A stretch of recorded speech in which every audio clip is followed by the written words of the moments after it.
What happened last time? My brain is full of metaphor still.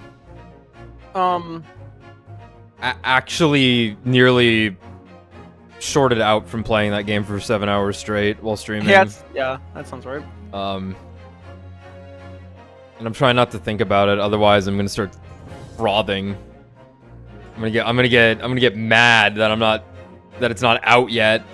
Well, it comes up pretty soon. Not soon enough. Oh. Not after playing that fucking demo. That's that game will probably be pretty fucking special. But guess we got a case on our hands here. A long ass case. Yeah. Longer than Rise from the Ashes, the final case of Ace Attorney 1. Is that true? Oh, I think it's gonna be longer. That one was 4 streams, averaging 4 hours. This one has already beaten that length, I think. We're on the 4th stream of it now. But I think every single stream we've done of this case has been at least 5 hours. So yeah. This case is like probably going to be about as long as Bridge to a Turnabout. Which is not right. I think that sucks. And we know it's going to be long because guess what we haven't done during this case yet? Summation examination. Yeah. Though they've been short than this game. It's only been... It's been like 1.5 pits that we've had to do. Which is better. But we do have an interesting scenario of... Excuse me, I'm gonna take some Pepto-Bismol. Where we kind of know who did it. Like all signs point to Drebber here. Like he literally blew up he set off a bomb. Like that's pretty damning. Yeah. We don't know the aftermath of the one in front of the Crystal Tower. I'm sure it'll be brought up, but to what extent, I don't know. But yeah. He tried to kill all of us. Sholmes tried to kill all of us by fucking around with a time bomb. A very obvious time bomb in the room. It's the only way he can like get his kicks. It's true. You know, it's like he's an addict. we know he's fucked in the head. But let's get started and look at what we have for evidence here. So we used this entire first page plus this photo during the last trial section. Got a photo of this guy that I don't think we're really gonna use. Right, and that's like Gold Town comes up, right? It's like, oh look, he was at the street. Like, you can read that as Gold Town, huh? Goldstown A, I think it says. Wow. And I'm streaming it. Did Discord enhance the image? I can't fucking read that. I can see the gold, kind of. But yeah. That's likely not coming up. I think this was more so for us to have, like, reference for when we found him as a wax model. Yeah. I keep thinking this is Mikolash's head. Close. It's in the evidence. Close. It definitely looks like a Mensa's cage. It fell at the bottom. It landed and crashed on the bottom side. Yeah. Rather than the top, despite our victim having a broken neck. Camera with blood on it. No clue. Right. No fucking idea what this is. The effing wax museum. Yep. That one's bizarre. This one was pretty obvious of just, like, we found parts of the Crystal Tower inside the outfit of the wax model that was then returned, of the professor's wax model. And we grabbed the trophy? We just took it. Part of the Royal Society, that's right. Let me examine these in just a moment. And now, here's the weirdest thing about this case. Drebber talked about this. Hey, look, you can just open it. Look at that. There's just a little latch right there. You can just open it. What the hell? I know there's a lock right there also. Okay. Talked about this. Like, this wax model is going to know what this guy looks like. Like, he was trying to get this helmet off, it sounded like. Wait, Drebber was trying to get the helmet off? I don't remember exactly, but it sounded like he was trying to figure out a way to get the helmet off. Oh, because I thought he had put the helmet on to hide the identity. Oh, dear. That's pretty... okay, well, at least let's just be aware that when this comes up, what angle we might have to come at this from. But, okay. Regardless of that, why would Muspels know what this guy looks like?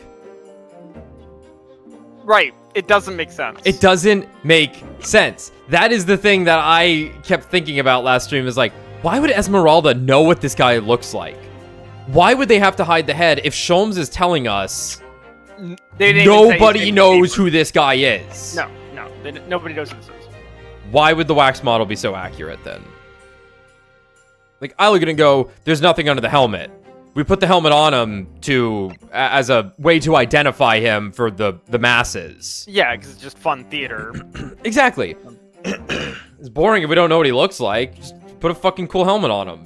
But clearly, they do kind of have an idea of what he looks like on some level, because that's what the whole fucking thing is predicated on. And apparently Drebber has seen him coming out of a grave. Right, Drebber will have known what he looks like, yeah. Now, obviously, it could be that the guy wasn't coming back to life. Either the professor's death was faked, or someone was getting something from the body. Sure. And was just crawling back out of the grave. And it was like, oh, he's coming back to life. And it's like, no, the guy still died. And like, how was they were looking, it's going to be that it was I'll tell you what it's going to be. Here's my call. It was the serial killer from the last case getting the dog collar. That's my guess. That's going to be what it actually is. With no other information, that's my Hail Mary right now. You had to get it somehow. Can we actually examine anything on this? And the professor was the one who used dogs to kill people. He was using the hound. Yeah, a large hound. A hound. Interesting, we can't examine this. Maybe I'm missing something. I think you can click on the lock. That makes sense. This lock does look very strong, doesn't it? There's definitely no way you could remove the mask yourself if it was put on you. What a terrible way to treat someone. Even a convicted criminal. I want you to know, I imagine you didn't watch any of me playing Metaphor.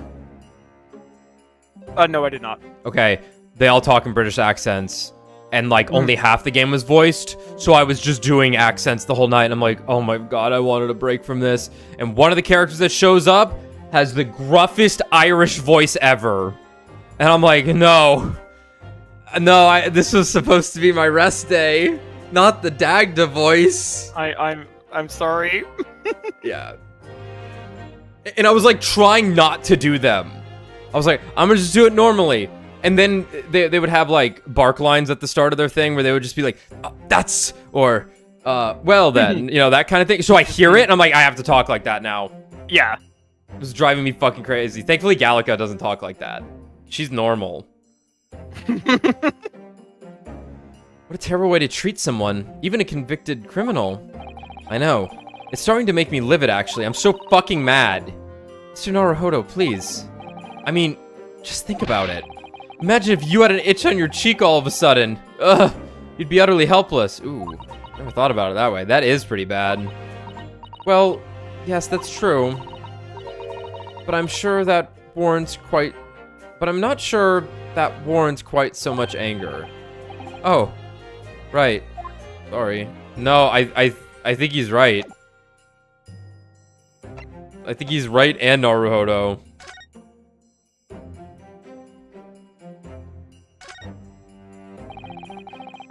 There's a little metal plaque here, look.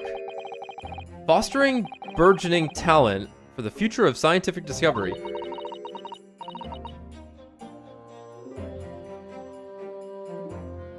Seems rather ironic, doesn't it? But clearly Mr. Drebber really was a very talented scientist. Still is. The guy fucking... You can make crazy contraptions, you still know what's what. He has a robot prosthetic arm, maybe.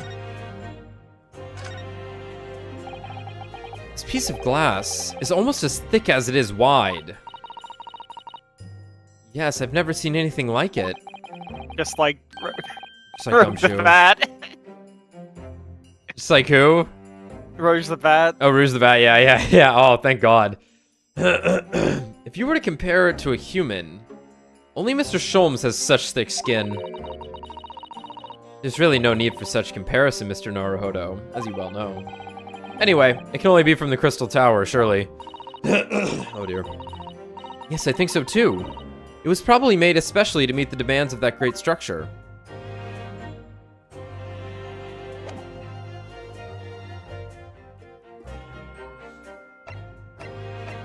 Okay. Well, Here we go. there we go. Good morning to you, Mr. Naruhodo. Good morning, Professor. Ready for today's proceedings? No! I hope so. I should be. Oh. What do you say? That doesn't matter, he got cut off. We can check. With nothing left to lose. Well, even I, with nothing left to... Good morning, my dear fellows. Oh, Mr. Sholmes, you're here! Why, naturally. True gentleman stands shoulder to shoulder with his friends in battle at all times. Thank you. I really appreciate it. I'll see you later then. Okay. Anyway, now, Professor, we really need you to remain calm in the courtroom today. He's gonna interrupt again. Yes, do try your hardest not to enter the witness stand uninvited again. Yes, I will. I realize it was a mistake. My dear fellows, I must interject. I haven't gotten enough attention today, and I'm feeling rather down. Oh, you're still here, Mr. Sholmes. What's the matter? Surely you've overlooked some praise, have you not? To be cast in my direction? It's like I know how. It's like I know what's happening. It's like I'm tuned in to this game. It's like I fucking know you, Takumi-san. I know you. Sorry, I don't follow. Must I spill it out? I, the great Herlock Sholmes, the greatest detective of worldwide acclamation, arose at some ungodly hour to be here now. First thing in the morning. A miracle, you must agree. Well, if I must agree, then... As you know, sleep is quite impregnable. Damn it. Unlike myself. Oh! Iris had to employ her full gamut of tactics. She pulled the covers off, shook me, poked both cheeks, punched me, and kicked me from the bed. And then she poured a boiling cup of her latest experimental blend on my face. And, at last, I was bestirred. I'm jealous of this guy. Fuck, I wish I was a deep sleeper. Oh my. Iris has been busy. Iris doesn't have it in her to go that far. She's too nice.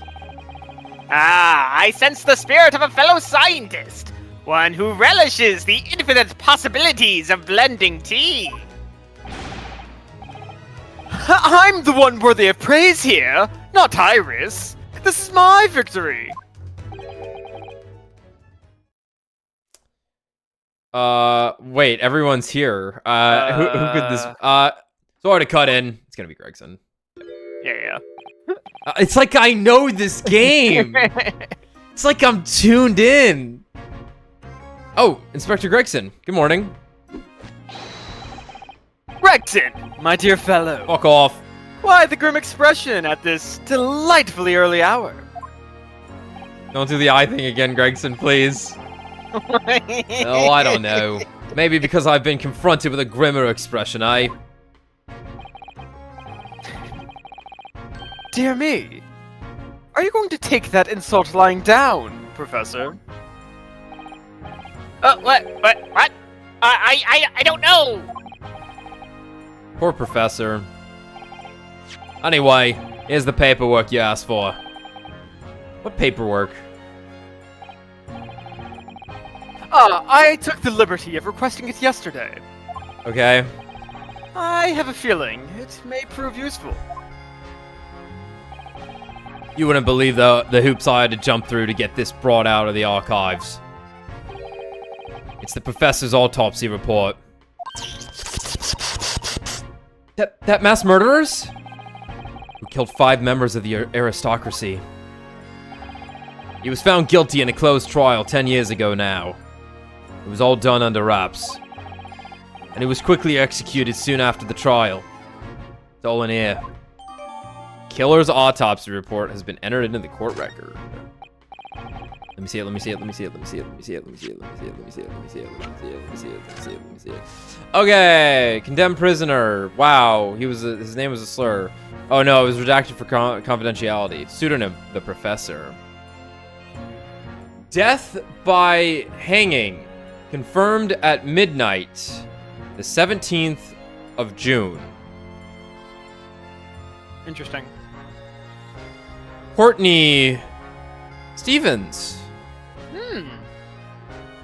That's her maiden name then, Yes. presumably. Hmm. Then who's Mr. Scythe? I'll kill him.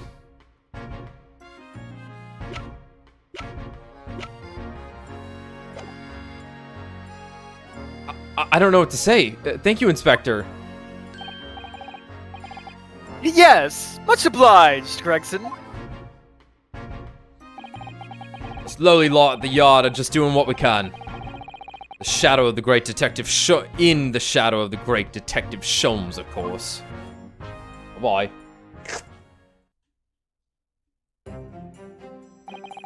Well then, Professor Hairbrain. This is it. Today we're gonna lay all this to rest at last. I wish you the best of luck, Professor. I suppose. He'll be in there today, will he? Drebber.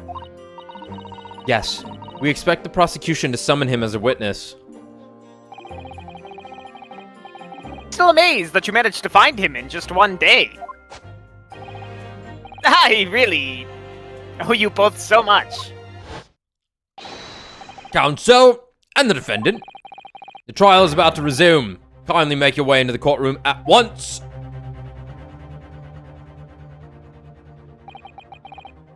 This is it then. The final chapter. Checks episode number. Funny. It says chapter 3. My heart's racing a little. I've not felt this before, actually. Strange foreboding. Yeah, it's because Cosmo's gonna be there. As if something's going to happen in this trial, I'm not right. Yeah, no shit. But I can't let that distract me from the only thing that really matters. Finding the truth.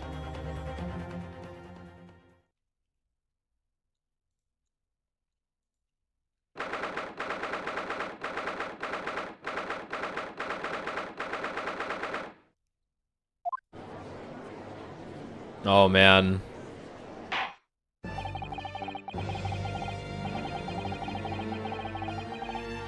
In the name of Her Majesty the Queen, I hereby declare this court to be in session again. We resume the public hearing of Albert Hairbrain, here present, who stands accused of murder. Are the counsels for the prosecution and defense ready to proceed? The prosecution is ready, my lord. Damn, he's short. Zeke's is massive. No, he's standing a bit behind him. Also. The defense is ready, my lord.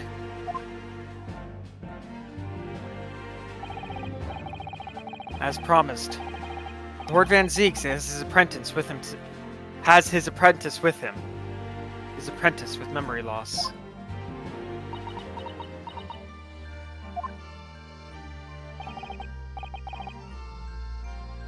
May, Lord Van Zeeks.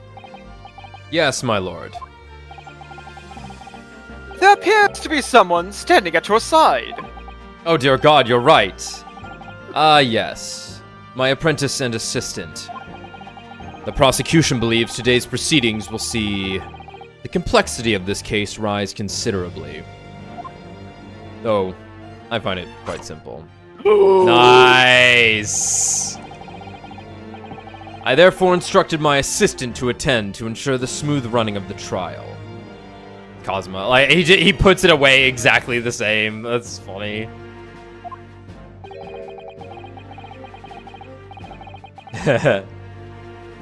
And the smooth running of liquid refreshments, by the looks of it. The way he holds himself, the way he moves, couldn't be anyone else. The way he moves. He's still suffering from amnesia. There's really nothing we can do at the moment. I know, but... oh... this is so very hard.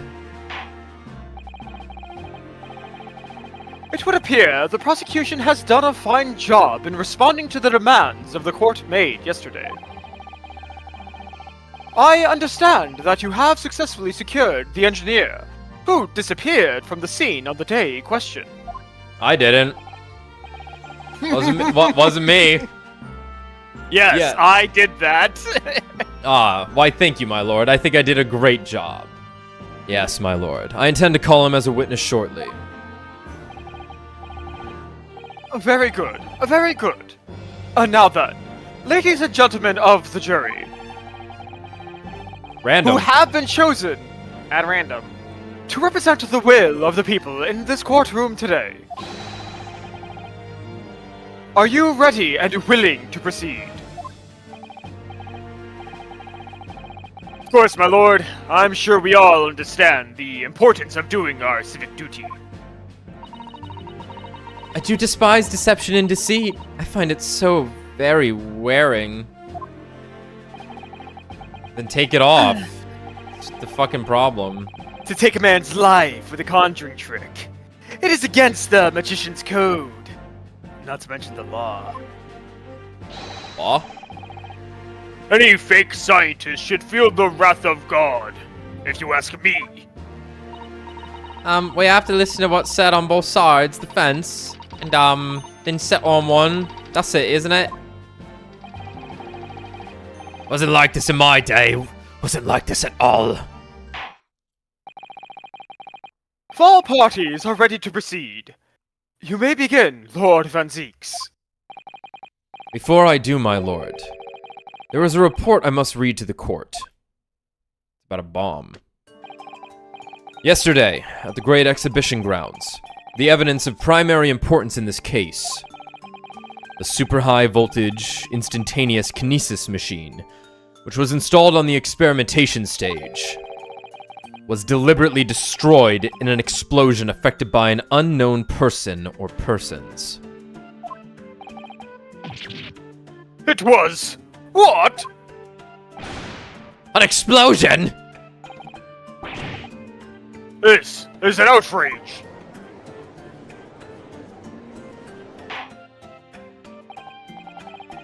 Yes, I heard this grave news yesterday. Scotland Yard submitted the report to my office in the evening.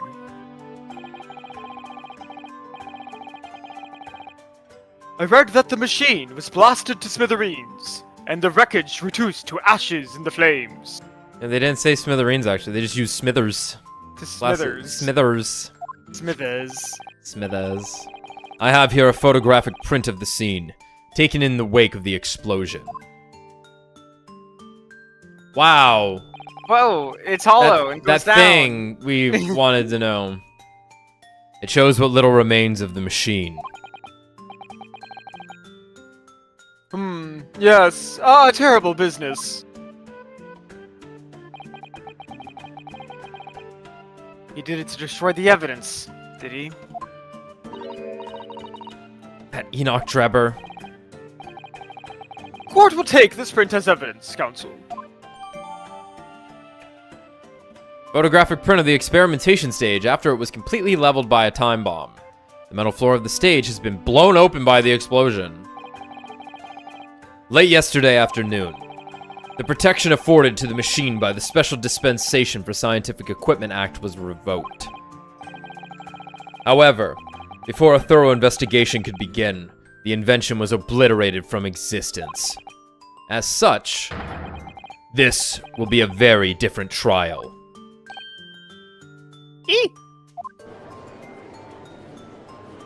But now Zeke's looks super tiny. Now he looks huge again. Dude, you look huge. Huh. Hey, ladies. As it stands now, with no evidence on which to draw meaningful conclusions, the authenticity of the kinesis machine will remain forever in obscurity. Indeed. A most unfortunate state of affairs. We found the burnt blueprints, though. However, one thing remains clear. The victim's death was the result of the actions of the accused. Of that, we can be certain. For it was the accused himself who was operating the machine, and who ultimately caused its loss of control. Objection. As Lord Van Zieks rightly says, this is a very different trial now.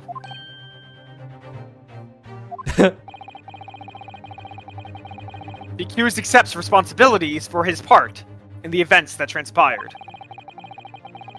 He acknowledges that Mr. Asman died as a result of the accident caused by his machine's malfunction. However, unbeknownst to the professor, he was being deliberately deceived by a pair of very clever fraudsters. Names, counsel, if you please. The engineer, Mr. Enoch Drebber, and the victim himself, Mr. Odie Asman. Damn it, I didn't think you'd take that angle. What do you think? Alright, you don't talk. So what exactly were these two men up to behind the defendant's back? The defense intends to expose that information, thus establishing the unequivocal innocence of the defendant.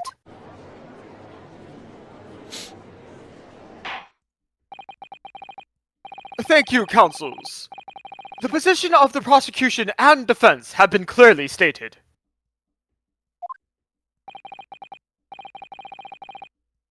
Lord Van Zieks, summon your first witness, please. At once, my lord. Bailiff, bring him out. The prosecution calls the engineer, Mr. Enoch Drebber, to the stand. Get right to it. 30-minute stream, let's go. State your name and occupation for the court. God, what voice did I do for this guy? Name, Enoch Drebber. Occupation. Coolest robot guy. Cool, dude. Cool ass guy. Check me out. Hard to pin down, I would say. See that block monocle? Yes, but I feel as though I've seen it somewhere before. Oh, you too. I had exactly the same. You ever feeling eat any myself. corn? This guy looks awesome. He looks amazing. He looks super fucking cool. Your file indicates that you are currently being investigated in connection with another case. I bombed the thing. The theft of a waxwork model, is it? A most extraordinary sounding business. Yeah, it's more for metaphor, yeah. Yeah, so funny thing is that there's a character named More Metaphor who kind of looks like this. And then there was also a character in Metaphor that was kind of close to this. Uh-huh. of whom my temperature spiked when I saw her. But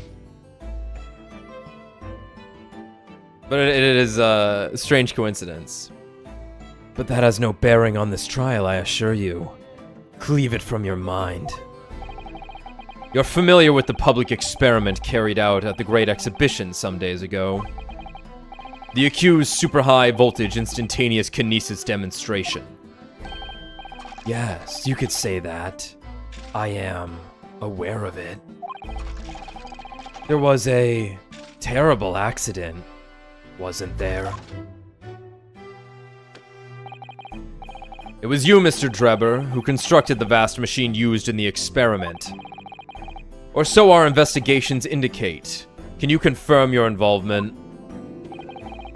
Yes, I constructed it. In precise accordance with the blueprints. But that's all. What's with the orange text? What am I supposed to take from this? Like, I can emphasize it, fine, but I'm curious what kind of emphasis they're going for.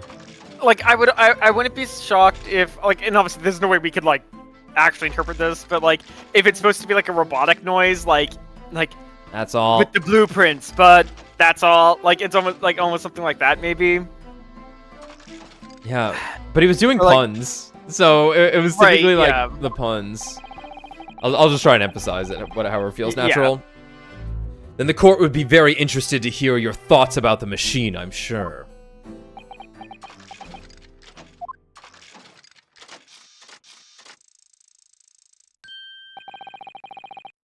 An amazing device, if you ask me. The pinnacle of modern science, making instantaneous kinesis a reality at last. What? Good! Oh, good gracious! Do you mean to say that the experiment was bona fide? Is that your belief, sir? Bona fide, baby! Yeah, I've never seen bona fide used that way. Like, I'm a bona fide badass, but like, yeah, like, or something. Yeah, it uses just, it was bona fide. Bona fide, like it was, yeah, huh. Is this French? Looks French to me. Yeah, I never really thought about the fact that it just meant, like, real or legit or something, yeah. Right? Yes. That is very much my belief. Such a waste that it blew up. Objection. Shut up, bitch. But we've already established the machine was nothing more than a prop for an elaborate conjuring trick. Objection. No, you've established nothing of the sort. All that was shown during yesterday. Anime is real, I tell you. Don't do this to me, Naruhodo. The last one told me it was fake also. And now I'm not friends with him anymore. Don't make me do the same to you. That's why I hate the Japanese. You're telling me Tokusatsu's not real? No. Godzilla's fake? No. All that was shown during yesterday's proceedings is that the same outcome could have been produced by means of stage trickery. He's holding true. He's holding fast. The defense merely proposed a method and demonstrated its feasibility. Nothing more. But... The math doesn't check out. Shit. We've procrastinated long enough, I feel. Witness, you will now give your formal testimony. About the machine that you've constructed for the purpose of the demonstration at the Great Exhibition. Understood.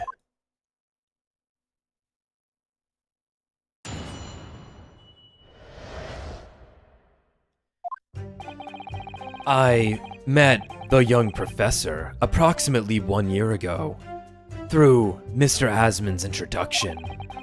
He provided me with the blueprints and I constructed the machine to his precise specifications. It was no trick. If the whole world was a fraud, it would have required a body double. Tell me, did the victim have a twin? All the spectators saw the birdcage appear above their heads and then crash headfirst into the crystal tower. A terrible accident, I grant you.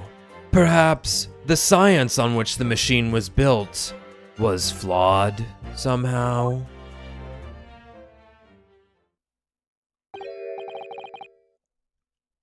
Really? Body double. Really? No one? Just you and me, Tom? Okay.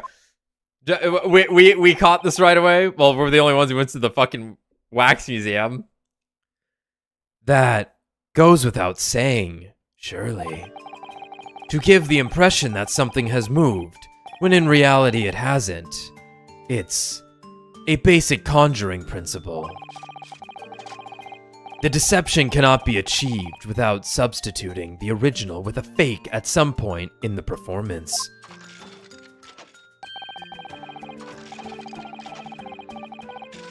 But would I be right in saying you haven't managed to establish anything along those lines? We've been ready for this one. We've been ready to establish this. Incidentally, the prosecution has already confirmed that Mr. Asman had no twin sibling. It's my understanding that this witness is well versed in conjuring artfulness. But such talents do not indicate that he was actually able to accomplish what he claims. Namely, the construction of what, by all accounts, must have been an extremely complex scientific machine. Whatever do you mean? Yesterday's proceedings brought the true nature of your past exploits to light, Mr. Trevor. Indeed it did, my lord. yeah, tell him. As a swindler who preys on innocent scientists to elicit government grant money through conjuring know-how. Yes, it's true that I possess considerable knowledge of stage magic.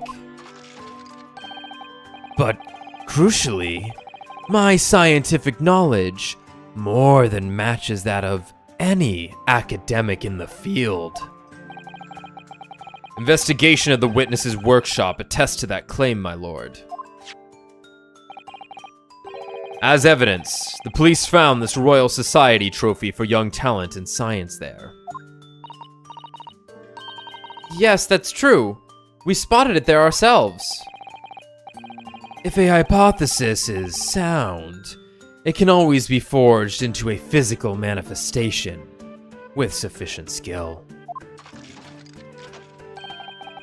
Though I may have sold the secrets of some deceptive wiles to sniveling, talentless scientists in the past.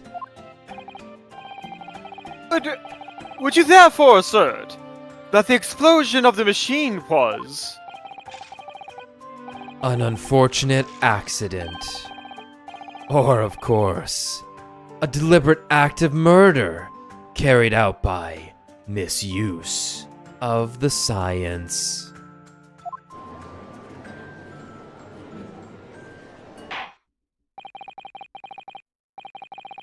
Counsel for the defense, your cross-examination, please. Yes, my lord.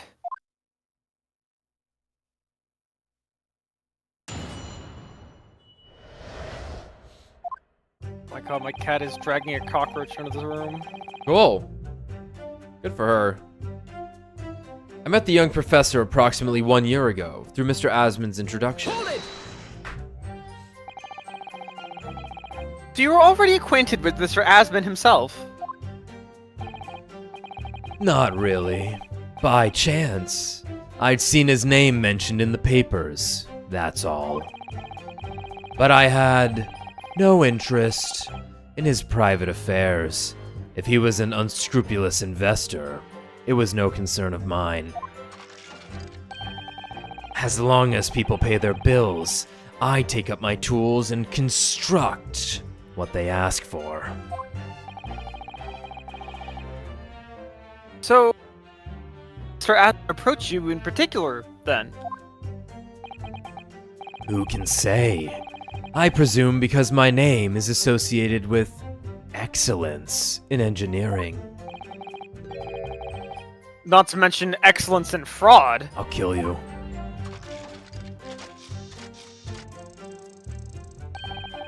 Hard to gauge.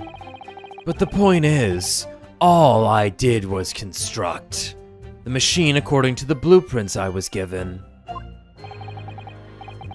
In other words, the kinesis machine was built on solid scientific principles. Yes, you might say that. Professor Hairbrain certainly has a mind like no other.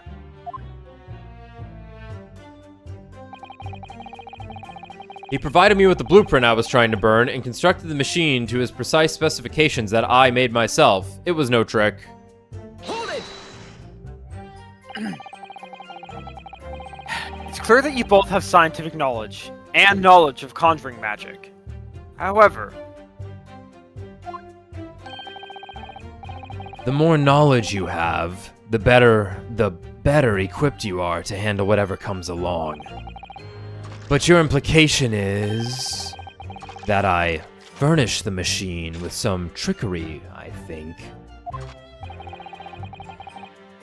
it's a possibility that we have to explore. I don't want to. Unfortunately, though, the machine has been blown to kingdom come. So there's really nothing left to explore, is there? It appears that the kinesis machine was fitted with a time explosive device of some kind. And there's nothing left of that device either. Not a single shred of evidence remaining, I hear. You must have planned all this from the outset. But in any case, it's abundantly clear that the experiment couldn't have been a trick. If the whole show was a fraud, it would have required a body double. Tell me, did the victim have a twin? Hold it!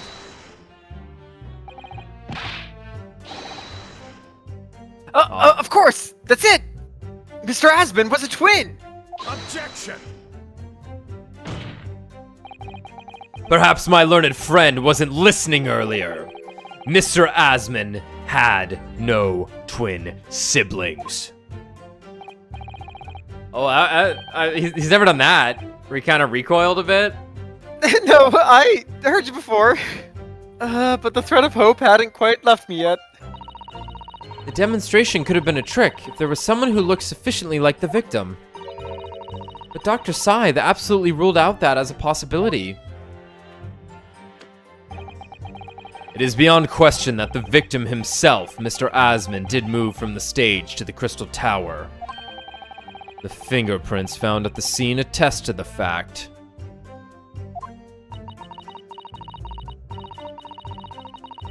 I beg your pardon? We're using fingerprints now?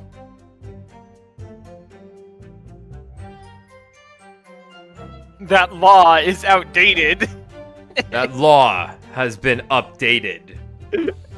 So it can't have been orchestrated using someone who looked identical to Mr. Asmund then.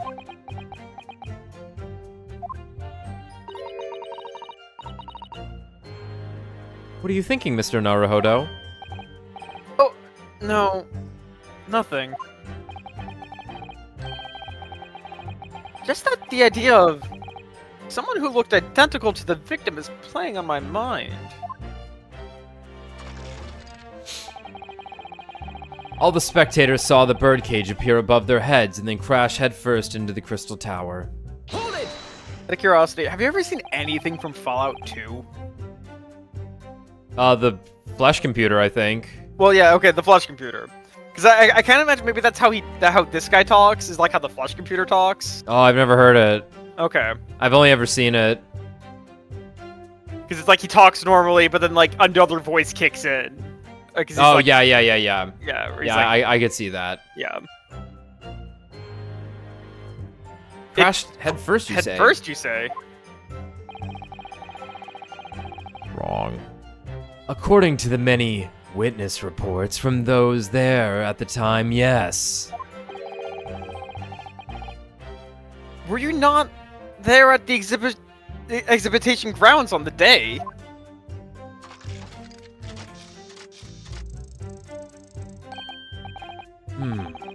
Unlikely. I rarely leave my workshop. Yet another of your unique inventions was found at the scene. Not mine. I don't know what that is. He just starts talking normally. Well, it was the unveiling of a machine I'd labored over for many months. I saw it clearly with my own eyes. The birdcage plummeting headfirst into the tower. Surprise! I believe the victim's neck was broken from the headlong fall, wasn't it? No. How would you have come by that information? Even an infernal recluse like me reads the newspapers, you know. According to the reports... Oh, dear. According to the reports, 2 injuries were apparent on the victim's body. Yes. He'd been stabbed in the chest by a screwdriver, believed to belong to the defendant. And he had broken vertebrae as a result of a fall from a considerable height. Correct. My learned friend has been doing his research, it seems. Fuck off. Do we know which injury was the fatal one? Sadly not. Forensic science is not yet at a level where such things can be determined.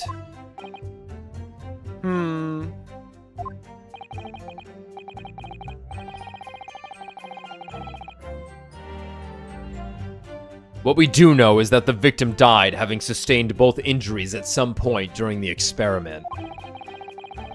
And since he was found in the birdcage with his neck broken, it's obvious that he fell from a considerable height. I suppose that's hard to deny. Alright, so it's gonna be birdcage on 4 then. A terrible accident, I grant you. Perhaps the science on which the machine was built was flawed somehow? So you understand the science, do you? Not in the slightest. Oh, right. As I've said a number of times, I'm an engineer. My job is to manufacture according to the blueprints I'm given. I would be inviting manifold problems if I foolishly allowed my brain to digest the ideas behind them. I could be accused of stealing those ideas, for example. But how is it possible to construct a machine without really understanding the principles it relies on?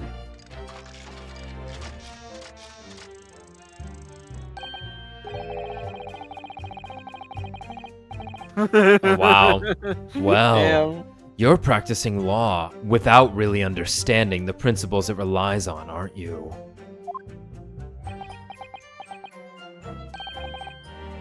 Very good point. Stand up for yourself, Mr. Naruhodo. The point is, the experiment resulted in instantaneous kinesis taking place. As such, the science must be sound. Please be real, please be real. Yes. And really, experimental results are all that matters when it comes to proving a hypothesis. He's certainly very sure of himself.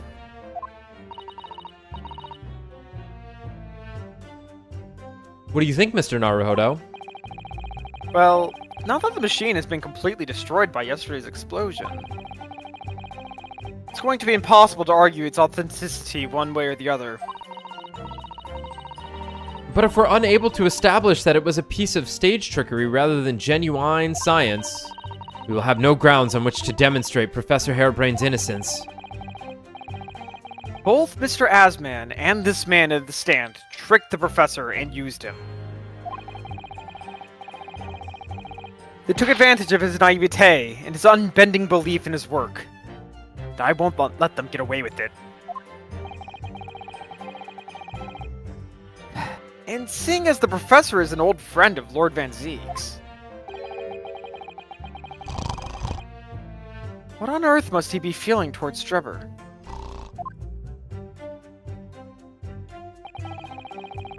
Alright.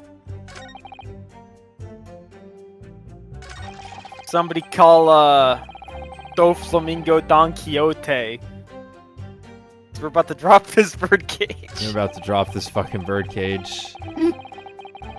Of which an admiral has trouble dealing with. I get it. He had home field advantage. I get it. He had prep time. That's tough, man. Yep. Crash head first. No, it fucking didn't. Shut the fuck up. I hate you. You're stupid. You look cool as fuck. We've examined the birdcage that crashed into the Crystal Tower ourselves. As you can see, the cage, which is a wooden construction, has sustained damage in one particular spot. Following the explosion, it fell some 30 feet into the glass of the Crystal Tower. That level of damage is to be expected, surely. It honestly, if it fell 30 feet, it's amazing that thing was not completely unraveled. Yeah, that's pretty far. Would can be pretty tough, though. That's true. Well constructed, but like, yeah. I agree. The damage itself is entirely understandable. What doesn't make sense is the location of that damage. Uh-oh. All the breakages in the wood are at the base of the birdcage, not the top. Based. What are you saying? That's the opposite of where they should be. That's right, my lord. The birdcage that was at the scene is damaged at its base. So we have reports of the birdcage falling headlong into the Crystal Tower. If the damage is at the bottom, the only way to reconcile these two facts is to accept that there were two bird cages in play that day, which were at some point switched. Switched during what wasn't a scientific experiment at all, but an elaborate piece of staged trickery. Good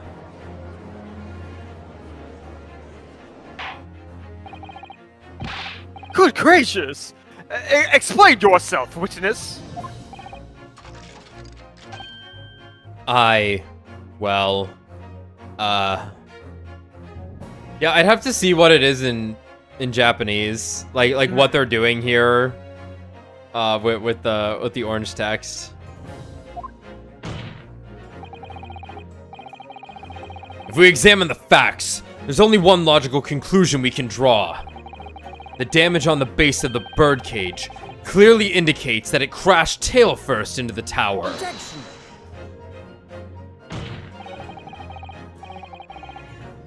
But multiple witness reports claim it fell head first. Shit!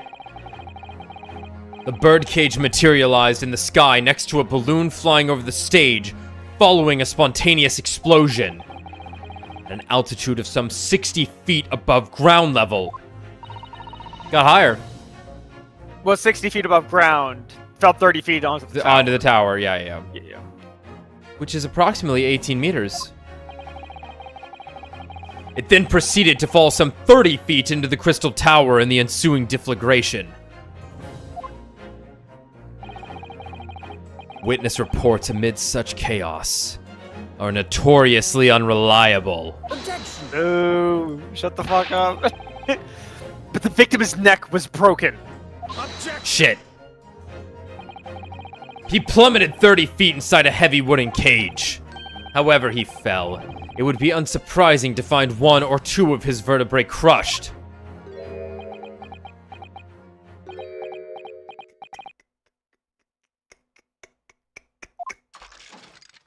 Oh, baby. I have a new testimony I've made up. A riveting scientific analysis of the events from the prosecution there. Though to be even more rigorous, you would have to say it was only one vertebrae, actually. Oh my god. You got a theme. He wasn't quiet for long. I find it hard to see what's motivating Lord Van Zeeks. I find it hard to see what... Yeah, I said that right. The witness is clearly a swindler, and one who deceived a personal friend of his. I don't know, it's his job.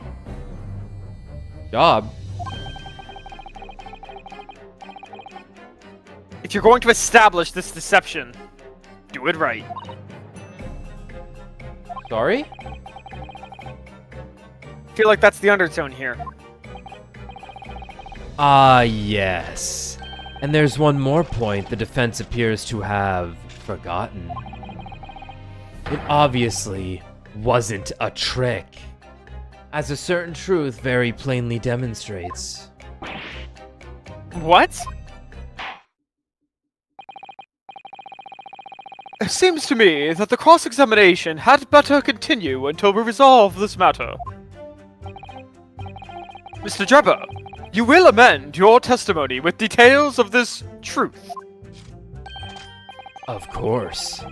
We must treat the matter scientifically, after all.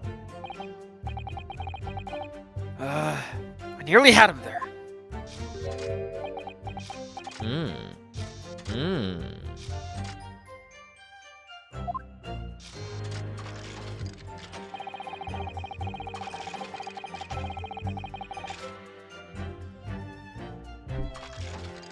The kinesis clearly took place because there's nowhere else 30 feet high for the birdcage to have fallen from. What are you talking about? The balloon. Right. They're idiots. Right.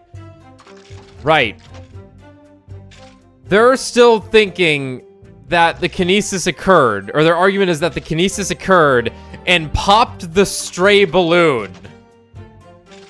Right, they're idiots. Yes, of course.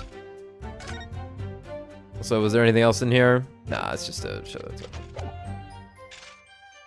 The kinesis clearly took place, because there's nowhere else 30 feet high for the birdcage to have fallen from. Hold it! What do you mean? Well, before the demonstration began, the victim was alive on stage in front of the audience. Yes. There were a lot of witnesses who saw Mr. Asman on the experimentation stage. That's true. And the victim's neck broke as a result of an impact following a fall. Logically, therefore, the victim must have fallen from somewhere.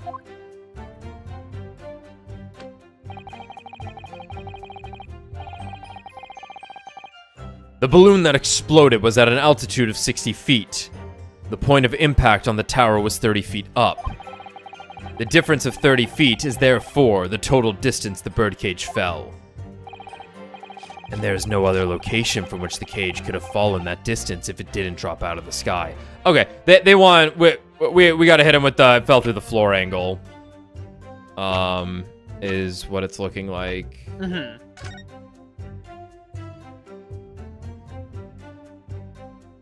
Oh yeah, no, this machine was pretty high up, so yeah, sure. Because he landed where? Here? You can't see my mouse, can you? Let's say the first step of the tower. Yeah, I can see your mouse. I'm Was it thinking it right might here? actually. Yeah. Or was it here? I don't remember where the bot. No, it was right here because this is where. Yeah, first step. That's what the sign is. Yeah. Yeah, because that's where the people repairing the tower were. Yeah. Okay. Because it went zip. Right, so it's on level with where the birdcage would have fallen. A little bit less than 30 feet at that point, but about 30 feet. Yeah. Okay, so we're just doing that. Okay. Right, because they think it popped to the out of the bloom. We're going to talk about how it literally did come out of the bloom, but we're not there yet. The second one came out of the bloom.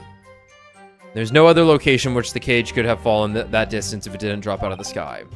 Ergo. Zeke's just heard that word and went, I'm using that one forever. My bloodline will use it forever. The victim himself must have been beamed from the stage into the sky above the crystal tower. A trenchant scientific analysis. Trenchant? Dear me. Every time I hear it explained, it sounds increasingly plausible. Oh, yes. It's all very well thought out. Certainly all the spectators on the day saw it. The birdcage plummeting 30 feet through the air, I mean. Irritatingly? Yes.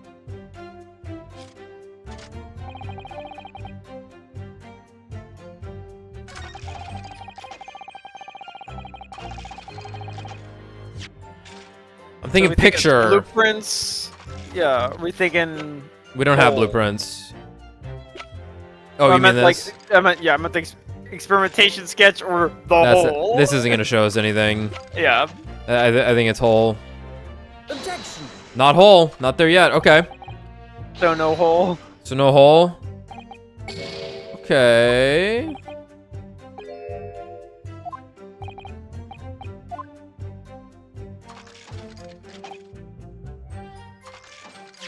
Well, I'm out of ideas.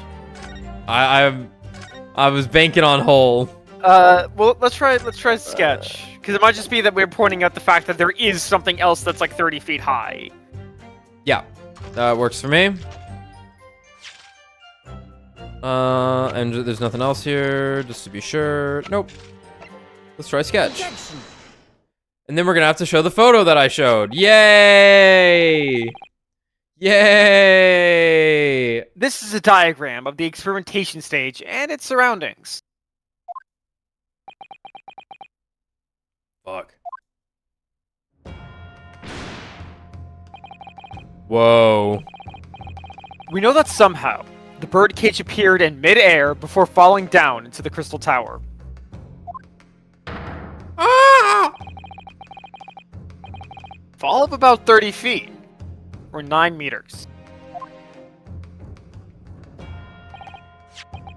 However, if you examine the diagram carefully, you'll see that there is one other possible location from which the birdcage could have fallen. The same distance of 30 feet. No. Where? I can't see it.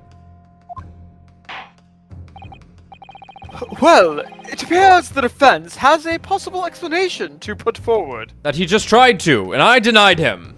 Because fuck him. Go ahead, counsel. Yes, my lord. Of course. You will indicate the place to which you are referring on the same diagram.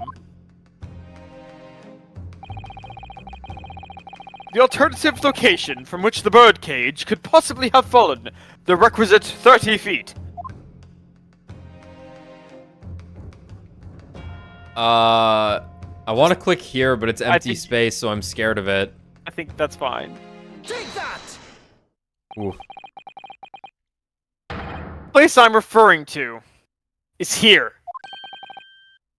But that's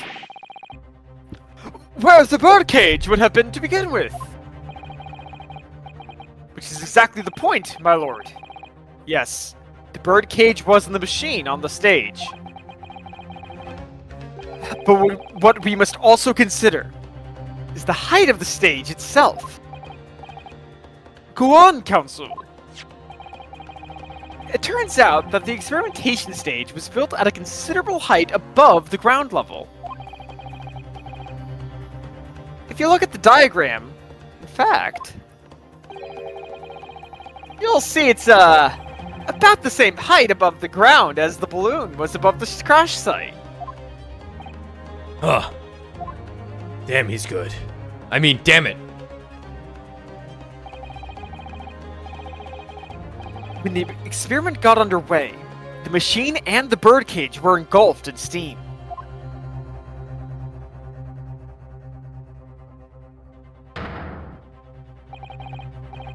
At that moment, the floor of the stage gave way and, if we assume there to be a void underneath...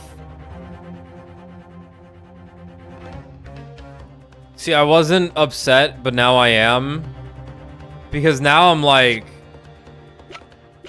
Wait, he's just talking about the thing we normally would have to present.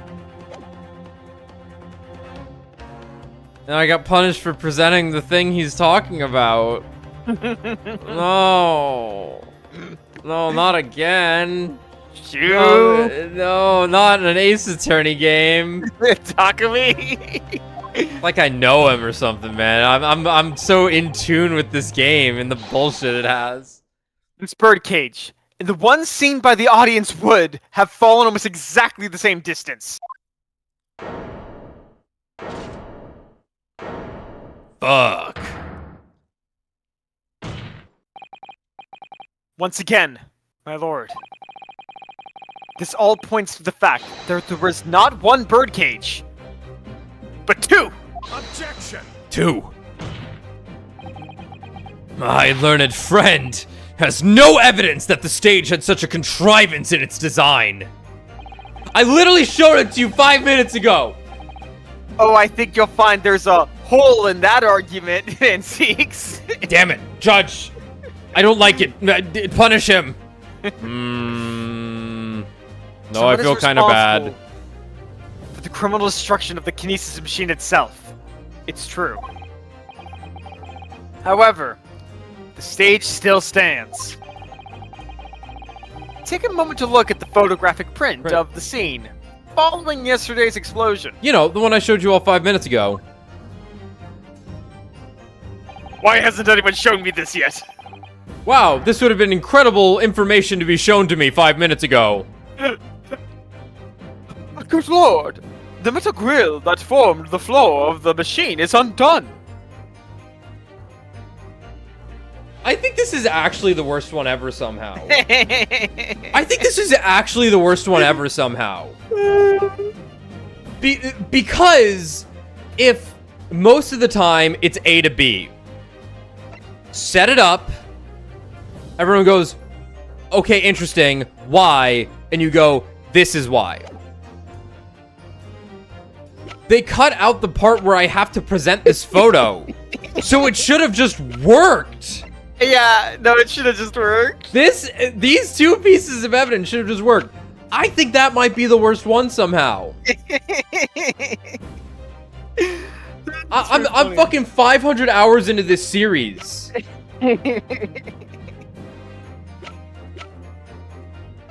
And they're like, dude, hit him with the fucking mind destroyer.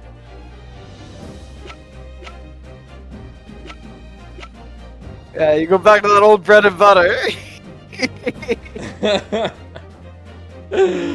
I swung, dude. They threw it at me and I just fucking swung. He didn't even throw it. He just faked it. And I just swung anyway. How have I never seen this before? The metal grill that formed the floor of the machine is undone. Yes. Yeah. Most likely blown open.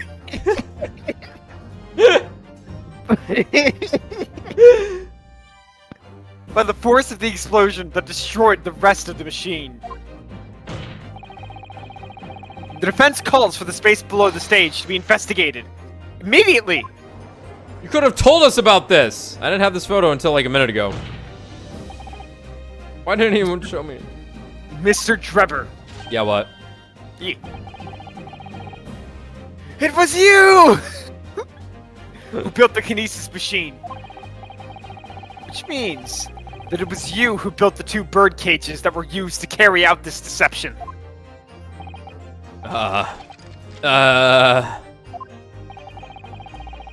Was Professor Harebrain's hypothesis of sound, or not, makes no difference.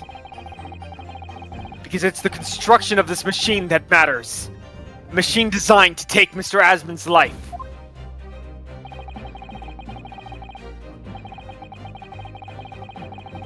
And lay the blame firmly at the professor's door. Something that could only have been carried out by you, Mr. Enoch Drebber.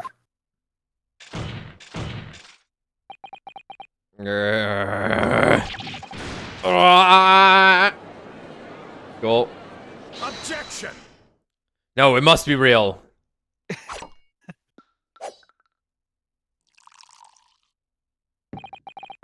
My learned friend has reached the end of his wild assertions. The prosecution would like to crush the defense's argument slowly, but surely. What? We checked! Your argument fails to hold water. On 2 counts. 2! 2? Firstly,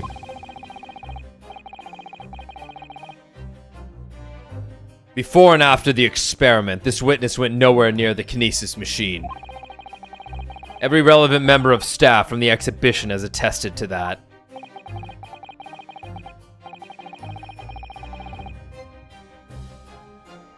And I believe members of Scotland Yard have also been on watch duty at every public experiment. In other words, Mr. Drebber had no opportunity to switch the alleged pair of bird cages. Objection! But I've already explained why he wouldn't have needed to. The nonsense with the crossbow. That doesn't bolster your case at all. The man who disappeared from the stage and the man who crashed into the tower are one and the same. The forensic investigations team report is unequivocal on that point. Oh. And the second flaw in your assertion is a distinct lack of motive. Why would this man have wanted to take the victim's life? He had no reason to do so. Damn convenient motive angle. A motive? Do I have to think of everything myself? Yes. I have here a contract provided by the witness. What contract is this, Lord Van Zeeks? The contract into which Mr. Drebber entered the victim, Mr. Asman. Entered with...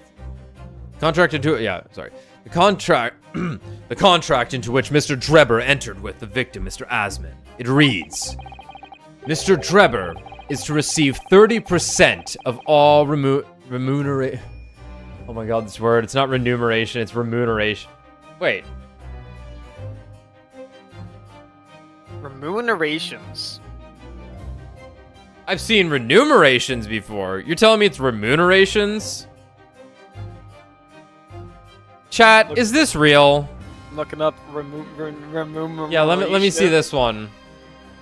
That's a word that's not that is not in our vocabulary at all. Not in our sphere of the world. Remuneration. Remuneration. Okay. For work or service. Okay. Remuneration. Remuneration. Mr. Drebber is to receive 30% of all remuneration from government grants or other income. 30%? Certainly very favorable contractual conditions. But there was one very important provision bolted onto that clause. What provision? Mr. Drebber may only uphold this right on condition that both contracting parties are alive. Whoa. Let me just read this one again. Okay.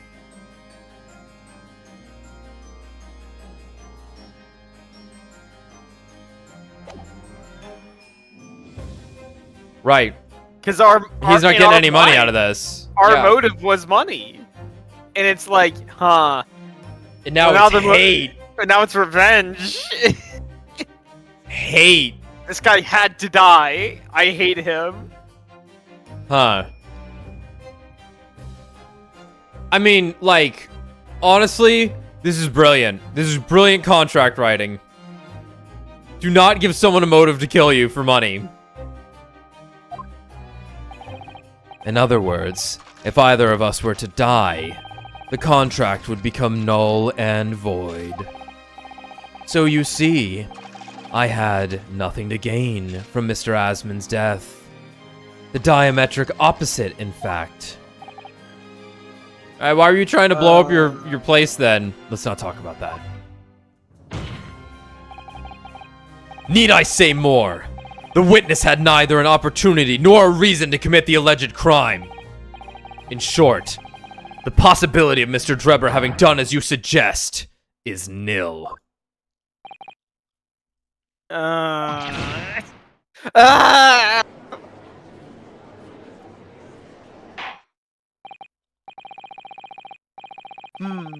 It seems the offence's assertion was somewhat wide of the mark.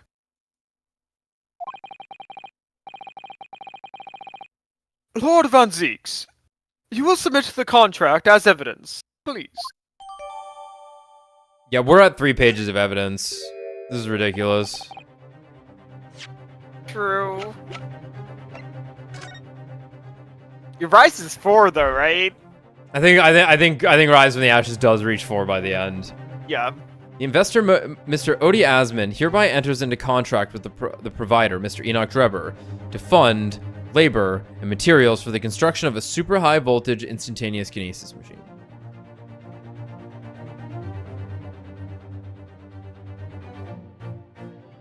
The investor and the provider. Why would he be dubbed the provider here?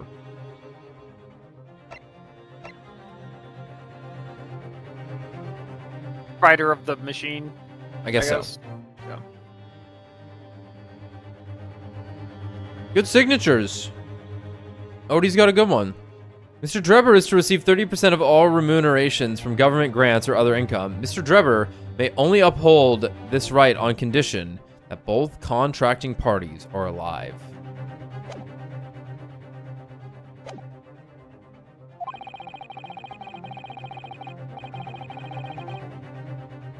Trevor had no opportunity to switch the birdcage under the stage with the one in the crystal tower.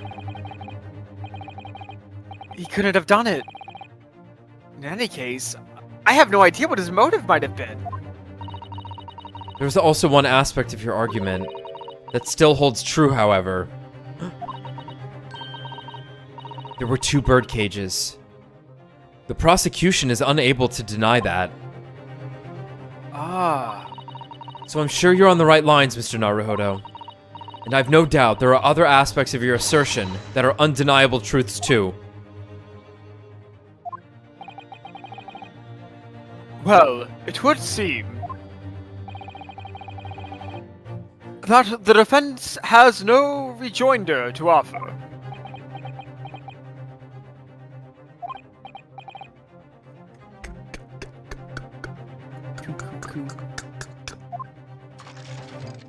Bitchin'. Well, I must say I'm a little surprised. I came here to testify about the machine I built, and instead my reputation is defiled. But the prosecution's counter has set the record straight, I think. It's impossible that I'm the culprit. Objection! I need you dead. At the beginning of this trial, we believed that there was only one birdcage. Now we know there must have been two. In other words, there was more to the demonstration than we realized at first. Hey, stop talking. I don't like it when you talk. I think it's abundantly clear. The same applies to the culprit. Get to the point. The stage demonstration was constructed and set up in its entirety by you, Mr. Drebber. Therefore, it's inconceivable that you had no hand in the events that transpired. Good angle. So, if circumstances mean it's impossible that you could have carried out the crime yourself, it points to the fact that someone else was involved. Someone else? Counsel, are you suggesting? Yes, my lord. Mr. Drebber had an accomplice. Okay. Objection! I wasn't ready for that. An accomplice now. Well then, I presume you're prepared for what's to come. Whomst. Me. Now that you're accusing not only this witness, but someone else of the most serious of crimes. If these accusations turn out to be false, then make no mistake. The prosecution will demand an equally serious punishment for your slander.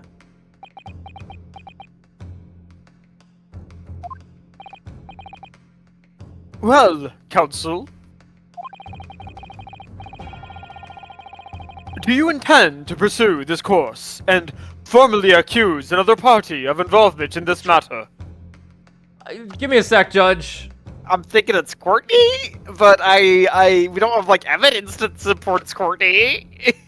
I am. Ooh, could be Madame Tuspel. Eh. So, it could be Tuspel. And Like, we know Courtney's okay. in cahoots with him. Because So- it's how she behaved. so I think Tuspel, it mm. could be it. We don't have any evidence currently, but she could.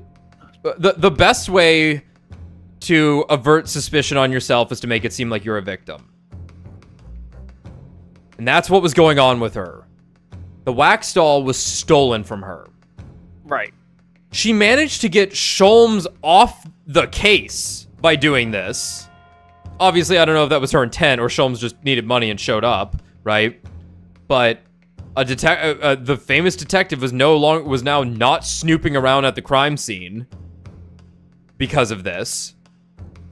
And instead it was it could have been a fabricated crime.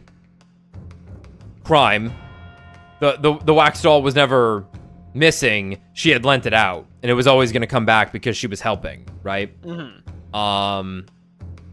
I doubt it's anything to do with these two. Like, whatever. No, The no, most no. non-witnesses in any Ace Attorney. Let me think what went on with Courtney here. Obviously, So there is suspicion going on here because we have suddenly been handed something that shows her maiden name. Yeah, but it's also the fact that like she showed up at his factory and kicked us out, right? Well, she kicked us out because that's her job. Dude, But it's like she's got the bloody camera. Muspel has the bloody camera. Muspel's the bloody camera. That's a good point. I mean, it's Why also would he where have the coroner helmet was that he there. might have Like, been trying to open? She's a coroner. Like, why the hell was she there even? They told us why. She's part of the new team that because it's Ace Attorney and people's jobs do many Sure, things. that's true. That's true. No, Strongheart literally said she is an investigator for this kind of stuff because she is a coroner. Because she's experienced with technology or something, I guess, is the idea. But she's part of the symposium. I don't know, the scientific investigation team. I don't remember what they're called at this point. I think we go with Muspel.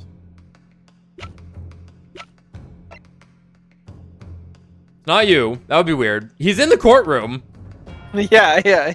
I suppose it could be you for some fucking reason, but I doubt it. Yeah, I think we go with Muspel. Like these are our options. It's these two. Muspel knows the guy. Camera. She has a fucking wax model of him.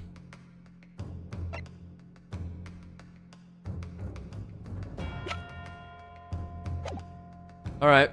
You intend to pursue this course and formally accuse another party of involvement in this matter. Let's see how Ryunosuke contextualizes this. What do I do here? At that moment, this is little more than a hunch on my part. I don't know for sure if Trevor had an accomplice, or even if he really is the culprit here. Plus, we need to somehow tie in his other accusations with the waxwork into this case. This guy's fit is fucking incredible. One way or another, though, I have to make my position clear. As a lawyer. So what's my stance going to be? Did Trevor have an accomplice? Or not?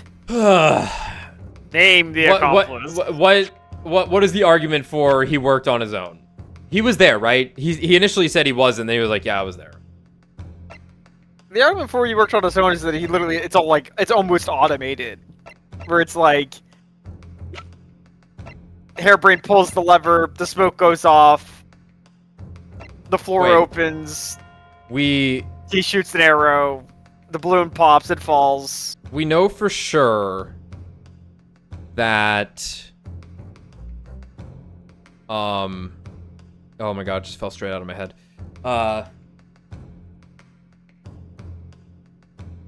So the main mystery right now is we still do not know. For us. No one knows him. You think Nomura knows him? No. We're keen on the fact that there's going to be a body double at play because of the whack stuff, right? We don't know to what extent this works, but they have established that if a birdcage was swapped, it couldn't have been Drebber. People were watching. So the question is, if he died on stage, because presumably he did die on stage, which makes sense. We saw him moving, he got into the contraption, he died after that point, right? It falls, he gets stabbed. He falls, he gets stabbed. Makes sense. How does his body get up on the Crystal Tower? That's the question. Yeah, it's true. We don't know yet. We know the wax doll was in the Crystal Tower, actually. The wax model was found in the Crystal Tower. That's because of the glass. Yes. And this makes sense. We see the fake, the dummy. Let's call it the dummy. The dummy falls out of the balloon. It was propped up in the balloon, falls out of the balloon into the Crystal Tower. Real body falls down into the abyss and is killed presumably after this. How does the swapping occur? If Drebber couldn't have done it because people were watching him or just keeping an eye on all this stuff, and if Zeke's is claiming, no, we never saw this man, it means someone else had to have done it. Right. So let's do it.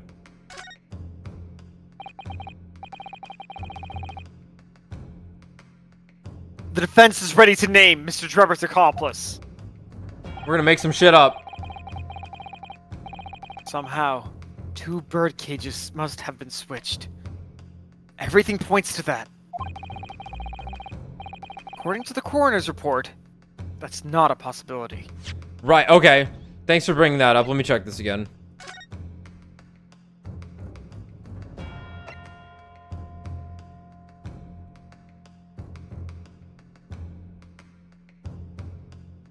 Okay, that's not what the coroner report says, but that's alright. Did I have a different coroner report? Right, so this is this is now the angle for Courtney. Hey, yeah, so Oh. this is actually okay, so I think I understand what he's saying. The weird thing in the coroner's report is the fact that he did break his neck.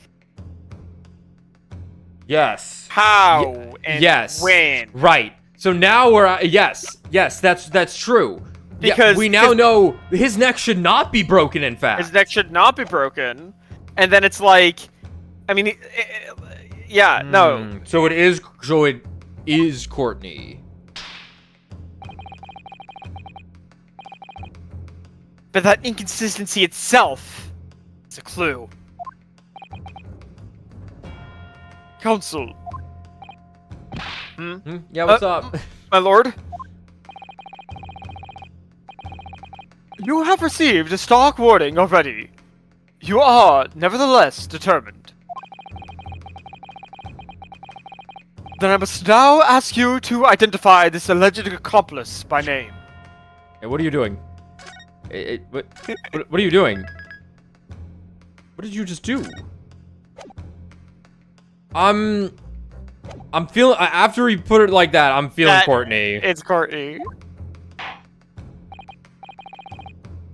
So, your answer, please. And she was leading the team that was going to be investigating that machine, and it was very adamant to not let people do it. Oh, thank God it's not Esmeralda. Who do you claim to have been Mr. Drebber's accomplice? Take that! The name of the person in question is... What's wrong, my Nipponese friend? Surely fear doesn't bind your tongue now. It's a little late for that. Of course, I'm afraid. This is a massive accusation. After all, naming her in this capacity is definitely going to make waves. A lot of waves. Could very well turn every single person in this courtroom against me. I'm sure it will be alright, Mr. Naruhodo. Thank you, Mr. Sato.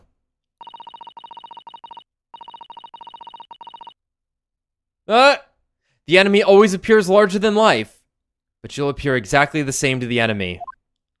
I like that. Alright then. Remember, you're the threat here. Here goes. You've kept us waiting long enough. Your answer, Council, now. The person who colluded with Mr. Drebber in order to carry out this wicked crime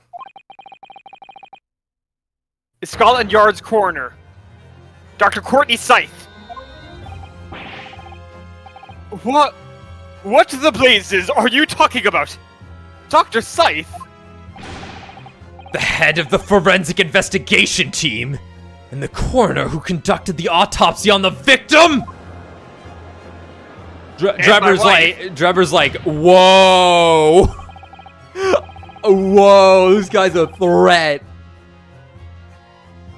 We know there were 2 bird cages. So who could have carried out the switch to complete the illusion?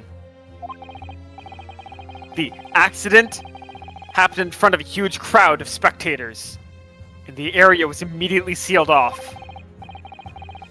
Oh, Then did everyone- it? Yes.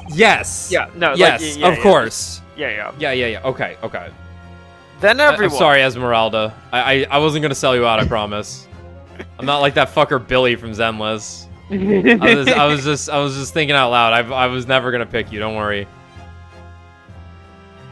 Police officers included were banished to make way for the forensic investigation team. When else could the switch have occurred?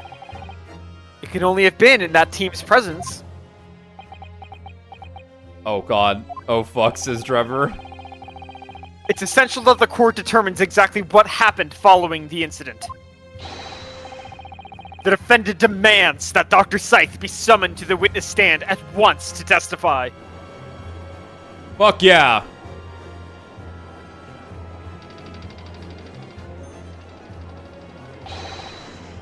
You've got a nerve, lad. Standing up there, dragging the odd's name through the mud. I didn't mean to. I know the woman very well. There's no better dead room worker out there. How dare you call her a criminal? My learned friend's imagination appears to be wilder than the East End at night. But the recklessness of your accusation aside, there's another grave problem with your argument. One which the prosecution demands you address at once. A grave problem? We're not there yet. Oh my word.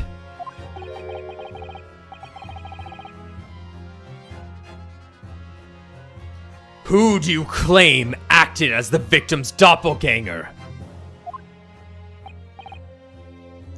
What?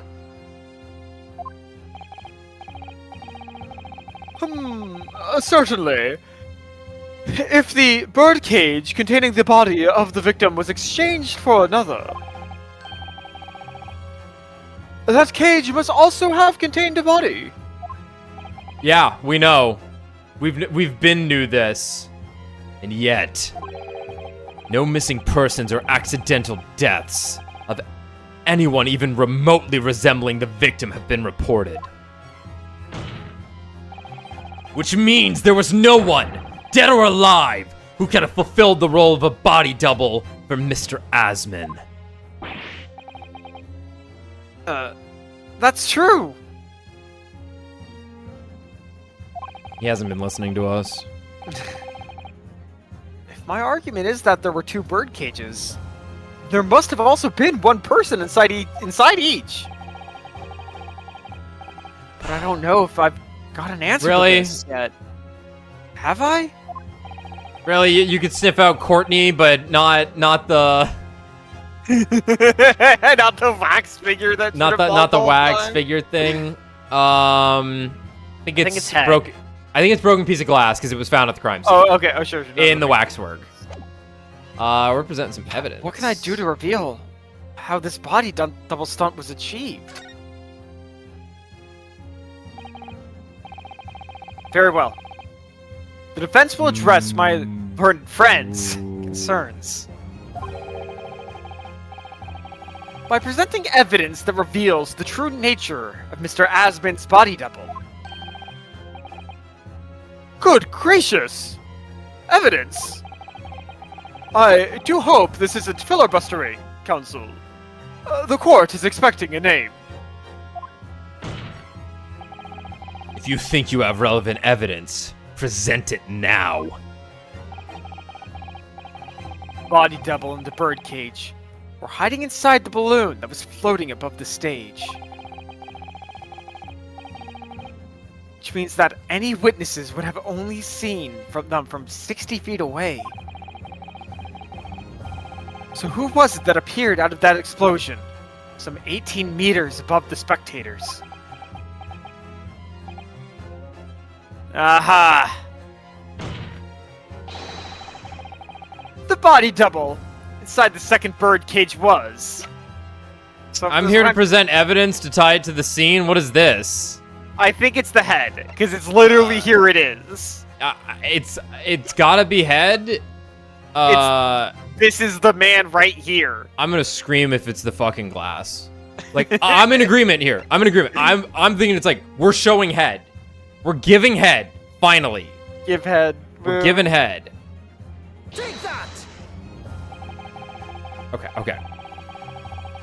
Thank God it was head.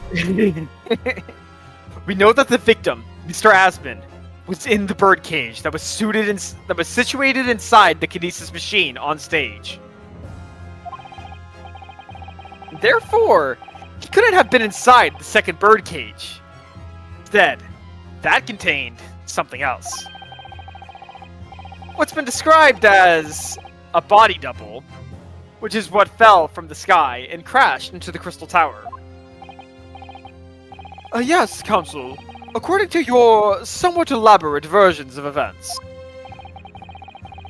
And that body double inside the second birdcage was in fact...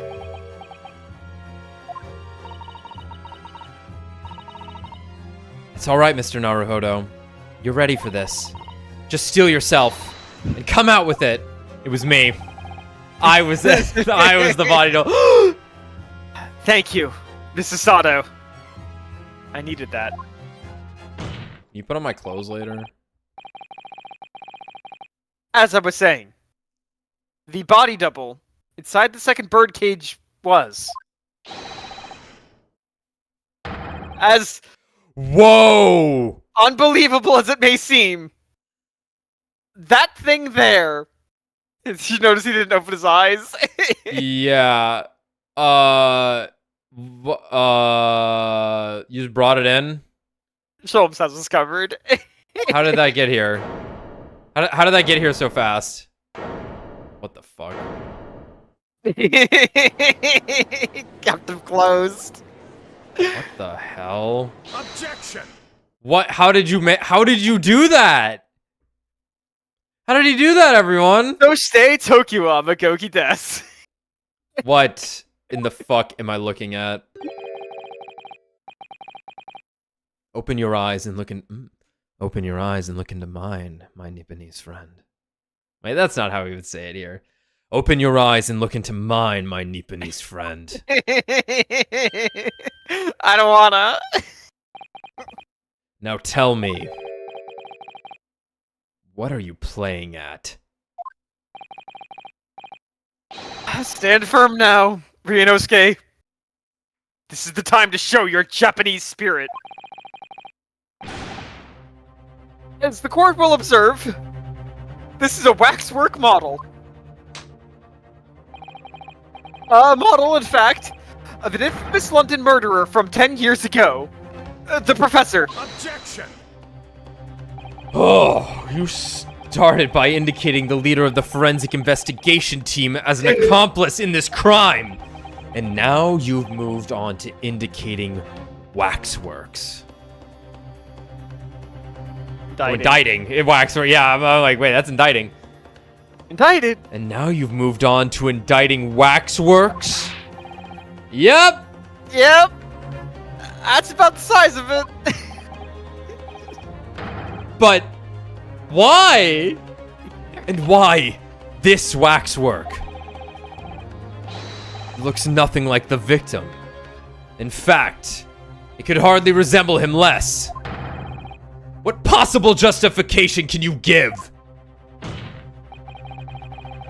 If you want to know why, ask Mr. Drebber. Because we found the head in his office. What? Just days before Professor Hairbrain performed his public demonstration, Mr. Drebber abducted this model from Madame Tuspel's. Did you say abducted? And 2 days after the incident at the Great Exhibition, he returned it to the museum. Then, the timing. Is this true, Mr. Drebber?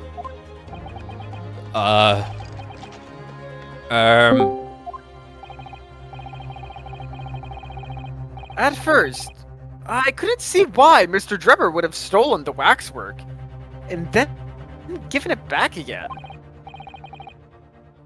But now, the reason is clear.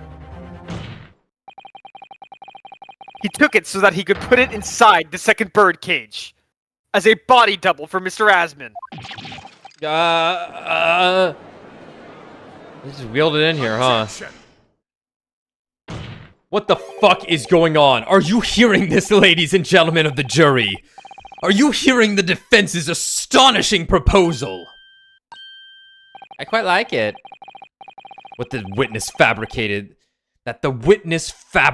this vast machine with the intention of deceiving some wretched scientist. That he did so in collusion with the country's finest coroner on a public stage in front of a vast audience.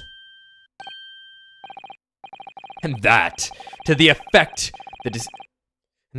effect the deception, he used a waxwork model that no way resembles the victim. And are we really to believe that this far... And we really... Fuck, sorry. I'm like really lightheaded. Are we really to believe this far-fetched tale? What do you decide? Objection. Wait! Yes, if you put it like that, of course it sounds implausible. My lord! I need to speak, if you please. Go ahead, Mr. Foreman. Myself and my colleagues have reached an agreement.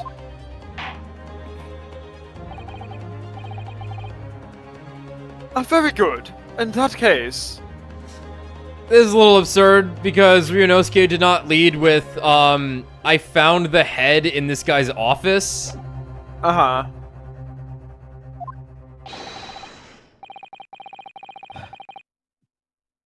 Ladies and gentlemen of the jury, you will state your leanings for the court to hear now. Guilty. Crazy. Guilty. Yep. Guilty. Guilty. Guilty! Corn. Kill me.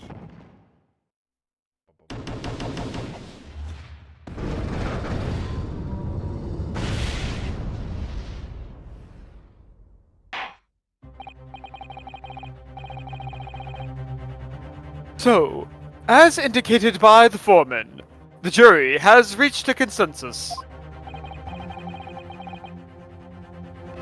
I knew that was gonna happen. We shall get through this, Mr. Naruhodo, as we always do. And uncover some new truths along the way, I'm quite sure.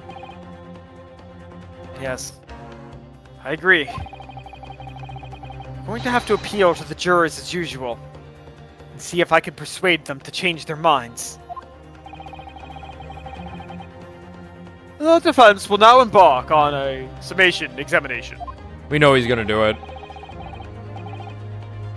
Are you and your fellows ready to proceed, Mr. Foreman? We are, my lord. Very well. In that case, I ask you now to state clearly for all present to hear the grounds on which each of you has decided that the defendant is guilty of the crime of which he is charged.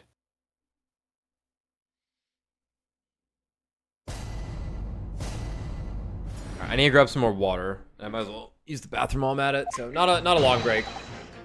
Oh, that's interesting. It's gonna go out of order. Okay, be right back.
What? Yeah. Yeah.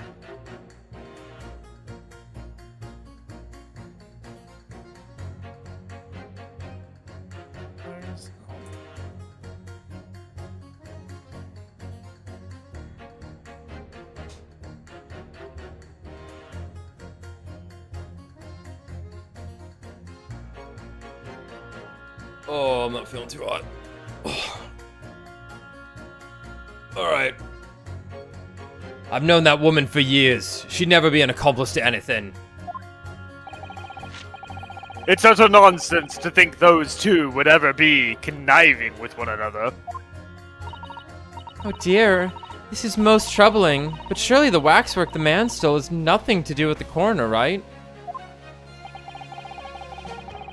I've had my own problems with members of the police. I do not trust them much. Thank you. Why did you hit guilty? I've seen no rigorous proof that this waxwork was ever inside the birdcage. It's conjecture. Accusing someone without right evidence is...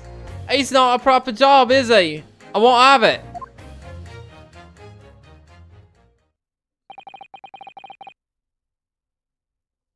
Somewhat unsurprisingly,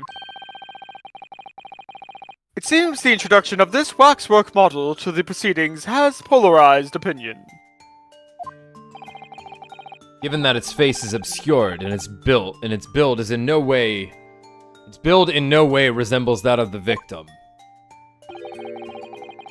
I can only applaud my learned friend's temerity at suggesting it at Mr. Asmon's body double. Yes, the applause is deafening. And yes, I know it seems extraordinary. But that's the point. That's why I have a strong feeling it's actually a greater clue than anyone yet realizes. What are you thinking, Mr. Naruhodo? I can't explain why at the moment. But I feel as though there's a specific reason why it was used. Why it had to be this model. Wait.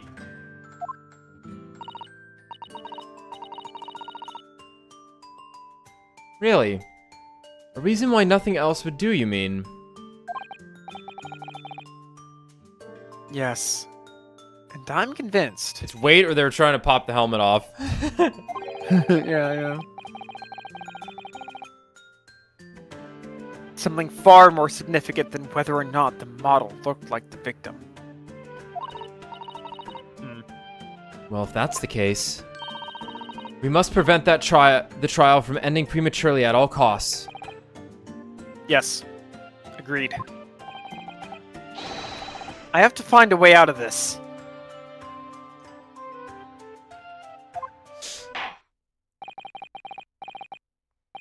If you are ready, Counsel, you may proceed with the summation examination.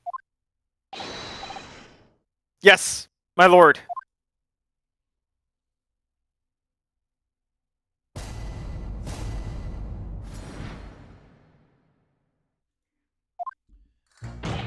Alright.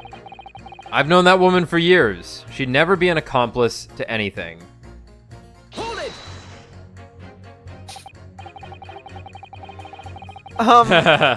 The order of things seems to have changed around here for some reason. I'm a copper, lad. It's a copper's discretion to bend the rules sometimes when needs must. What's wrong with that? Where do I start? I've been working at the yard for 40-odd years. That's even more than I thought.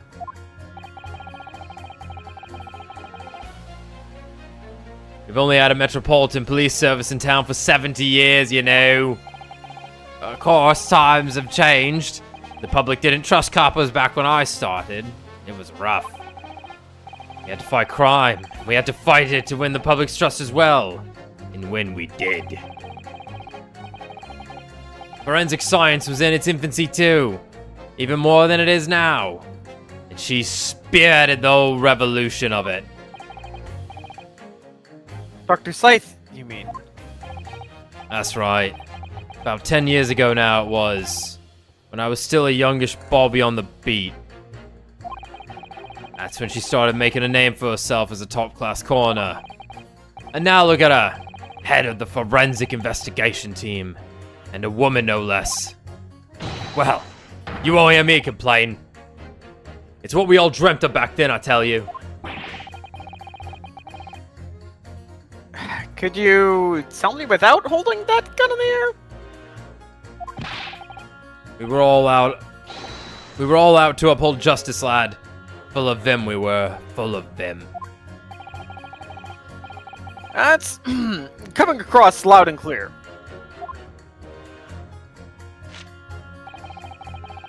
It's utter nonsense to think these two would ever be conniving with one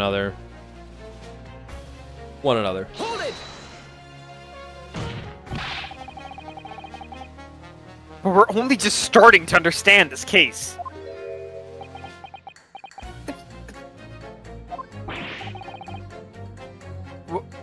What are you reading there, sir? The man behind those murders on Solar Pond Street was caught in 2 days flat. That's real policing for you. Really not relevant to this case, is it? You're wrong there. Because it was Dr. Scythe in charge of examining the bodies. It was evidence arising from her work that led to the arrest of the scoundrel responsible. Oh. That's right. Oh. That woman is at the forefront of this country's fight against crime. The idea that she's somehow involved in this murky business is a load of old tosh. I thought it was up to me to press the jurors, not the other way around. Oh dear, this is most troubling, but surely the waxwork the man stole has nothing to do with the coroner, is it? Hold it! Why would you assume that? Well, quite simply because that unsettling swindler has no relationship with the woman, does he? True. As it stands, we don't know any connection. Oh gosh. But it would be delightfully romantic if they were somehow to have a mutual interest in the waxwork. Okay? Romantic? A woman of society such as myself views everything in terms of relationships, you know.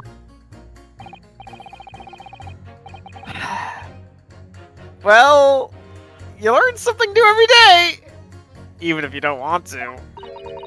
That's true. One might wonder about a possible relationship between the defendant and this coroner woman. Well, he may not have been a Tumblr sexy man, but I guess he's a Victorian London sexy man. I guess so.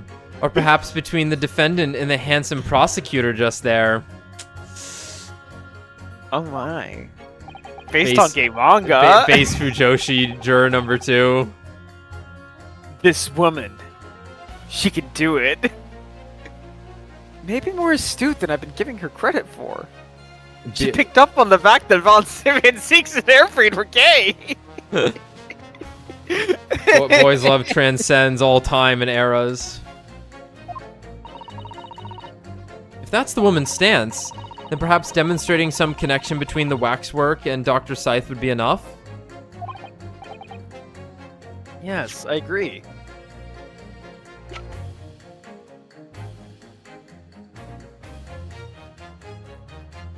We do have that. Not yet, though.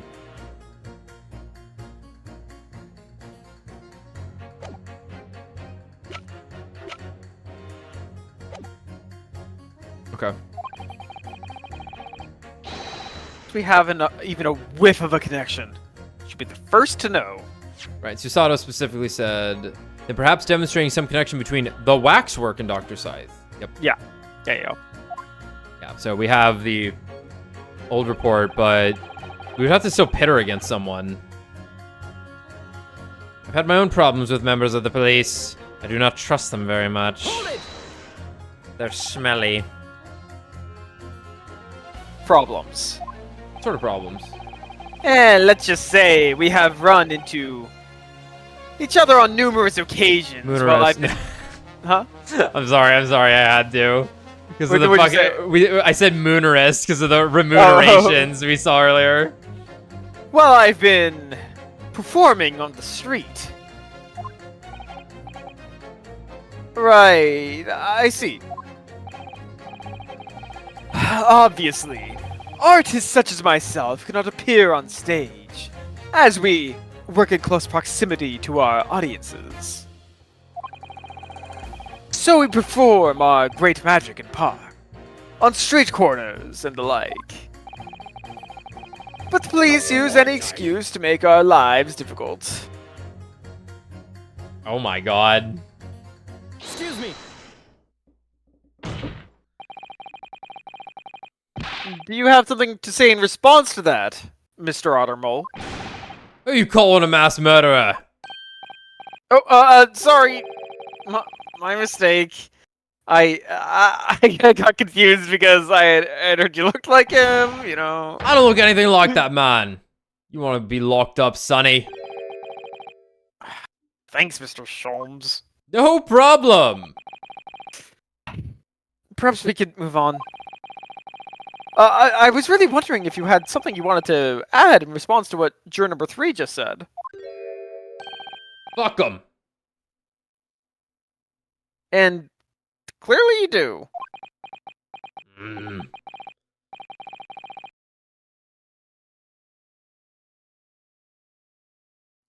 Shit, sorry guys, one sec.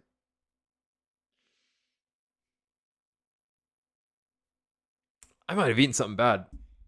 Great. Back in my day, back in the good old days, it wasn't like this. What was it like, sir? What was it like, sir? We worked our fingers to the bone to earn the public's trust, we did. And by Jove, we earned it. People respected us back then. Respected you? No one would have called a coroner into question in them days. A coroner's report was the hallmark of an investigation done right. Especially when Dr. Courtney Stevens put her name to it. She was the best of the best. And the apple of... Oh, Chotomate Kudasai. I don't know what that means. What did you say to me? Nani Sore. What are you talking about? Who's Courtney Stevens? Oh, sorry, got a bit carried away there. Stevens is Dr. Scythe's maiden name. Her maiden name? She had a normal name? And then she married into an Ace Attorney name. That was before she was married. Of course, yes, silly me. It's Scythe now, isn't it? Stevens. I'm sure I've seen that name somewhere recently. Anyway, point is, those are the great days of policing, not like now. Sorry to interrupt, sir. But do you think you could change your statement to include that name? Well, yes, I don't see why not.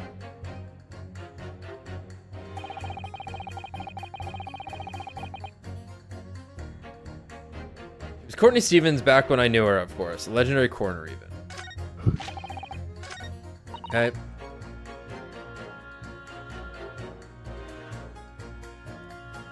Okay, so it's gonna be 2 and 6, looking like. Might as well hear the rest, though. I've seen no rigorous proof that this waxwork was ever inside the birdcage. It's conjecture. Hold it! But you claimed the whole instantaneous kinesis demonstration was a trick. Oh, that I did. But there's more than one way to pull the rabbit out of a hat, isn't there? Sorry? I don't know. I grant you, given that this cage appeared from amidst an explosion, there has been no need to use a real person. But if a waxwork had been used, the culprit could at least have had the decency to make it look like the victim. I'm not sure exactly how much criminals are governed by decency. The point is, if you're going to make a claim about that waxwork being inside the birdcage, you need to give us some evidence. Without that, it's just not science. I suppose we should expect nothing less than a logical argument from a fellow of the Royal Society. But that perhaps means his mind could be changed if we manage to present suitable evidence. Evidence that the Professor Waxwork was inside that birdcage. Can I produce that or not? Yeah. Yeah, actually, You're never gonna believe this. I have something I'd like you to see, sir. Oh. I must warn you that I firmly believe it's only wise to trust men in white coats. So given your jet black outfit, I don't mind admitting to a sense of trepidation here. Okay.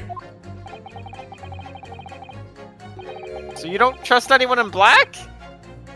Looking in the mirror must be very tiring. Trying. I do have evidence that proves the waxwork was inside the birdcage. Namely, Take that! Oh, yes, thank you. I will take that. What's that? A piece of glass. Though it's unusually thick for glass. yes, it's a piece of broken glass that we found inside the jacket on the waxwork. As you say, it's not ordinary glass, though. It's very thick and clearly made for extra strength. Dream syrup. Thick. Much like the special glass that was developed for the construction of the Crystal Tower. The Crystal. Holy smoke! Exactly. The centerpiece of the Great Exhibition, where the very incident we're talking about took place. On the day in question, the birdcage fell from above the smashed window. Fell from above and smashed through a window of that special glass. From whence this small piece originated. Is that it? Precisely. So what do you say? Now that clear evidence in support of the assertion has been placed before you. No. Well, as I said, I only trust men in white coats as a rule. However, when the reasoning is sound, it's fair to say color shouldn't come into it. We're taking points off the racism counter. Not many. The joke will be I'll just add more, and then I'll like multiply it. I'm gonna have like a Balatro number chip multiplier at play. I think. Sure. See what it comes out to. In light of what you've shown me here, yes, I feel obliged to change my position on the matter. Cool. In that case, juror number 4, you will amend your statement now, please. But not your vote.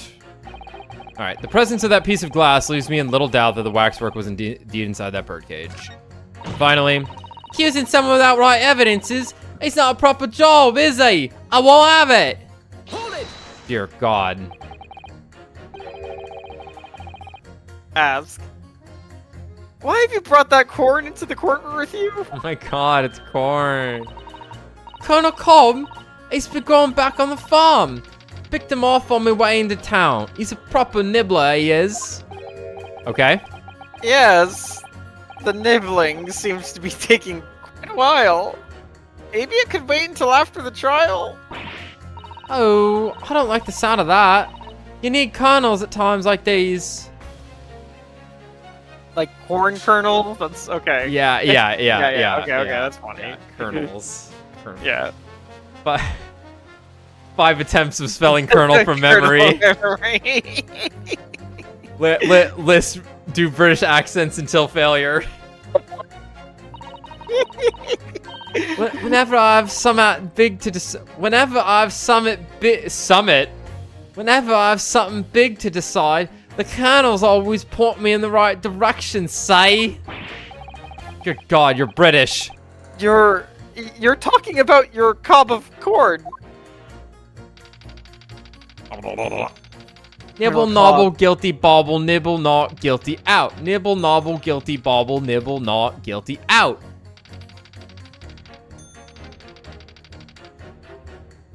Oh my God. Colonel Cobb, should I get the fries? You'll need the energy in the coming days. Need it. Yeah, I'll have the meal, thank you. Would you like a drink? Oh no. I didn't account for this. Perhaps it's akin to fortune telling with flower petals like people do back home.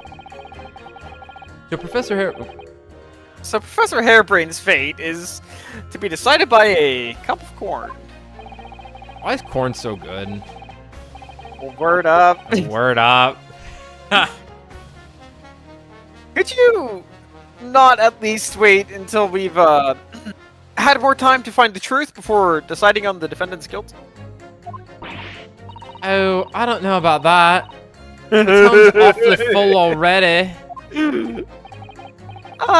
Amazing. Incredible.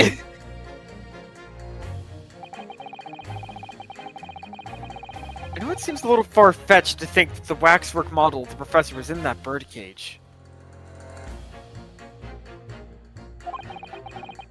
But, on the other hand, it explains a lot. Yeah.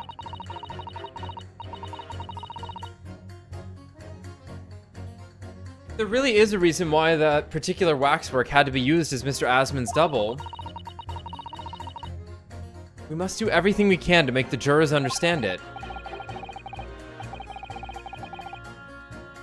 Truth is, I'm sure that's the key to this, but it's the most puzzling part of it, too.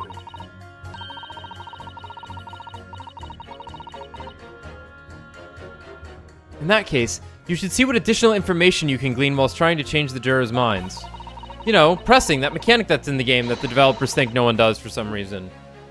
If you can read a book whilst eating a rice cracker, Mr. Naruhodo, I'm sure you can do this. Right. Yes! Yes, I can do that. Yes! I fucking got this! Alright, give me 1 second. I'm gonna grab some Alka-Seltzer.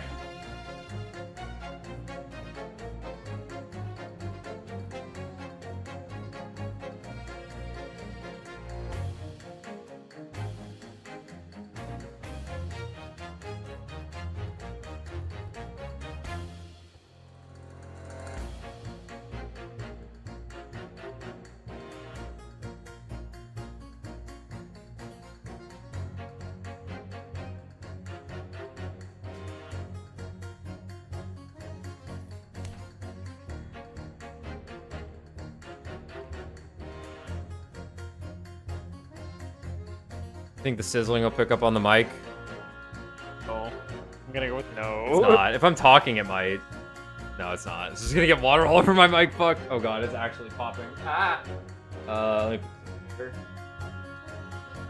It's gotta have that pop. It's got Have that to pop sizzle. them. Hey, Brad. I've been here for like 20 minutes. Yeah, I know you have. Longer than that, But actually. you didn't talk, so I wasn't gonna say hi yet. I don't remember. I said something. I think you were gone, though. Oh yeah, that's probably true. I just wanted to say that I did watch the first episode of Dawn to Dawn. Yeah. It was... Pretty- it was fun, right? It was really fun. Yeah, like... it was just it's- fun. It was really fucking funny. Like, the animation was great. It was just stupid. Dude, like I don't say what it is, but like the fucking stinger at the end of the episode. Oh my god. Oh, I was fucking hollering. That- like, that I'm sealed like, the this deal show's for me. This show is gonna be so fun. I And have did- a coworker who's it is his favorite manga. I believe it is it. the best thing ever. Like, it's probably gonna be one. I forgot to recommend it at the beginning of the stream. Go watch the first episode of Dawn to Dawn. It's got good energy. It's clearly gonna be romance focused. It's just gonna be nonsense happening. Like, it's just gonna be a fucking supernatural romp. And It was really fun. I love the, I love that the main girl is like, has the actual Gyaru aesthetic from the mid 2000s. Yep. Not the not that fake Japanese preppy girl shit that everyone thinks is a Gyaru nowadays. It was really fucking cool.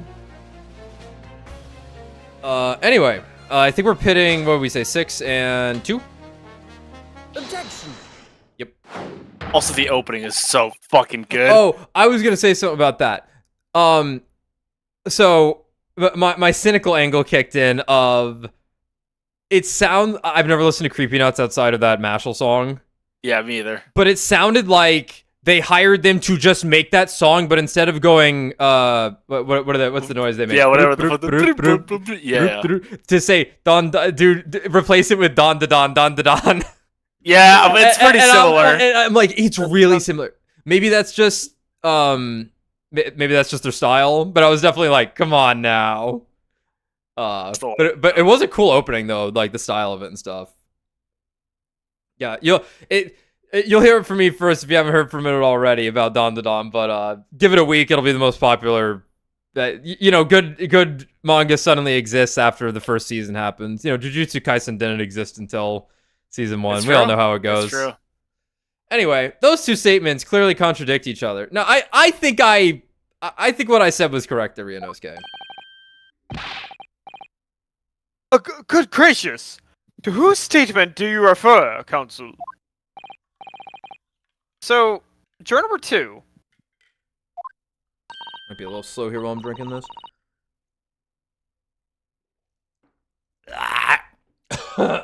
Oh gosh, me? What can I do for you? I presume that you heard what juror number 6 said in his statement? It's brought to light the maiden name of the coroner, Dr. Scythe. Oh no. If I get a good Turn burp, has you're all revealed a hearing it. connection that wasn't apparent before. Well, naturally, as a woman of society, I find such connections and relationships irresistible. You should watch Dawn to Dawn. I'm liking what I'm seeing. But oh golly, I'm afraid I fail to see what you mean.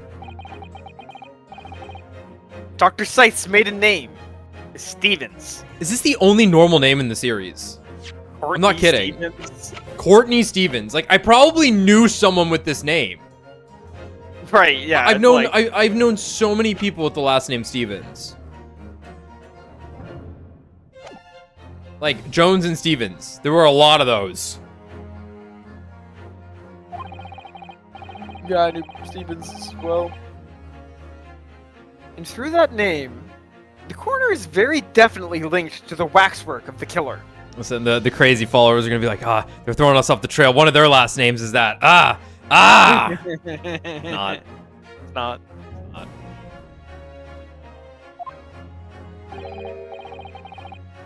Like I said, if you want to find my last name, it's in a stream somewhere.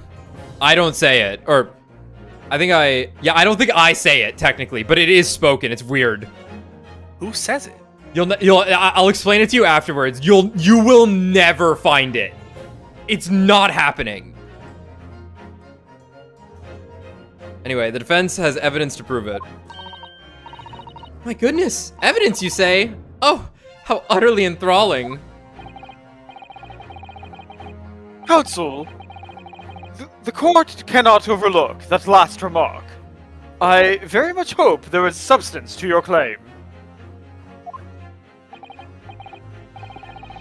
Of course, my lord.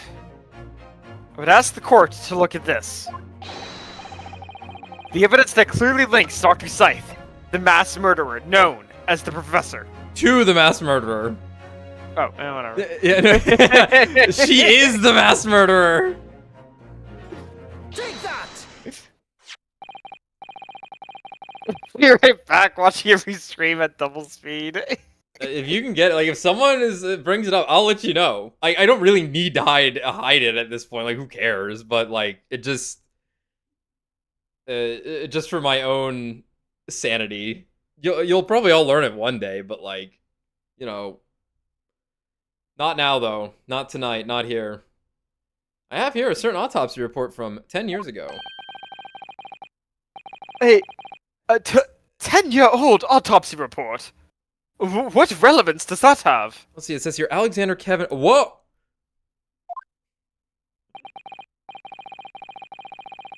It is, of course, the autopsy of the person portrayed in the waxworks.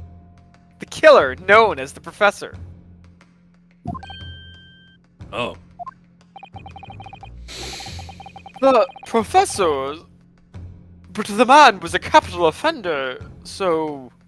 Right, and I didn't realize this till now because I'm like trying to get back into it. Obviously, I'm a bit out of sorts tonight. Right, so this helps corroborate. Oh, if only. If I married into a cooler last name than what I have, I would. But I have 2 last names, so I'm keeping them both probably. Right. Get fucked, everyone looking for my last name. I have 2. What was I gonna say? Right, so the fact that she is going to have had a dirty hand in the events of what we're dealing with right now, yes, is going to play into the fact of how this guy, the Professor, potentially did not actually die, right? Yeah. That's right. This is the certification of death that was drawn up after the convict's execution. The identity of the killer was never made public. The report gives few details. But what's important is the name of the coroner who wrote it. Courtney Stevens. Oh my! Courtney Stevens? Strike a light!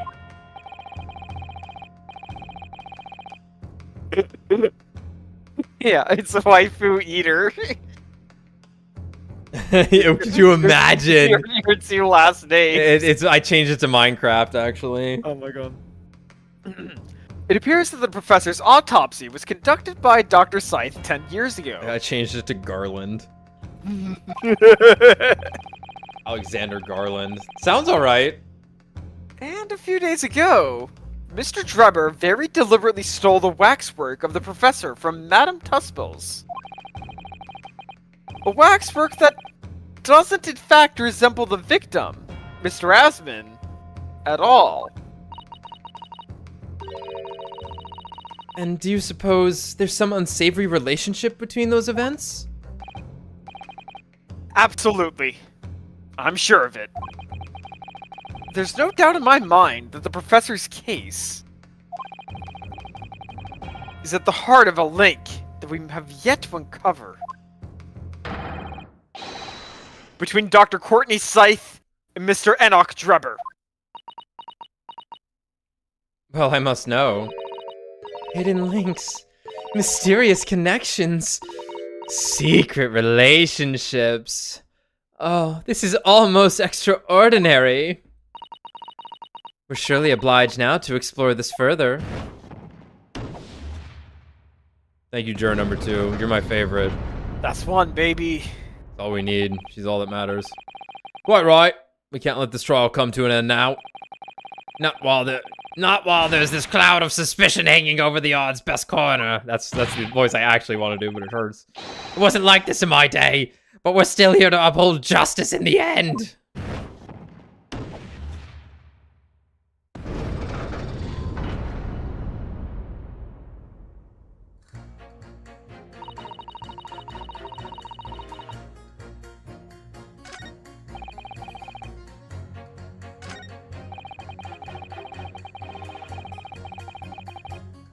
Okay. Not quite sure what juror number 5's saying. Let me go back to 1.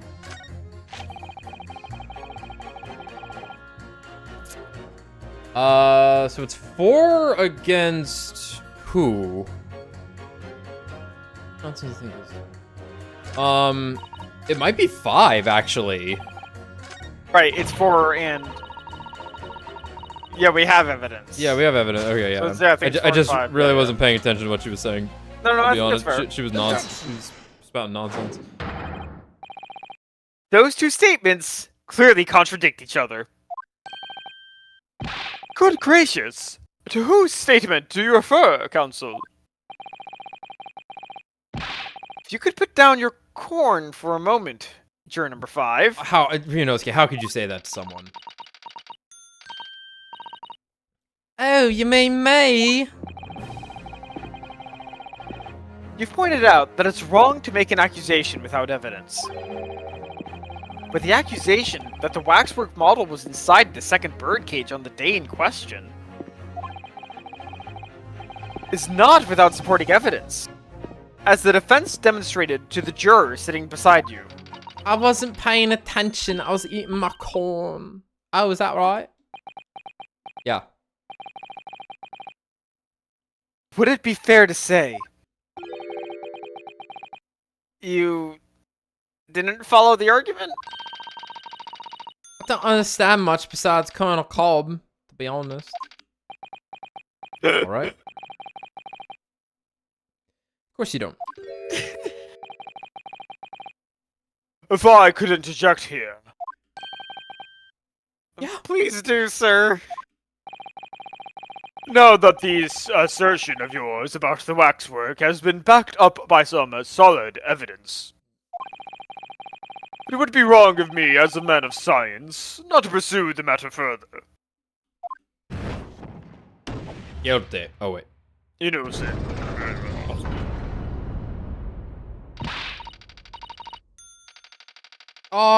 Well, me too then. Sorry? This brainy gentleman says he's right. Then he must be. See, I wouldn't dream of going against Colonel Cobb or anyone who's got stuff in between the ears.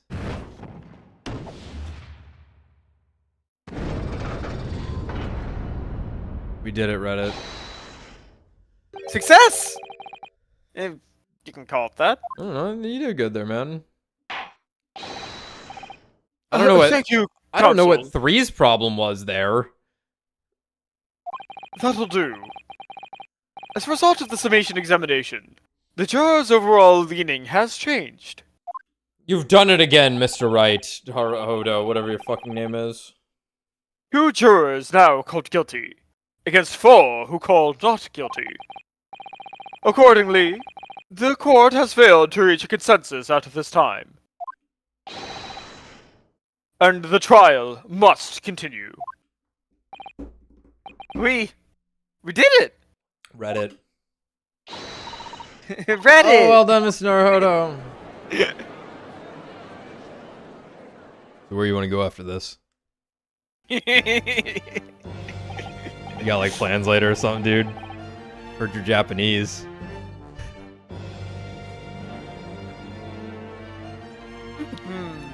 A waxwork of the despicable professor, used as a body double for the victim is in this quite extraordinary case. I must say, it's extremely hard to believe the assertion could possibly be true. However, he didn't fucking teleport, so Yeah. Yeah. it would appear that it does at least warrant further investigation. It's the waxwork of the professor that links Mr. Drebber and Dr. Scythe.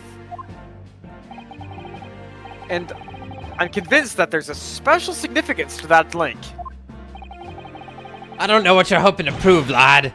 I really don't. The truth, sir, by using evidence and testimony. I'm going back to sleep. Yeah, that's what happened, dude. It's crazy, right? Oh, if the court is to delve deeper into the alleged involvement of the waxwork in this case, then the prosecution calls for the owner of the model to be summoned as a witness. The owner? Yes. Madam Tuspells.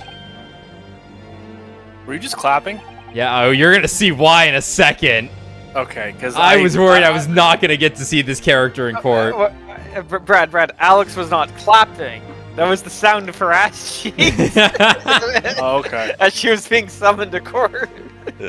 Her Hi. wax cheeks. Her wax cheeks. I really thought that Lord Van Seeks would object to this whole line of inquiry. He must know Tuspels. He's like, shit, get her in. Very well. I concur. Make arrangements for Madame Tuspels to appear as a witness with immediate effect. I already did. Now, listen carefully, my learned friend. Yes. You should know that you're on the brink of opening Pandora's box. Yeah. Yeah. What's new? I'm destined for this shit. The court shall now adjourn for 45 minutes. During that time, the prosecution will summon the new witness and prepare her to taking the stand. Madam Tuspells, yes. I shall see to it at once, my lord.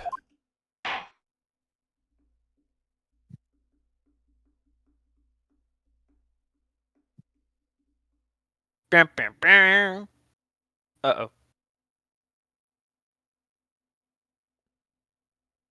We got like 4 more hours of this, I think. Yeah, probably.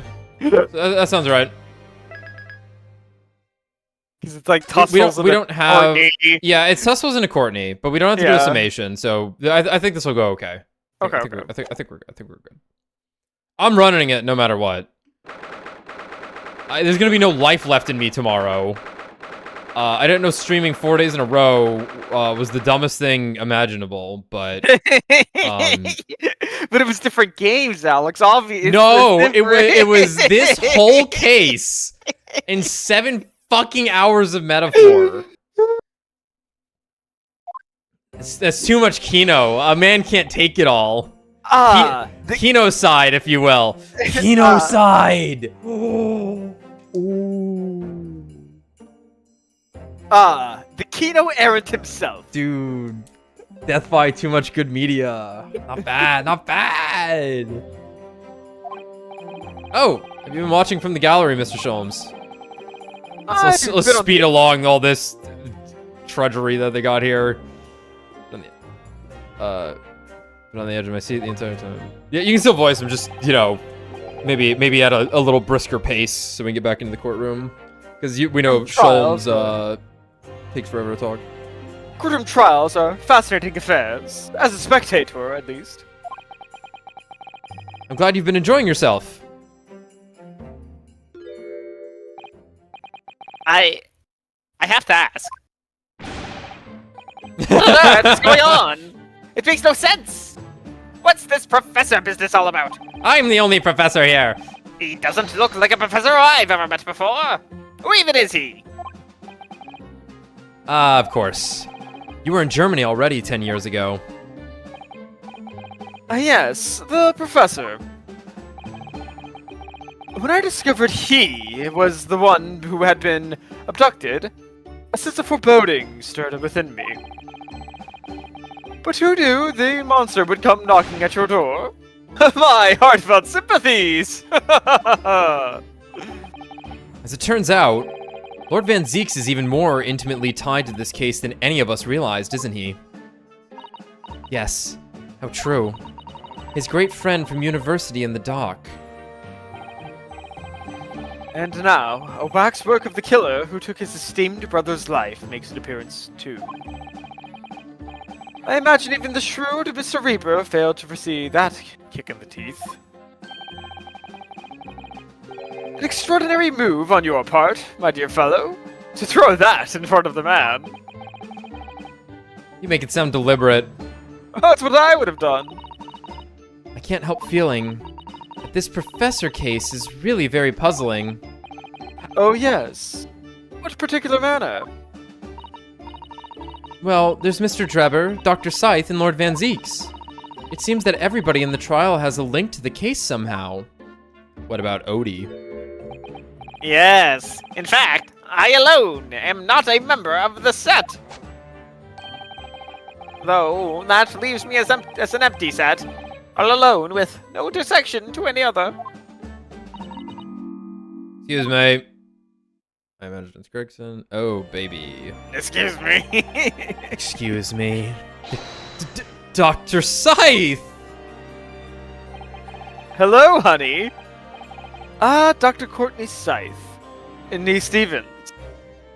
Good day to How is this actually pronounced? I have no at, idea. Like, I look at it and go like, Nay, and it's funny because like, Nay-chan, Yeah. right, as older sister, and it's for a woman's maiden name. Yeah, I've actually never seen this expression ever. Yeah, it's just, like, you would see Dr. Courtney Scythe, parentheses, Nay Stevens, to show her maiden name. Original name, yeah. Yeah. Good day to you. Hello, Sholmes. That was very shrewd of you. Oh, what in particular, Frey? You requested that 10-year-old autopsy report from Gregson, didn't you? Oh, why would you assume such a thing? Because Gregson told me. Fuck! Okay. To think it's been 10 years. 10 years in the laboratory wielding my scalpel. I smell nothing but corpses and disinfectant. A policeman on the jury had a lot to say about you as it happens, Dr. Scythe. And I have accused you of being complicit in what happened. I'm hoping that you'll take the stand and tell the truth about what really happened. That certainly won't be possible.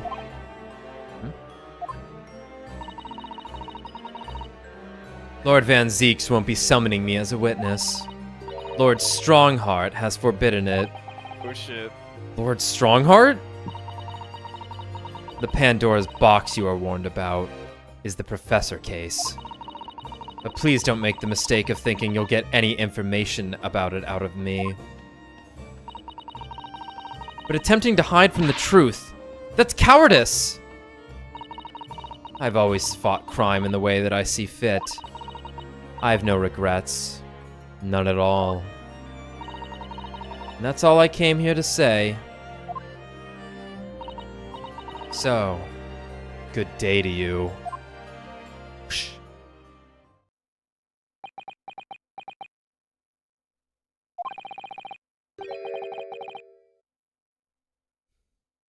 She mentioned it too. This Pandora's box. Whatever does it all mean?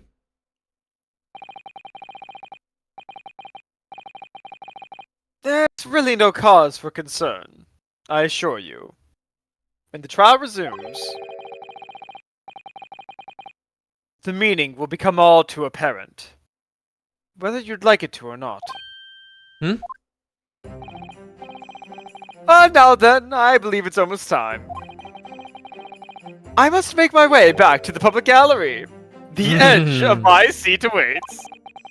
I think maybe you're enjoying yourself a little too much. Ah, yes. One word of warning before I go. If, in the course of the trial this afternoon, you perceive even a shadow of doubt about the truth, don't let it out of your sight. Pursue it like a dog with a bone. Hound of Baskervilles. Don't talk about that. Also, I definitely lied to you about your friend being dead, but don't worry about that. To the bitter end, you understand. Do not falter. Whatever may come to pass. Whoosh. Oh, I thought he was gonna fade out. Alright, I understand. Thank you. Good. I shall make myself scarce then. I purchased a bar of no. caramel earlier, so I shall be gnawing on that as you gnaw away at the truth. Okay, good for you. What did that warning from Mr. Sholmes really mean, I wonder? Especially the bit about whatever may come to pass.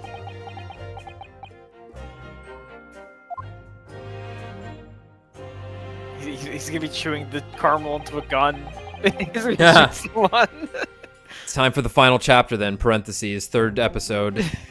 There's 2 more cases after this. I'm determined to find the truth. No matter what. Bring her out.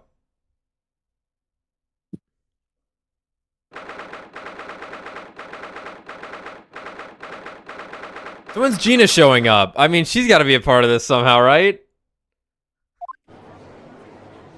God, he manifested it! In the name of Her Majesty the Queen, I hereby reconvene the proceedings of this court. Counsels for the defense and prosecution, are you ready and able to continue? You really did that, man? That's crazy. Oh, the prosecution is ready, my lord. Yes, my lord. The defense is also ready. As the court is aware, the case under our scrutiny began with a damaging incident at the Great Exhibition. Yeah. Yet we now find ourselves embroiled in the details of a convicted felon who was sent to the gallows a decade ago. This trial has certainly defied all expectations. As seems to be the fate of all trials in which this Nipponese is involved, my lord. Nipponese. Nah, you're cool What does though. that mean? He like looks over at if you're Japanese, it's cool. It's cool for you though, not them. You're a prosecutor. So it's then- fine. Let us begin our exploration of the defense's assertion that the waxwork was cardinally involved in this matter. Lord Van Zieks, Yo, my lord. are we still awaiting the arrival of Madame Tuspels? Not at all. She is in the antechamber as we speak and ready to be summoned. Very well. Bring in the witness. Shit, I should just drink this shit whenever I start streaming anyway. Nice. At once, my lord. Bailiff. Show Madame Tuspels to the stand. Wait, Alex, can you say that line again, but as Zeke's drinking wine? Which one? I should just drink this shit before I start on my cases. I should just drink this shit before I start all my cases. I gotta stop throwing it away. What the fuck is wrong with me? Things are about to become a lot more intense. God, I'm lonely. Rubber is responsible, as I'm sure he is. It means he must have had an accomplice, Dr. Scythe. And what connects the pair of them is the waxwork. Yes, the model of the professor. That's the key to the link between these otherwise unrelated individuals. It's a tenacious link. Tenuous. Tenuous, oh my god. I'm like, tenuous? No, it's It's a it's- tenuous link, cool. admittedly. But at present, it's all we have to go on. Just remember, everyone, we're not professionals. We're having to solve a crime. And she's sculpting Sholmes' face. Cool. State your name and occupation for the court, please. This is who I was clapping over, Brad. Oh my god. The waxy witch woman. My name is Madame Esmeralda Tuspels. I am a waxwork artisan. And the proprietress of the Madame Tuspels Museum of Waxwork. I see. And you haven't seen her eyes yet. You will have to pardon me for working as I testify.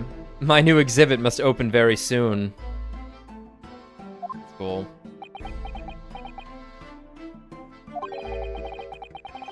Oh, he finally gets a statue, does he? Now there are 2 of them in the world. Oh, this is good. Over Inosuke. no. Oh, there no. are far more than that. Well, this would be nice if, like, Ryunosuke and Susato get a statue at the end of this game or something. Oh yeah, that'd be fun. That'd be cool. Oh my! What expression is she carving onto that face? Thanks, man.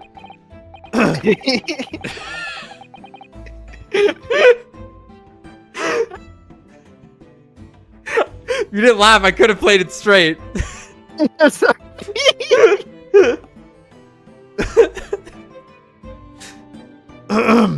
A number of days ago, a particular waxwork model was stolen from your museum. Can you confirm this? Oui, that is true. At first, we believed it had been kidnapped.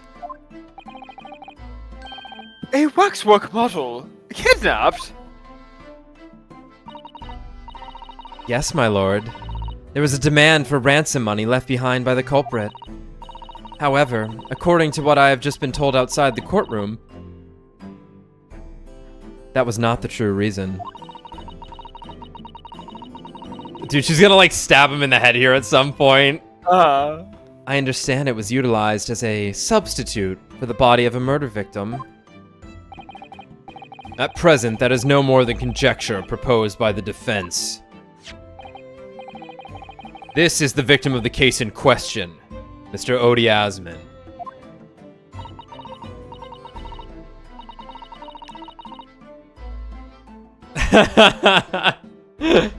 But of course, I know him well. He is a part of my odious personages exhibit. I detest to say what is evident, but Mr. Asman does not resemble the professor at all. Yes, but perhaps their faces are very similar? Are you suggesting that we should see now the demasked visage of the professor? Oh my god. I have the key here, but it is strictly forbidden to open the lock. Got kinky suddenly. This is absurd! Pardon? I don't know what face you've carved onto your fancy figure beneath that mask. But clearly, it won't be that of the actual killer. Indeed. The man's identity was never made public, after all. The trial took place in a closed court. The proceedings were strictly confidential. The condemned man was summarily executed. His identity remains a closely guarded national secret.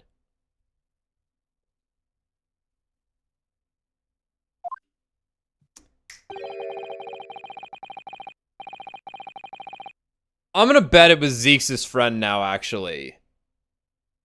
To mirror the Giselle Brett stuff, where they covered up an international incident. Right. That makes sense.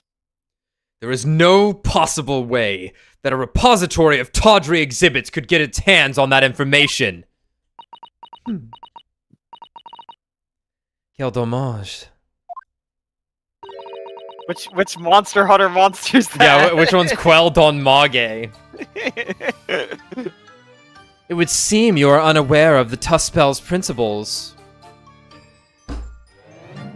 Dude! Are we about to get dead body soul transfer shit? Please. I'm on my fucking knees begging. Give me the spirit mediums. What principles? What principles? The family Tuspels has always prided itself on sculpting its models a la perfection. Every detail, including the visage. Damn it. Visage, No, I know. No, you said it right the first time. No, you can say visage. I've always known it as visage.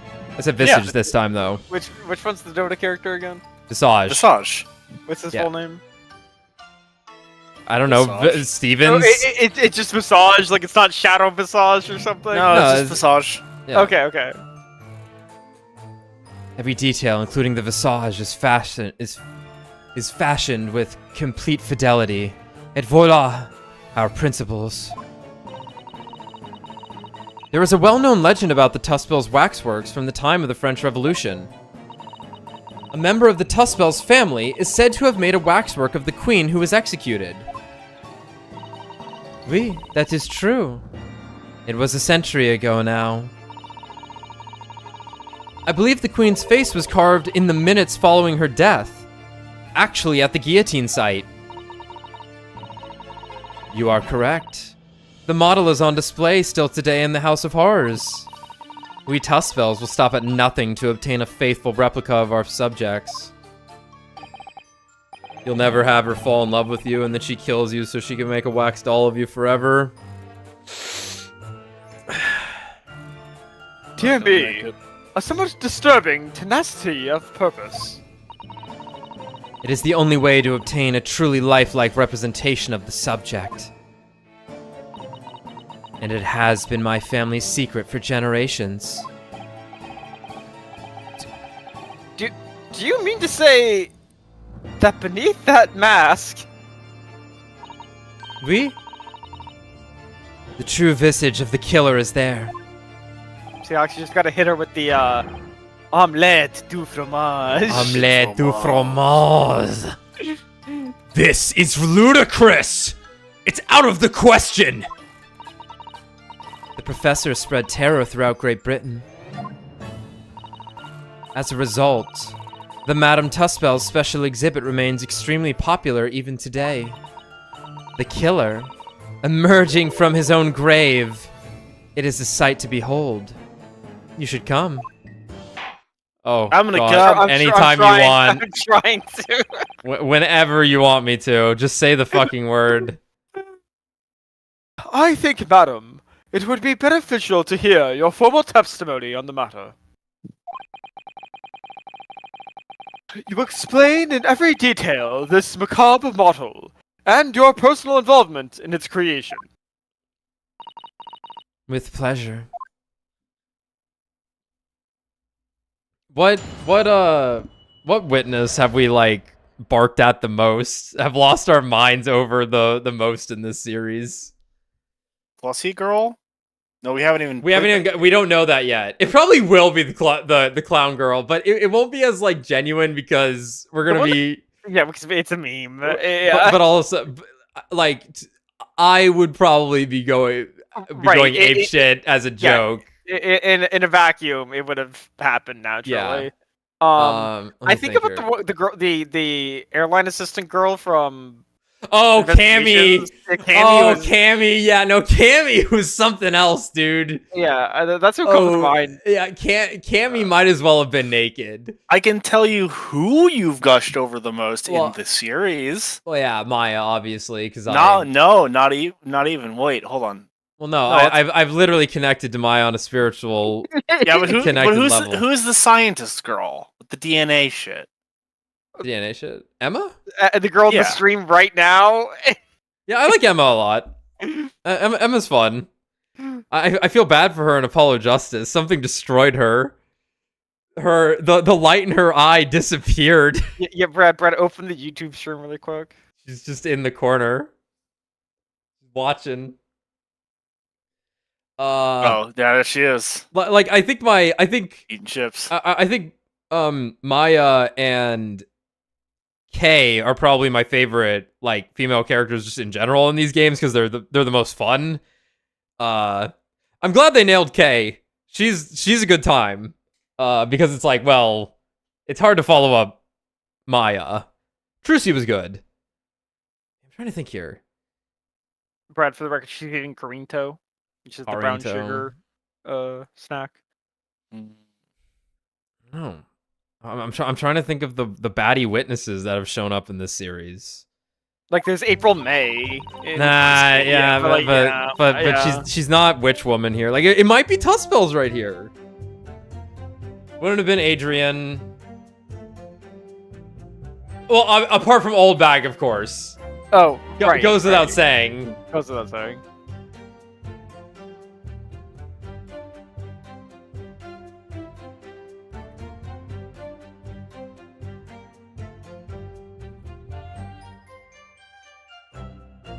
I'll think on it later. The special exhibit in the House of Horrors is based on a rumor that shocked society in London. An impression of The visage was taken directly from the corpse, in accordance with Tuspel's family principles. I enlisted the aid of the gravedigger.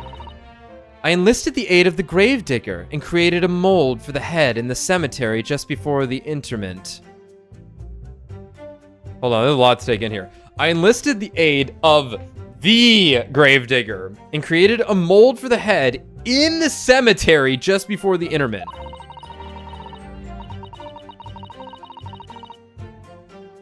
I hid myself until he gave me a signal. I was there for a very long time that night. As dawn approached, I was very worried that I could be discovered. Pretty bold to just come out and admit this. The gravedigger? The man sanctioned this. Oh. Okay, the gravedigger. The man who digs the graves, not someone she, like, hired. Okay. Interesting. Oui. I will do all that is necessary to achieve the true resemblance my family is celebrated for. Nobody else knew. Only the gravedigger. What harm did it do? Oh? Oh. So you truly saw it. The face of that monster!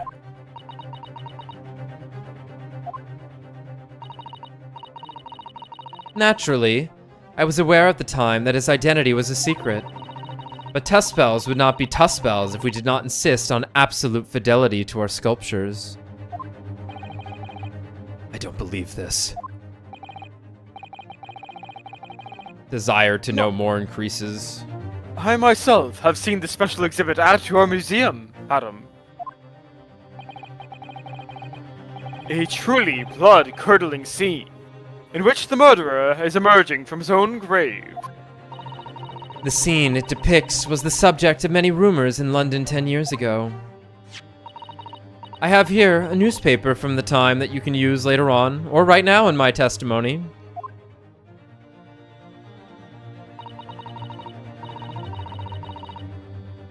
The special exhibit was based upon the picture in this article.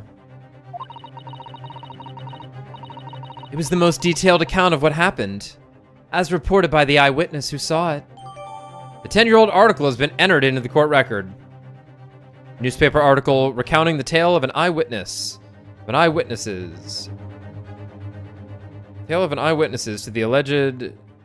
I'm sorry, it just says eyewitness. An eyewitness to the alleged resurrection of the professor from his grave on the night of his execution. Wow, Mr. Drebber saw it. Man rises from the grave. It's too absurd for words. The public enjoys absurdity, monsieur. That is why I've reproduced the scene as carefully as possible in my museum. And it's a waxwork from that exhibit that was stolen some days before the incident at the Great Exhibition, wasn't it? That is correct. The professor you see before you here.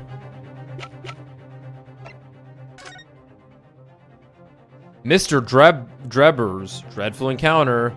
Mad sheep rampage. Charles Darwin to receive Copley Medal. The Great Stink. Mad sheep rampage. Yo, the mask. Was the ball mask to blame for the Great Blaze?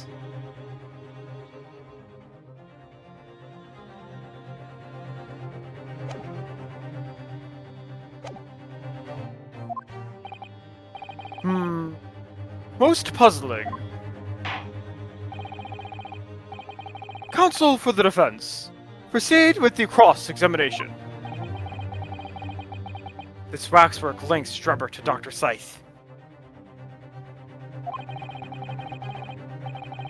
There has to be some reason for that, which hasn't yet come to light. But I'll find it. Get to the bottom of what really happened. Prove that Dr. Scythe and Drebber were in on this crime together.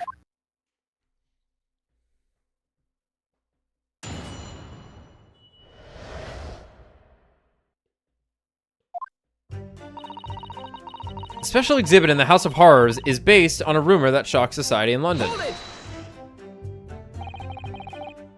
And that rumor would be... Really, Ryunosuke? A 10-year-old tale now, but one that no Londoner would ever forget. Oh, right. I know just what you're talking about, I think. Of course, it couldn't be anything else. Yes, that story will never disappear. The tale of the condemned killer rising from the dead. That is the central attraction of my House of Horrors. The rumor was whispered all over the city, and it was like this. It was in Lowgate Cemetery behind the prison, in the dead of night after the execution of the killer. The interred professor slid back the stone slab covering his tomb and emerged from his grave. A young man who witnessed this felt a scream welling up inside him.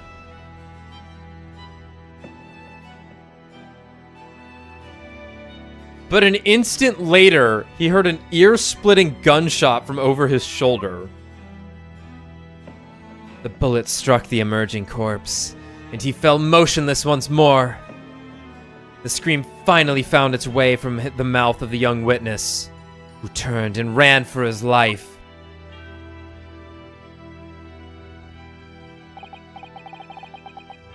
Then, the corpse climbed out of his own grave. And then somebody shot him? Who? Who was it? Nobody knows, even today. But remember, it was just a rumor, perhaps nothing more than a ghost story. The good people of London, they love stories like this. That is why it was in every newspaper across the capital. But it's just a story.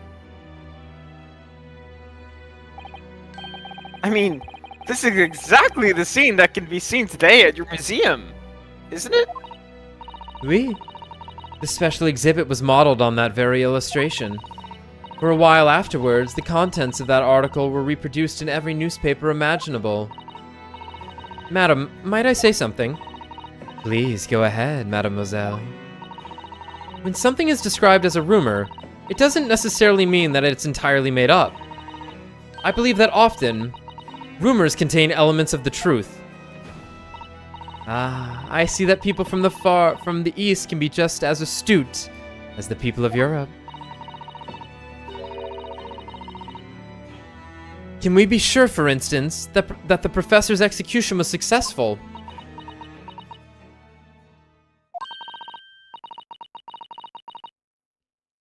It is not possible for the dead to come back to life. 10 years ago, I was there in Lowgate Cemetery. After the criminal known as the Professor was killed by hanging, I took a wax impression of his visage from the corpse just before it was interred.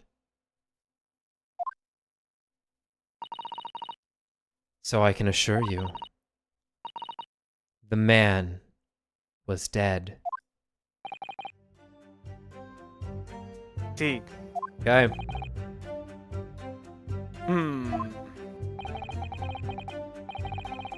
It would certainly appear that the condemned man suffered the intended fate. Zeke's is itching for that mask to be off. An impression of the visage was taken directly from the corpse in accordance with Tuspel family principles. Hold it! Is that true of every waxwork in your museum, then? It is. Assuming the subject is dead, of course. Live subjects have to cooperate in a similar way. I have letters from imprisoned criminals all the time, you know. What sort of letters? When my time comes, please make a waxwork of me. God. Comme ça. Yes! Please. My museum is famous, monsieur. It's To be made into a waxwork is an honor, and for criminals, a symbol of status even. Because nothing says hardened criminal better than wax. And it is thanks to one killer in particular that my museum has gained such popularity in London. I refer to the star of the special exhibit, of course. The professor. Whose form you claim to have captured by taking an impression from the actual corpse. There are no exceptions to the principles of Tuspels. I enlisted the aid of the gravedigger and created a mold for the head in the cemetery just before the interment. The interment. Hold it! Surely that's illegal, isn't it? We're not talking about that right now. It would seem the proprietress of this repository of novelties was blinded by monetary greed. It had nothing to do with money. The man is part of London's criminal history. That is why I had to sculpt him, to record this history. It is the raison d'etre of the Tuspels Museum. The man was convicted in a closed court and sent for immediate execution.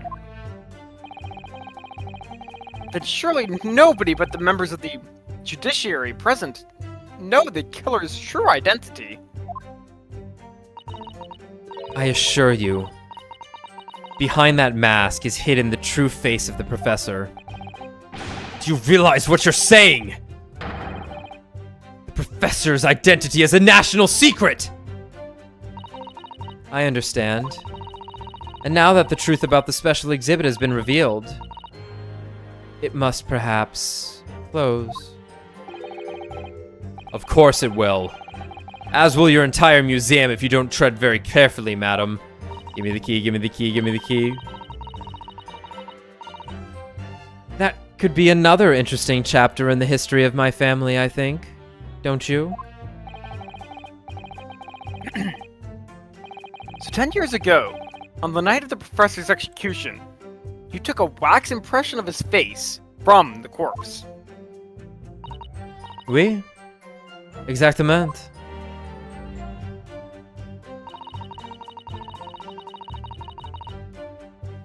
I hid myself until he gave me a signal. I was there for a very long time that night. They're longer than you expected to be. I had some difficulties in capturing the subject's form correctly.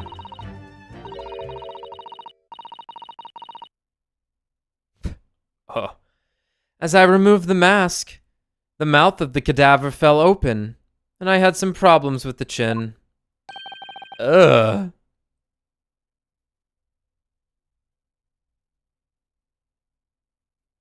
I don't think it picked up. Dare I ask? Thank you. The man had been dead for a short while already, you see. His muscles were relaxing, and consequently, his chin would not align itself correctly. Oh, dear, what a horrible thought.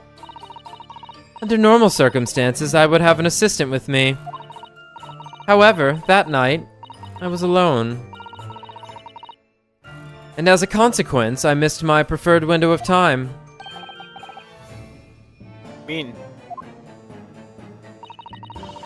When I take the impression of the visage of a cadaver, I always wait until 3 hours after death. Why 3 hours? Is that amount of time significant? It is because of rigor mortis. Wrigley Mortis? It's the name given to a phenomenon that occurs in recently deceased bodies. As a rule, 3 hours post-death, the muscles in the body begin to stiffen. By approximately 10 hours post-death, the entire body is completely rigid and inflexible.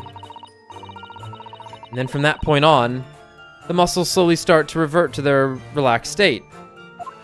And then the bloating begins. The effect is often used to estimate the time of death when a body is discovered. Well, that was an education. If a slightly scary one. As the Mademoiselle says, rigor mortis commences 3 hours after death, and it starts in the jaw. I see. So that's why you wait. Before that time, the mouth falls open, and it is very difficult to do my work. I'm getting hard. Hmm. For me to do my work with all this talk of corpses. I wonder about that information the courts just heard from Madame Tussbells. I think it is significant. I'm going with significant. How exactly it is, don't know, but it's not like present evidence, but it's like it's significant. The information about rigor mortis that you just shared with us. Would you mind including it in your formal testimony? I believe it could be significant, you see. of course, I do not mind at all. I can't help but feeling after this latest topic, the atmosphere in the courtroom has become extremely grave. This is no time for jokes, Mrs. Sato. Yes, it is. You will take damage now. That was funny. Madame, kindly amend your testimony as discussed.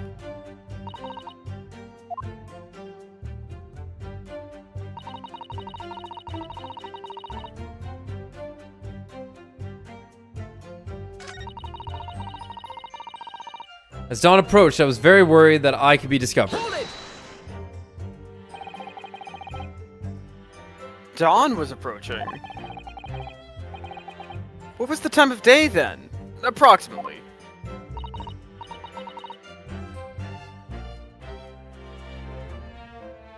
Well, I could not say. But when I left the cemetery with my utensils and wax, the morning light was becoming visible. The execution took place on 17th June, which had the earliest sunrise of that year. Okay. Indeed it did. First light would have been around 4:40 in the morning. Okay. Executed at midnight. 3 hours for rigor mortis to set in. She was there for an hour and 40 minutes. Makes sense. That really is early. What does this matter, though? The fact is, I had very little time. Well, she got there before the rigor mortis set in, since the jaw was moving. Yeah. So I finished my work in a half hour. Okay. It was necessary to complete the impression and bury the body before daybreak, of course. If somebody had discovered me there, it would have been a catastrophe. Ow! Ow! Wow, that hurts! So I had to hurry. Is it me? Or does Mr. Schultz seem to be taking shape more quickly now, too? You certainly appear to go to extraordinary lengths for your work, madam. I wonder, is what she just said particularly significant? It's significant! Let me look at my evidence. I don't know. Maybe?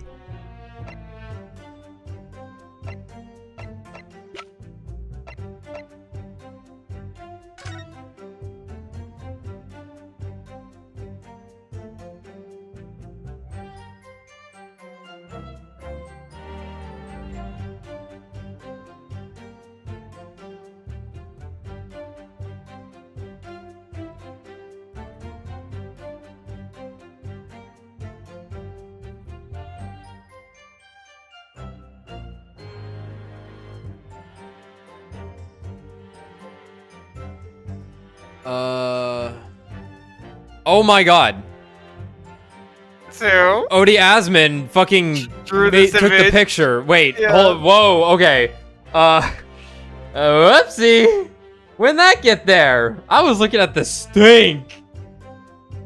Huh. Interesting. This was a drawing, right? Not a photo. I I think they said it was a sketch. that's a sketch. That's a sketch. Yeah, yeah. Weird. I'm Very weird. Yeah. Weird. Okay. It's significant. Madam, those details about how long it took you to complete the sculpture and the early sunrise, could you include them in your testimony? I believe they may be significant. Of course, if you would like me to. Quite right, Mr. Naruhodo. It is intriguing. A sunrise at 4 in the morning would be absolutely unimaginable at home, wouldn't it? Quite by significant. Only amend your formal testimony. Yep, yep. With pleasure, my lord.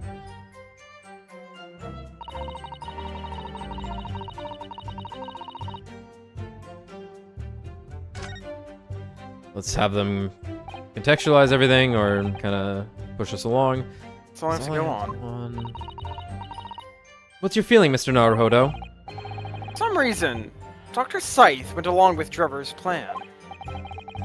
Now, if that's really true, then the professor is the only other thing we know of that links the pair of them. So I feel sure that waxwork must be a clue to this mystery somehow. In that case, you must use this cross-examination to uncover exactly what it means. Otherwise, the jurors are sure to revert their leanings. Yep, yep, yep.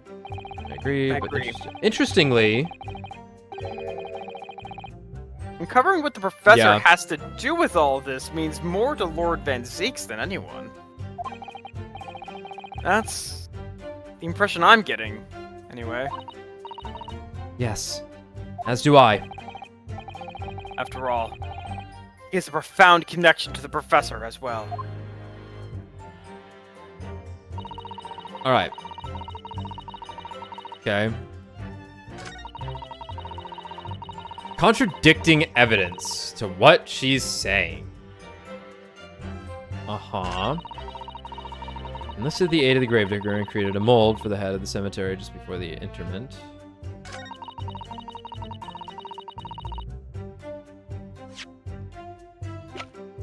Let me just check something here.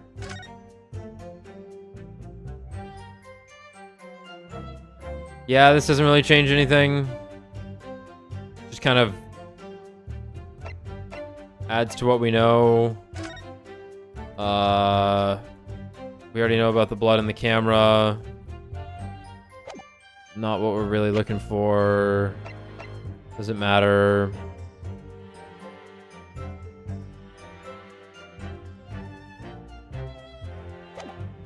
Yeah, so, right, so she must have been here for the rumor to have taken place, right? Like, why does this story exist? Or were you there? Did you see this? What's going on?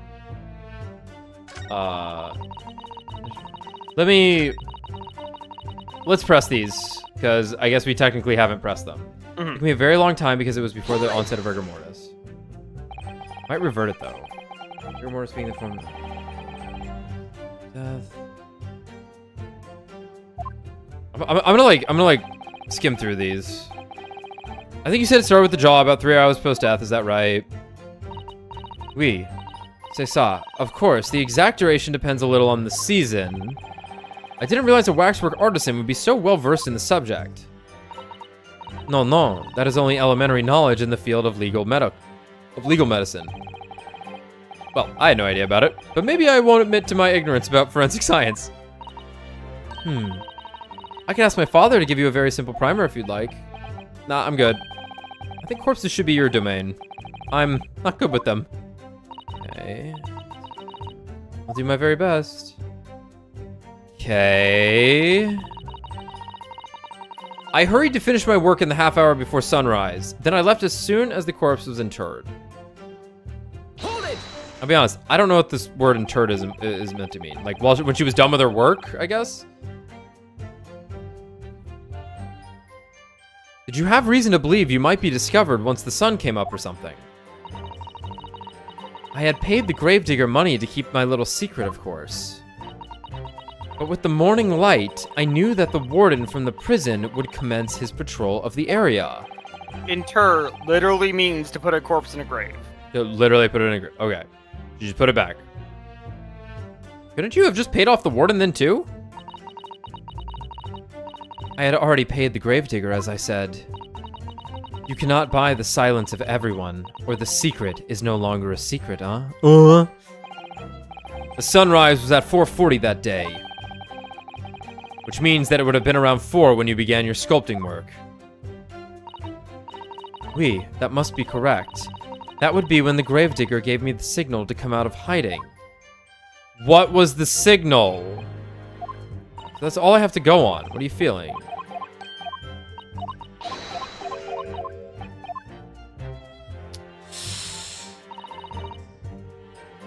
Right. So it's no nonsense with like switching her testimony or anything. We have all we have. So, special exhibit in the House of Horrors is based on the rumor, okay?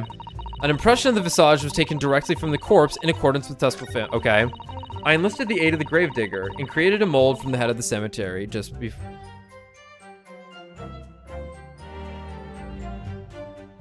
Glad I looked up what this word is, or had you all tell me what this word is. I enlisted the aid of the gravedigger and created a mold for the head and cemetery before it was ever put in the ground. Okay. Right. This makes sense. So.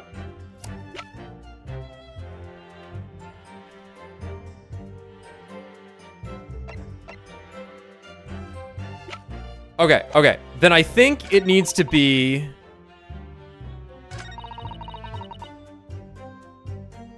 I'm saving, first and foremost. I think it has to be this. I think it has to be... My best guess, I should say, is this. The corpse was not in the ground. Yet somebody discovered it. When did this happen? I suppose it could have happened after the night he was put in the ground. No, on the night of his execution. Objection.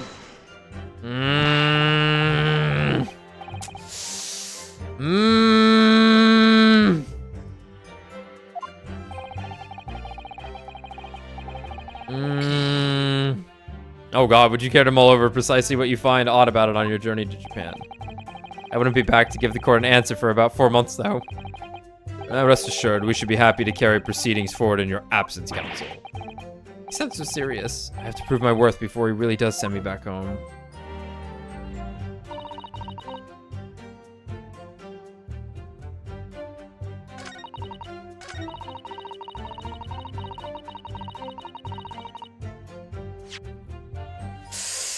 Okay. All right, so she's a half hour before sunrise is 4:10. Yeah, let's say the body. The body is put in the grave at like 4:40 then, I guess, like at sunrise. Well, I hurried to finish my work in the half hour before sunrise. Then I left as soon as the corpse was interred. This corpse is put in the ground right before sunrise.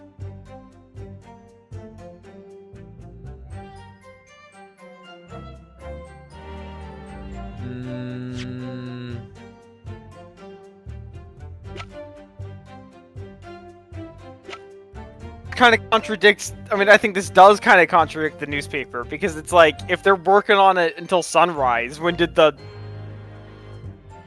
story happen? That's what I'm saying. Right, you know, like I agree I'm confused why this didn't work. Huh? Oh, accounting.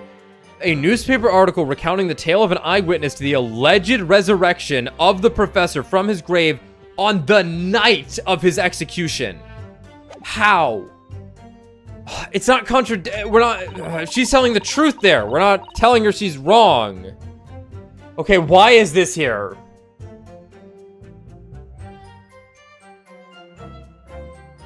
Took me a very long time because it was before the onset of rigor mortis. Apparently a long time is half an hour. Wait. I think that's the issue. The half hour before sunrise would be 4 hours after the guy died. So rigor mortis should have already said it. Yes. So here's Yeah. the issue. He didn't die at midnight. He died at like 3 when he was shot. Right.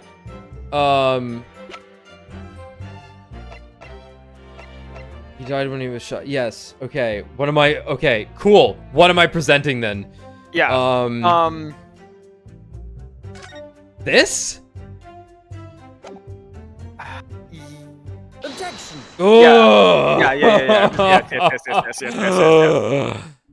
Oh man. Okay. Yeah. Okay. Jesus. 'Cause she waits 4 hours, 3 to 4 hours after midnight to avoid it. Still had to deal with it. Why? Because he didn't die at midnight. He didn't die at midnight. Okay. Jesus. Okay. Yes. Pretty Okay. cool. Yeah. That was a good one. Okay. Madam Tuspels. I have here an autopsy report that was filed 10 years ago now. It confirms the death of the professor following his execution at the gallows. And is that a problem? I believe it is. Because your testimony, and a particular detail in the report, completely contradict one another. Quoi? Que? Qui? Qui? When? Qui? What? Why? Are you going to explain yourself, my Nipponese friend? I'm dying here. According to her testimony, Madame Tuspels was creating her wax impression just before dawn. And at that time, rigor mortis had not yet set in. Am I correct so far, madam? You are, yes. As I said, the stiffening of the jaw is the first sign of rigor mortis. 2 or 3 hours after death. But the man's chin was limp, so he cannot have been dead for a long time. Could not have been dead for a long time. But on the other hand, if you look at Dr. Scythe's report, Sauce. it clearly states the following. Death by hanging, confirmed at midnight, 17th June. No! If the professor indeed died at midnight that day, then by the time you were sculpting his face, rigor mortis would have already set in. Yes, you are right. The chin, it would have been completely stiff. In other words, this report is wrong. Objection. No. Coroner makes mistakes when recording the time of death. The very idea is absurd. In that case, there's only one possible conclusion. The execution didn't actually take place at the stated time. I'm impossible!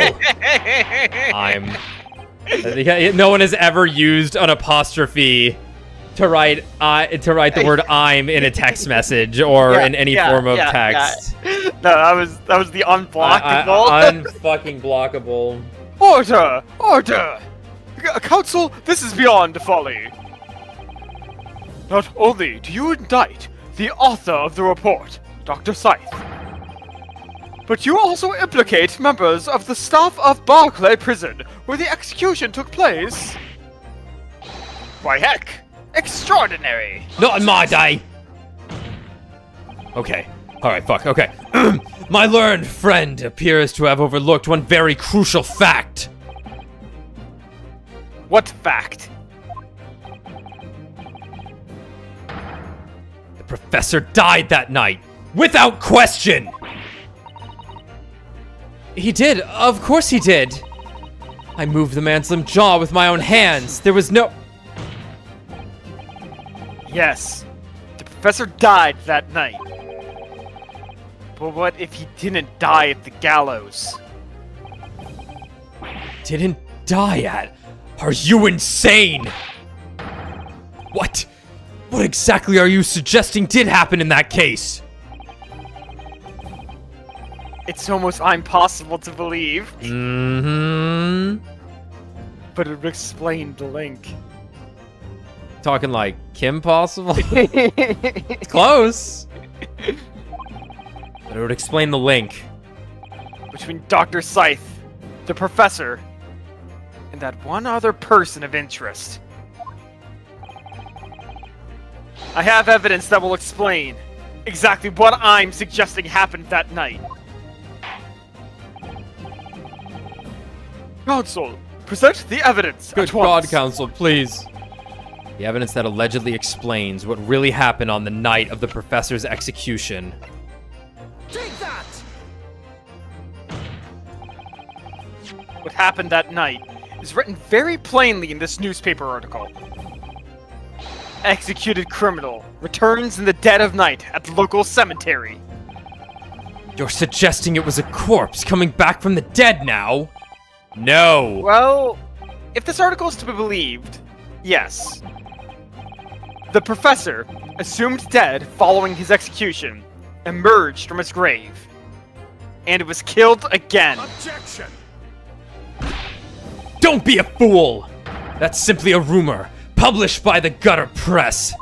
Can you be certain of that? Are you serious? Listen, man, Mozart just put out a new song. Anything's possible. The point is, as the article says, there was a witness to what happened. My word! Yes, indeed! Ah, oui. The young man who stole into the cemetery by chance that night. Objection! Of course there was a witness! The story didn't write itself, but obviously the man made it all up. And in any case, this was 10 years ago now. There would surely be no hope of finding him. Ryunosuke just looks around and is like, you're all not gonna believe this. You're not gonna believe this. You cannot make, I swear, I am not making this shit up. On the contrary, my lord. We all know this witness well. What? I didn't read it yet. Are you suggesting, counsel, that you've identified the person in question? That you know who claims to have seen these utterly incredible events take place? Don't make me point him out. Yes, my lord. In fact, you could say that he's right here before my very eyes. You will substantiate your latest claim now, then, counsel. Read the evidence! Who is this alleged witness at the staggering scene from the cemetery 10 years ago? What the fuck is this? Why are they making me do this? The man in question is Mr. Enoch Drebber. Dude, the audience is like fucking just slamming on the ground. They are fucking just going ballistic in the gallery. Sholmes is starting to take bets. He's standing on the chair asking how it's all gonna turn out. People are hooping and hollering. The chairs are turned to sawdust. Trevor? The previous witness. The special exhibit in the House of Horrors at Madame Tuspel's Museum of Waxwork recreates that decade-old scene in great detail.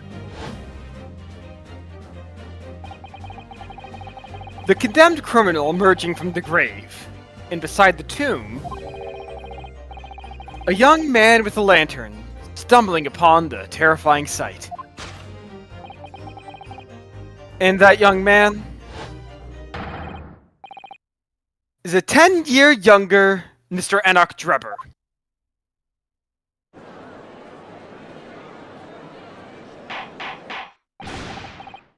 Order! Order! Stop hitting that chair!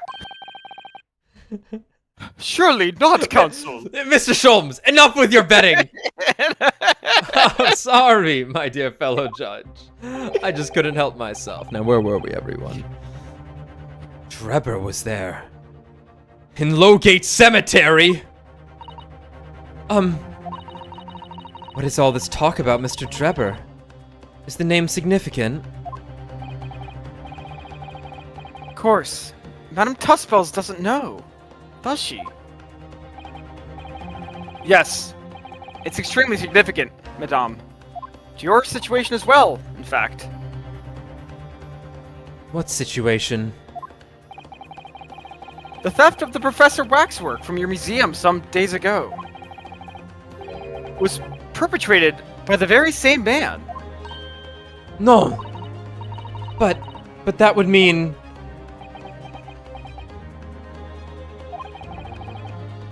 Madame Tuspels. It would appear you know the name, Enoch Drebber. Oui. Yes, I know it. But from long ago in the past. What? Oh my! Good gracious!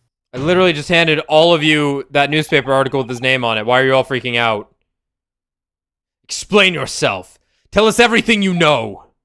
Well, I got a max mold of him for my museum. Yes. Yes, of course.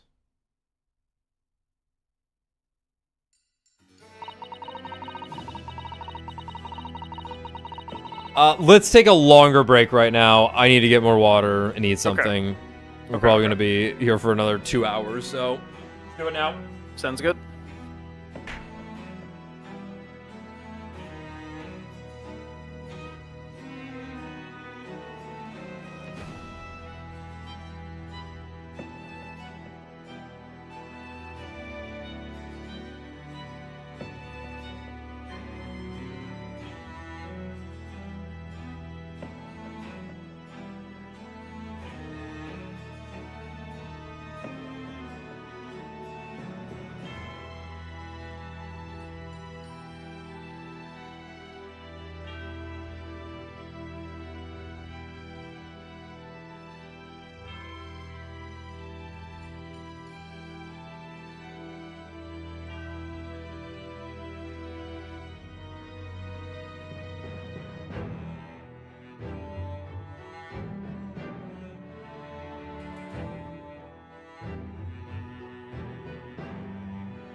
I return.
Alright. My cat is so brazen. I now will feed her, Uh-huh. and then she'll jump down, and then just go stand in front of my mom's door, and just stare at me waiting for me to leave so that she can scratch on my mom's door so that she can get more food. Yeah. And I'm like, I can't stop you. I'm going back into my room. I cannot stop you. I can only hope my mom realizes that we've fed her all the food I had measured out for her for the day. And that she does not give her more, but she will. And that's why my cat's 20 pounds. She owns the house. You know how it goes. Alright. The story of the young man and the terrible sight he witnessed in the cemetery 10 years ago. It was published in every single newspaper in London and throughout Great Britain. However, in all of the articles, the witness was simply described as a certain young man. No details were published about his identity. His name was never revealed. That is, apart from in one newspaper.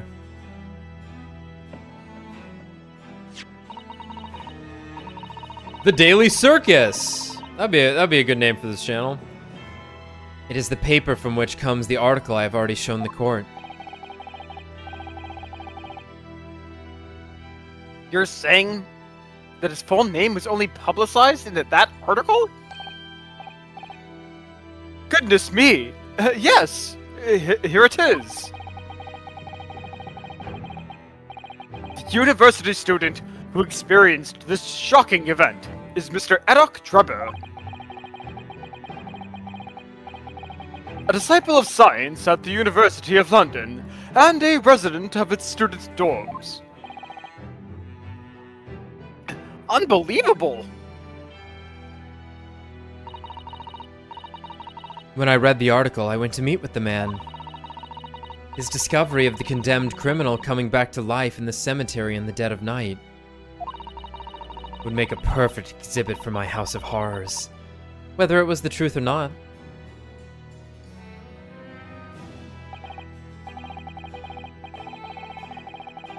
I see. So you went and met Mr. Drebber in order to sculpt a waxwork of the man, did you? Exactamente. He was studying science at the University of London in those days. He was just a poor student. I paid him £5 to model for the waxwork.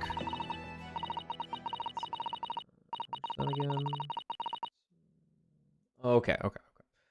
And since that time, it has been in my museum to recreate the scene of terror from the cemetery.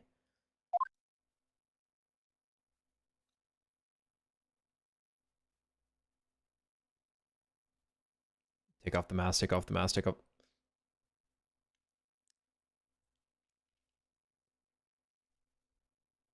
Oh my god. Oh my god, her bare legs into the boots. I know that's a weird thing to say, but fuck me, man.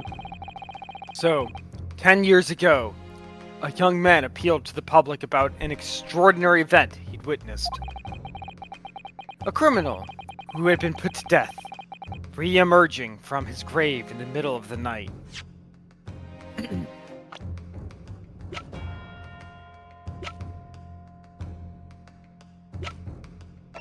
These guys would have been in university at the same time. Not that they knew each other necessarily, but... that is... worth Close noting. enough. Yeah. Like, yeah. Re-emerging from his grave in the middle of the night. But the public treated his claim as nothing more than an amusing anecdote. It was soon forgotten. 10 years later, the same man steals a waxwork model of the executed criminal, Shit's crazy! ostensibly to use as a body double for the victim in the case we're discussing here today. Everyone in the court right now just... Cool. Even though the waxworks build is a poor match for the victim, and its face is obscured by a mask. So the question is, why would the man do such a thing? You have any idea, dude? Oh, you're asleep? Okay.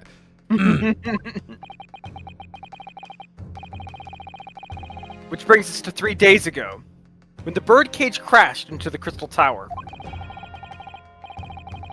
The birdcage had in fact contained not the body of Mr. Asman, but that same waxwork. The coroner from Scotland Yard who investigated, Dr. Scythe, would have noticed immediately. And yet, she submitted this autopsy report for the victim, which the court has seen earlier. Why?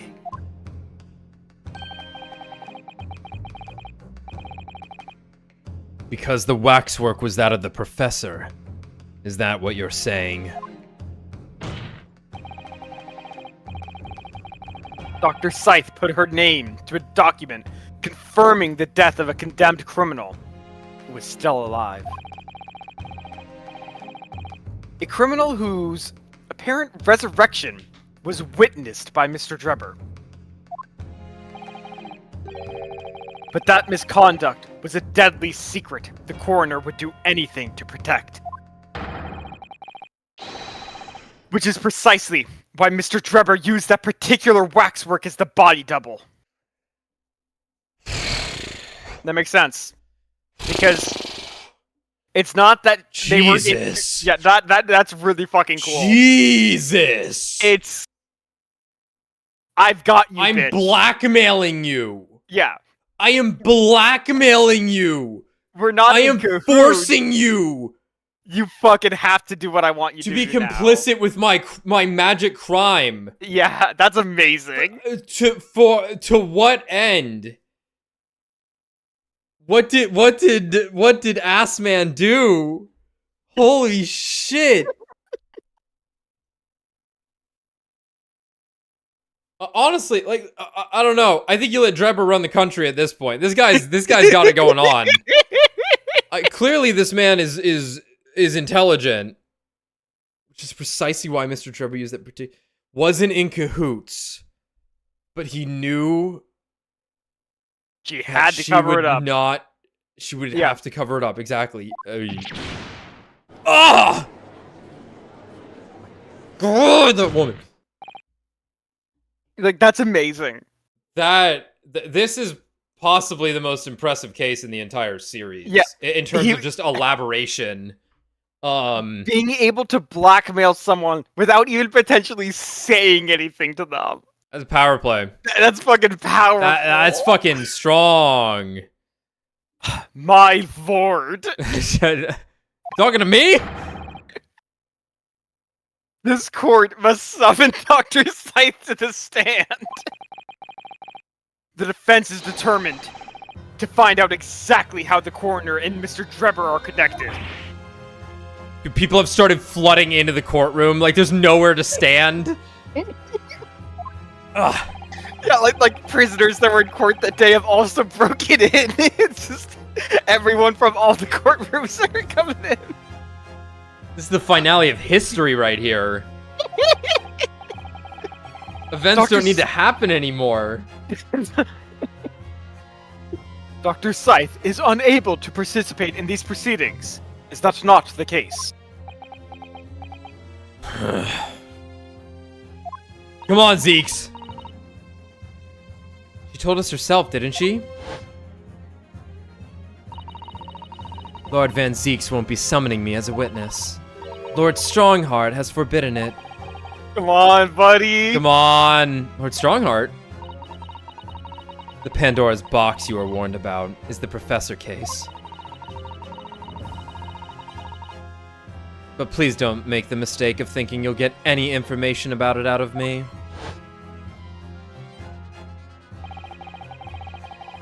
Something happened on the night of that killer's execution 10 years ago. And surely nobody would want to get to the bottom of that more than Lord Van Zeeks. Do it. The prosecution calls for the instructions in that missive to be scrapped!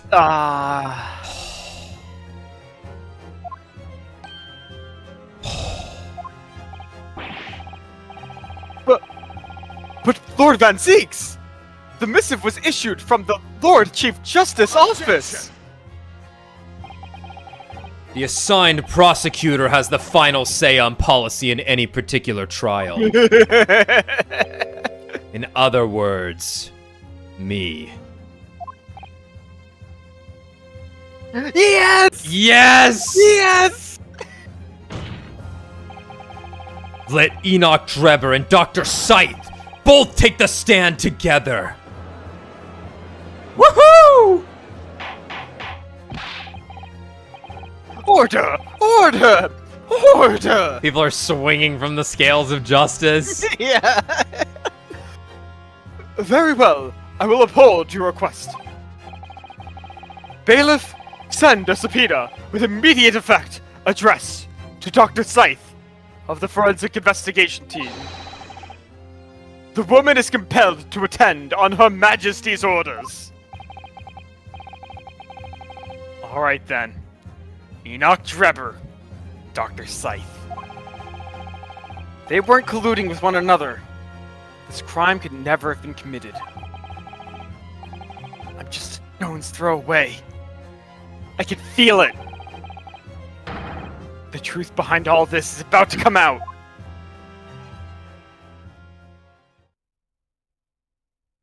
Alright. Holy fucking Hey, hell. she gets to hang out. All right, what's going on? Zeeks, just hand me that key. You explain everything. You explain everything. I'm gonna kill everyone in this courtroom. Aww. Well, you should have behaved. Thank you for your attendance at such short notice, Dr. Scythe. I am disappointed in you, Lord Van Zeeks. You've completely betrayed the agreed policy of both Scotland Yard and the prosecutor's office. Betrayal is not in my nature, as long as the truth isn't compromised. You want to give Drebber a voice here? Want to give him a swing? Yeah, sure. Okay. Betrayal is not in my nature, as long as the truth isn't compromised. If it is, if there's even a hint of wrongdoing, then no matter whom it concerns or disgruntles, I will pursue the matter to the bitter end, as would any prosecutor worth his salt. All right, you remember that? Remember that, all right, buddy? Yeah.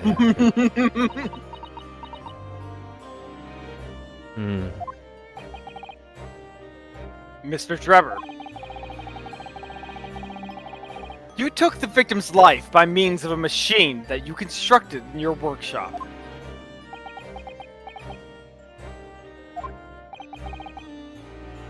in Dr. Scythe.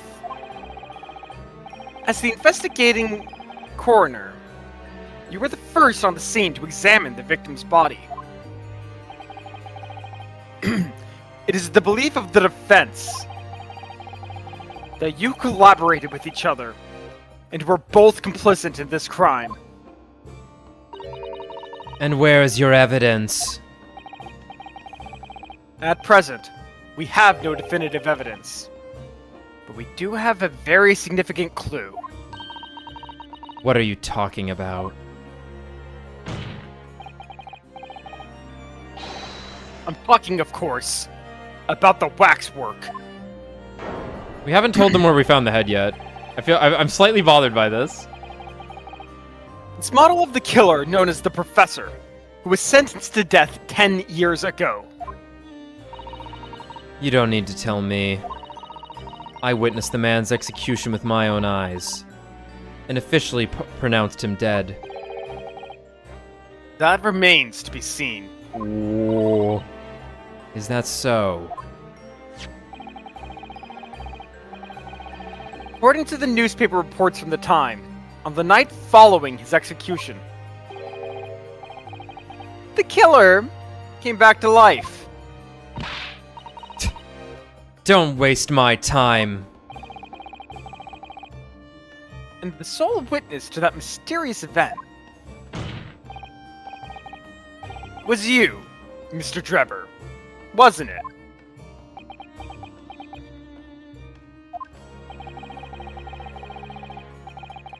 If what you saw in the graveyard that night 10 years ago wasn't some chilling fiction, but reality, it would make you privy to a very great secret of Dr. Scythe's. A secret so profound, it could compel the coroner to agree to collaborate in your evil scheme. Fact.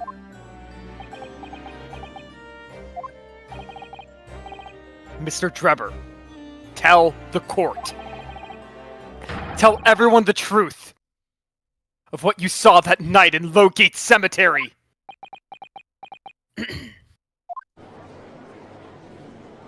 He was the student who saw it. You can see the resemblance, actually, can't you? With the man in Madame Tussfell's, I mean.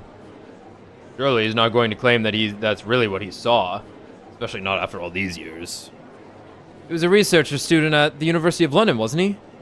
And a bit too clever for his own good, if you ask me. I don't think he's cooing.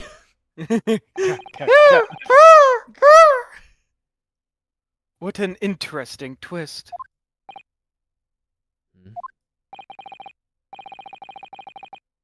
When at the time, not one person would take me seriously. Yet now here we are, 10 years later, and suddenly my story matters. And in a court of law, too.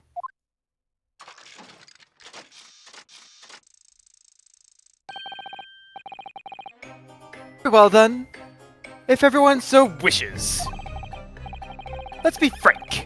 I'll tell you the truth of what happened that night, for what it's worth. Ooh, glad I picked you for him. That's your most used phrase, I think. Wait, what is? For what it's worth. You say it before Oh, like for what every it's worth, sentence. yeah. Yeah, you Yeah. say it a lot.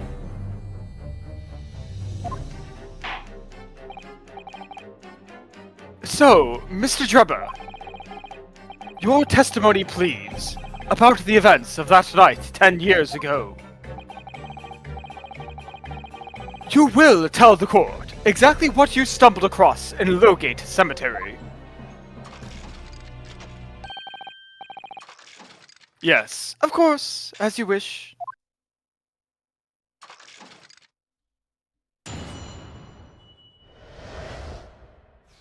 In the cemetery 10 years earlier. The reason I was in Lowgate Cemetery all 10 years ago was for a spot of moonlighting, shall we say. Yes, the illustration in the newspaper article was based on what I witnessed that night. But But thinking back now, I realized that I never actually saw the professor. Soon afterwards, I was visited by a young woman who sculpted a model of me from wax. Then I gave up on my dream of becoming a scientist. It was all because of that newspaper article. Okay. That last statement's probably true. Wait a minute. You're claiming you didn't actually see the professor now. Of course, you'd have to have a screw loose if you believed a corpse could come back from the dead. But so you're saying this article is not worth the paper it's printed on? I think that would describe it perfectly. Yes. If the details in the article aren't true, we're fucked. So, he's discrediting himself to cripple my argument. Tell me, witness. You claim to have been in the cemetery on some auxiliary business. Can you elaborate? No. That's right. Grave robbing, to be precise. As you know, Lowgate Cemetery is at the rear of the Barclay prison. So, among the students at the university, it had a reputation for being haunted by the ghosts of condemned convicts. Grave robbing, you say? Yes, exhibiting fresh corpses to sell is reasonably lucrative. Of course, I never laid a finger on any valuables buried with the dead. So you are one of the so-called resurrectionists. A particularly unpleasant scourge on society. Actually, my fellows and I went by another name. The Repurposers. Repurposers. I like it. That is quite beyond the pale. Would you invite divine retribution, sir? Don't care. Yes, well, I think I've suffered retribution enough. The Daily Circus. Eventually unearthed my name and put it in print. It caused me a great many headaches. In the end, I had to leave the university. That was the only paper with the bad grace to identify me unambiguously, I might add. I see.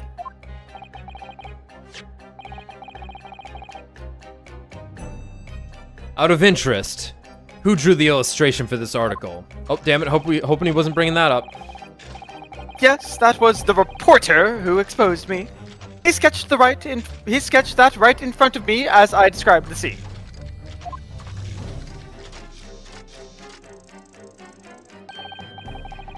Obviously, as time ticked on, I bitterly regretted what I'd done. Claiming to have seen something I never truly saw. Foolish, very foolish.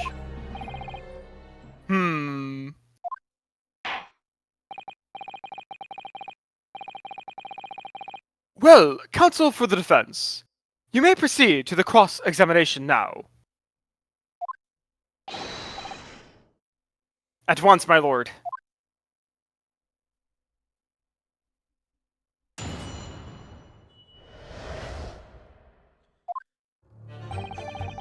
The reason I was in Lowgate Cemetery at all 10 years ago was for a spot of moonlighting, shall we say. By moonlighting? You mean grave robbing, do you? Surely you only need to look at the graveyard scene and my appearance to gauge the answer to that. Like, I like how much space is between them Yeah, because yeah. of the sculpture. The lantern and spade. It was a spade. Oh my fucking god. But who on earth would want to bury or want to buy a dead body? Any major hospital. A hospital? In order to better understand the human body, the study of anatomy is crucial to medical science.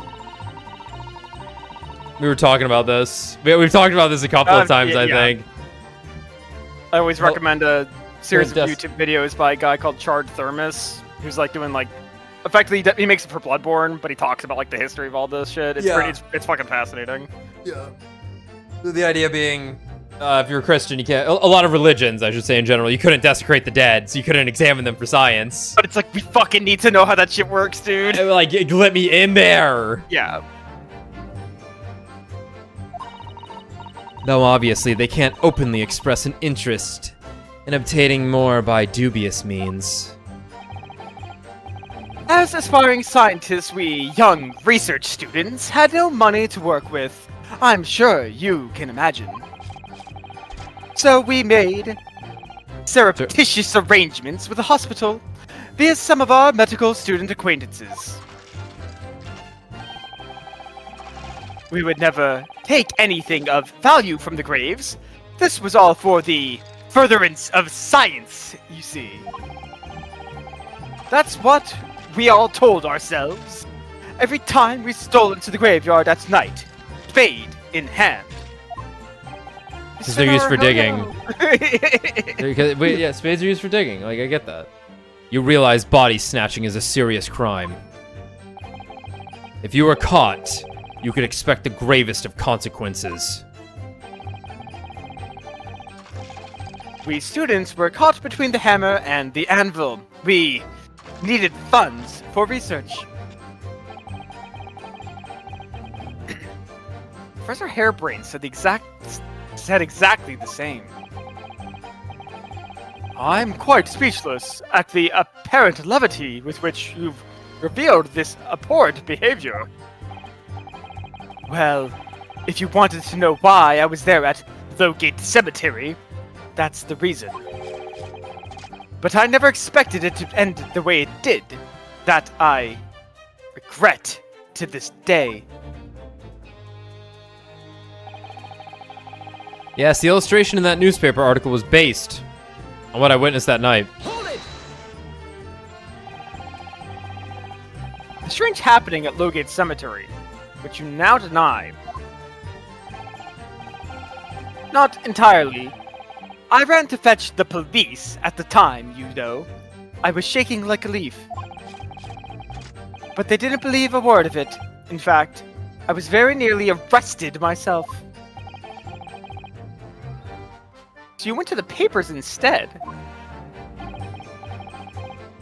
I started big with the London News, but unsurprisingly, they didn't want to know either. In the end, though, it was reporters from the gossip rags, the gutter press, that came to get my story. And it spread like a plague through the capital, as gossip-hungry Londoners slapped up the tale. I see, it was society's fault. Yes, of course. The story was in every single paper at the time, with the exception of some broadsheets. And yet, only 2 or 3 of them actually interviewed me personally. Most of the accounts turned out to be very interpretive, ghost stories.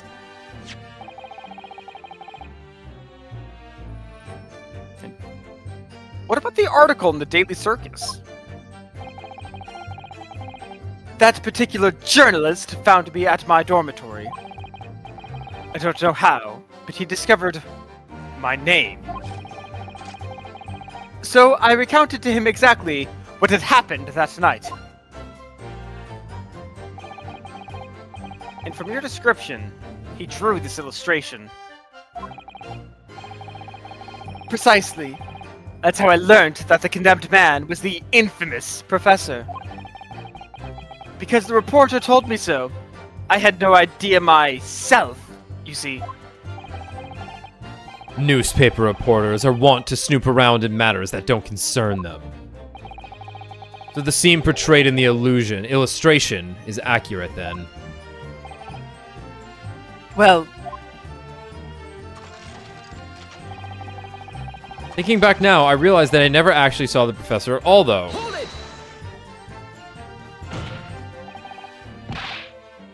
what are you talking about? I think I explained already, didn't I? Lowgate Cemetery is at the rear of Barclay Prison. So it was renowned among... Finally!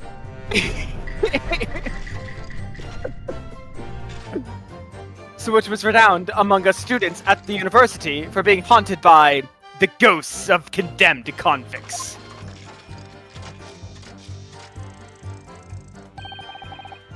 For some absurd reason, I was scared of the graveyard at night.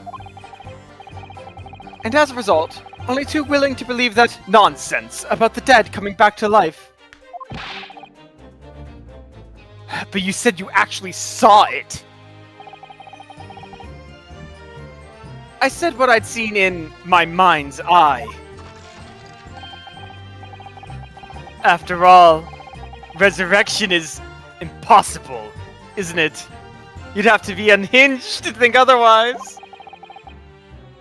Unless, of course, You are. Oh. you have some evidence that proves I encountered the professor that night.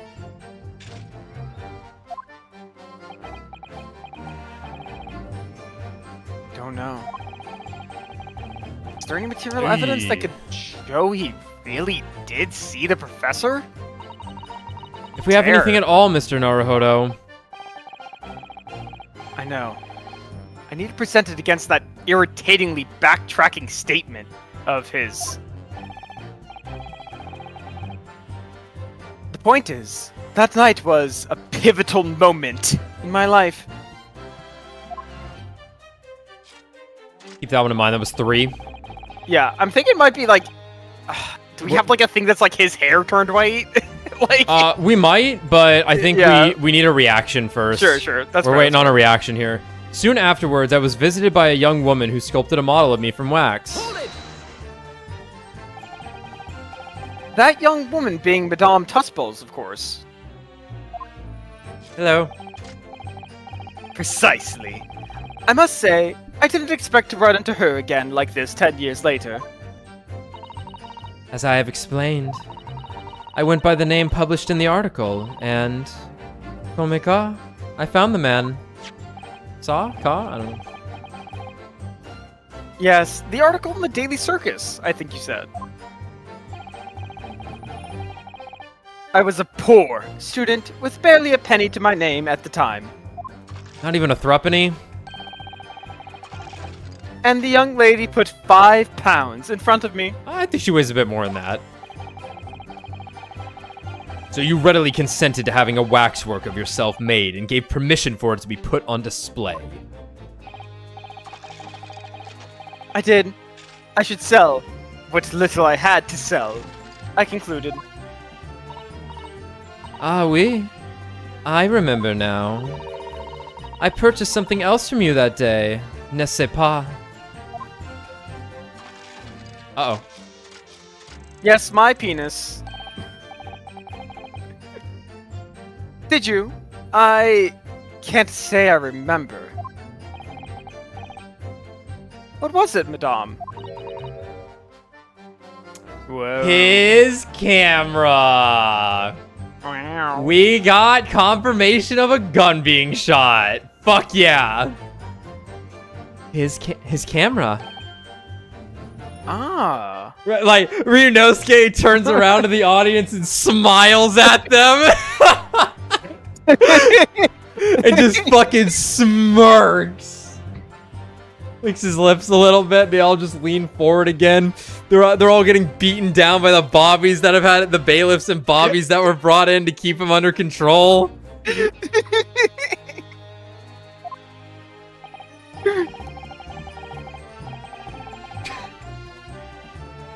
Oh, yes. I made a point of taking it with me wherever I made an excursion into any cemetery.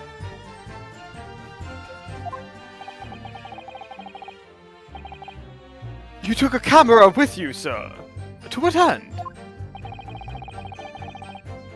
To record the details of the bodies I disinterred. But I had no intention of ever visiting a graveyard again after that night, so I sold it.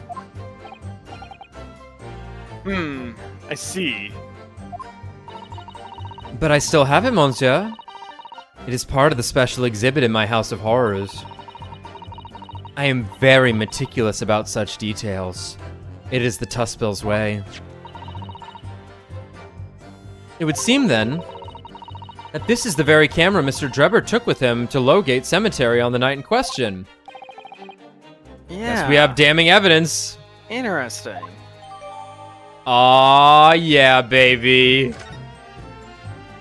It smirks. Dude, he smirks at the gallery.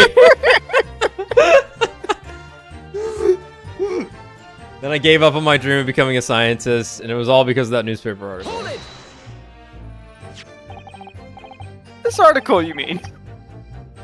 Published in the Daily Circus. You know, like, it is a hilarious picture of just everyone is so fucking invested and enthralled by this. He's starting to play up the audience.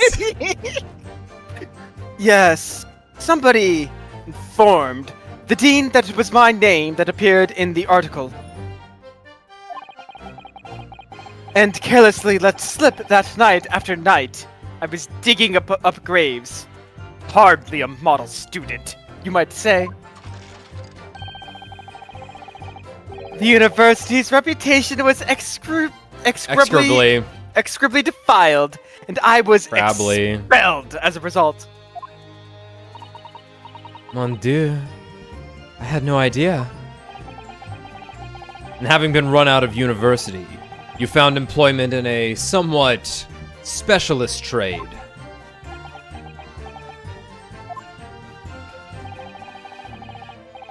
You combined your knowledge of science with knowledge of stage magic to create various experimental machines intended to demonstrate never before seen technology. And you use those deceptive machines to trick the government and private investors into giving you money. Hustle. Hustle, King. Professor Albert Hairbrain was just your latest victim, wasn't he? He probably deserved it. I don't know. I'm on Drever's side here. Whatever. Are you talking about?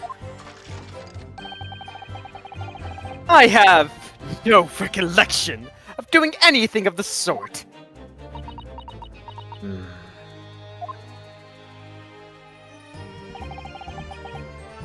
What's Trevor up to?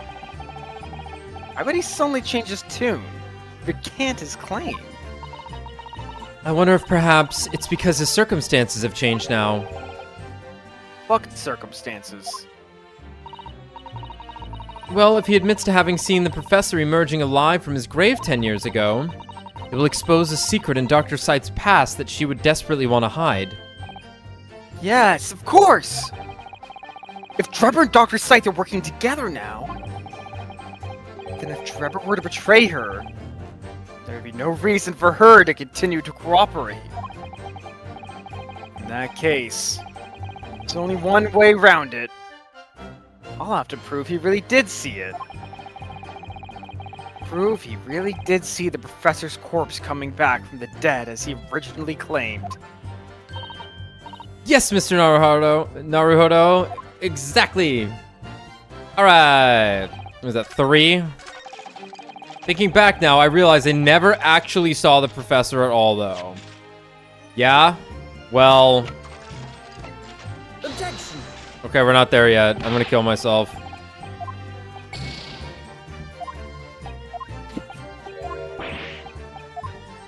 I turn around and I just prostrate myself to the audience. Don't tell me I have to, like, repress this now that I know about the camera. Oh my god, that's totally what happened. Oh, don't. Oh no, that's no. totally what happened. No, Because, not again. because, yeah.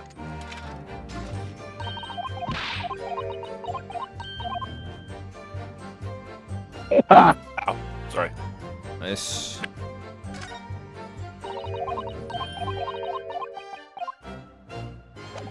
Okay. Uh-oh.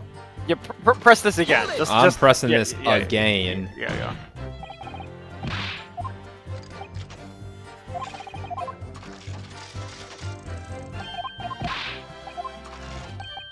Damn, I didn't actually see it. Dead can't come back to life. Do you have any evidence? I don't know. Is there any material evidence that could show he really did see the professor? Do we have anything at all, Mr. Noro? I know. I need to present it against it.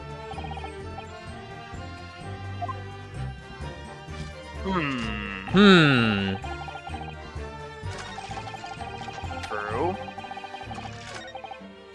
Let me see. The reason I was in Lowgate Cemetery at all 10 years ago was for a spot of moonlighting, shall we say. True. Yes. The illustration in that newspaper article was based on what I witnessed that night. Yes. Thinking back now, I realized that I never actually saw the professor at all, though. Hopefully Fine. false. Yeah. Soon afterwards, I was visited by... Yup, she corroborates that. Got kicked out of school. All right. What we got? Could, I suppose, be newspaper articles, something just like, if you didn't see him, why is it drawn? This is the, like, motivation clincher Yeah. for later, I think.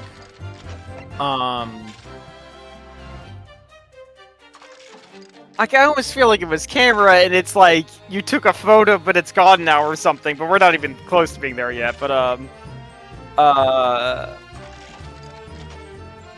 Why does he have the science trophy, then?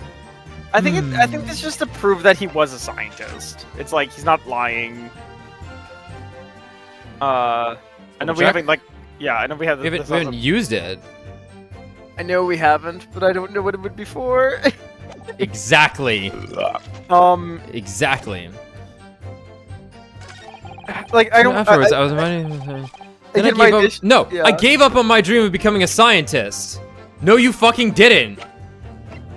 Objection. That should work. I feel like that was legitimate. Fuck off. Well, we don't know when he got the trophy. That's true, that's true. Save Save time.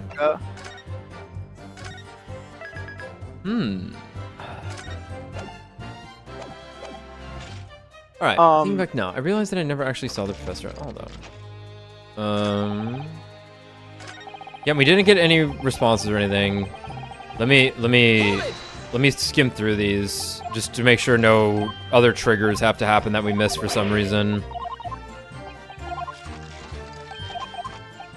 Yeah, no, they're just talking about same stuff. Yep. Hold it.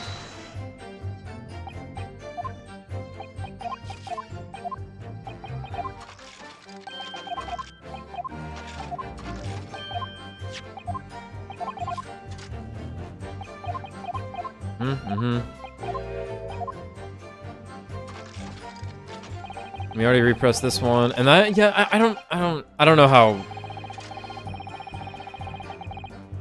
Yes.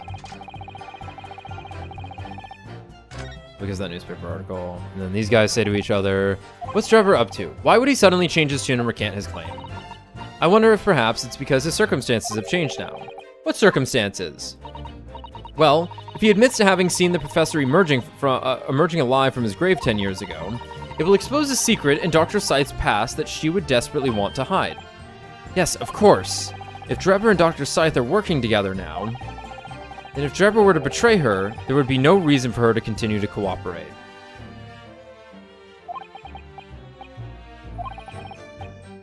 Prove that he really did see...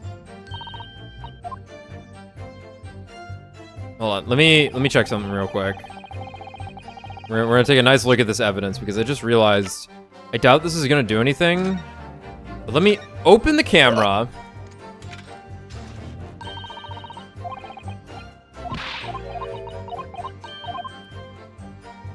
Now let me open the back of the camera.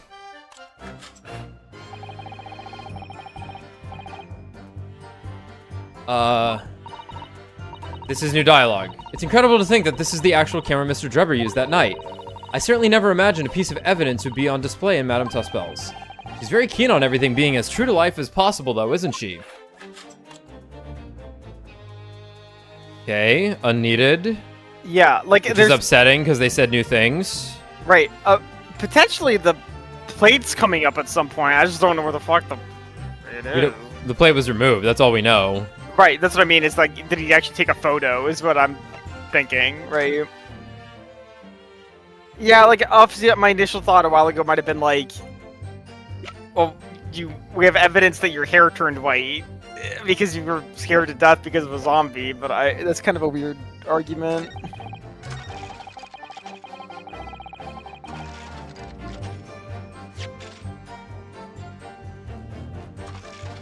Camera didn't work. That's not anything.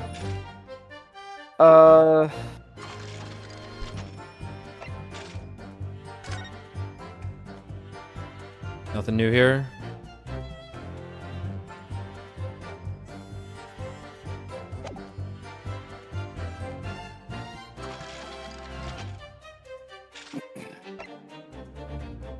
I would love to help you guys with the investigation, but No problem, dude.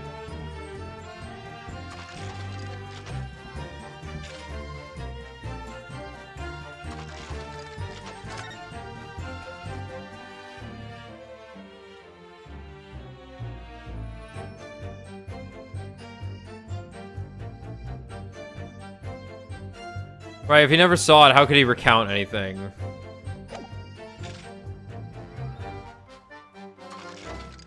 I suppose this is fair. A little, like, I Uh, feel like that's a bit just redundant, though, of just like, well, I suppose he could have made it up. But Yeah, I feel like the I- camera that puts him on the scene with blood is the way to go, but... yeah, I guess just article. I don't know. Objection. Well, I don't really like... I don't... that felt weird. But You'll okay. have to sell me on this one, game. Sorry, Mr. Drebber, but I don't believe that. Don't believe what? Your latest claim. You did see the professor on that night 10 years ago. Oh dear. We seem to be at odds. But I was there, and you were not. I know what I didn't see. Right, okay. So, Tuspel's made it correct. And, like, if she looked at the article and said, yeah, that's what I saw also, because she would have also seen the body, Mm-hmm. then I guess he did see the body. Sure. Is maybe the angle they're going to go for here.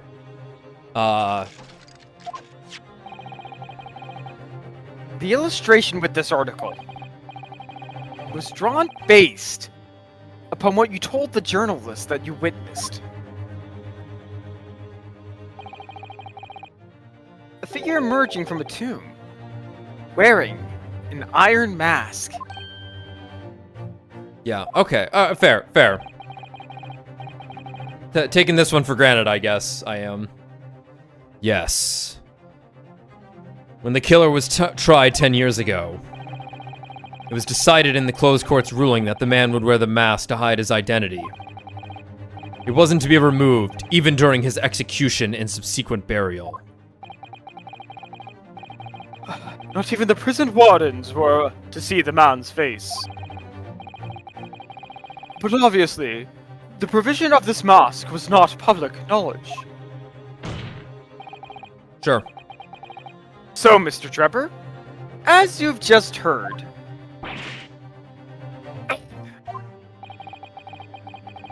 a lowly student of the University of London certainly wouldn't have known about the condemned man's mask. So unless you'd actually seen the professor that night, it's inconceivable that the artist would have included the mask in that illustration.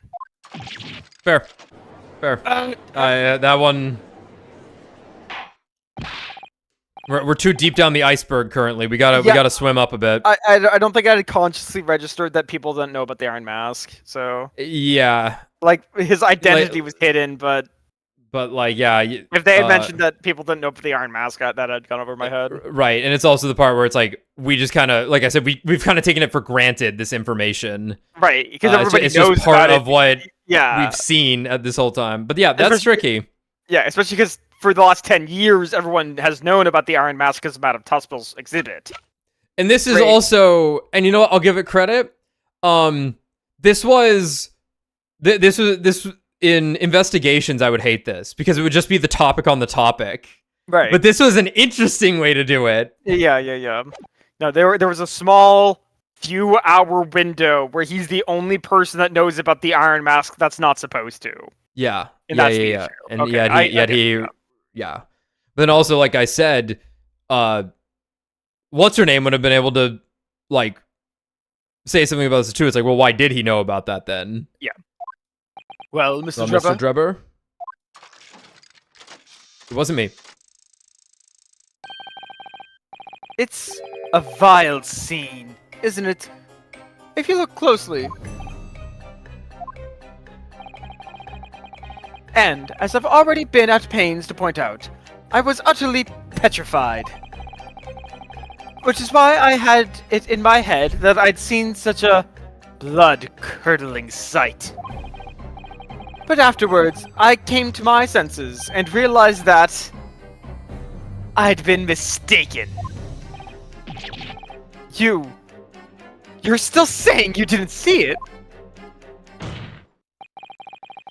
If you're stubbornly sticking to that story, witness, then amend your testimony to explain exactly how you think your eyes deceived you. Of course. Only too happy to oblige. I can't believe he's still not going to concede the point. I'm so fucked, says Trevor.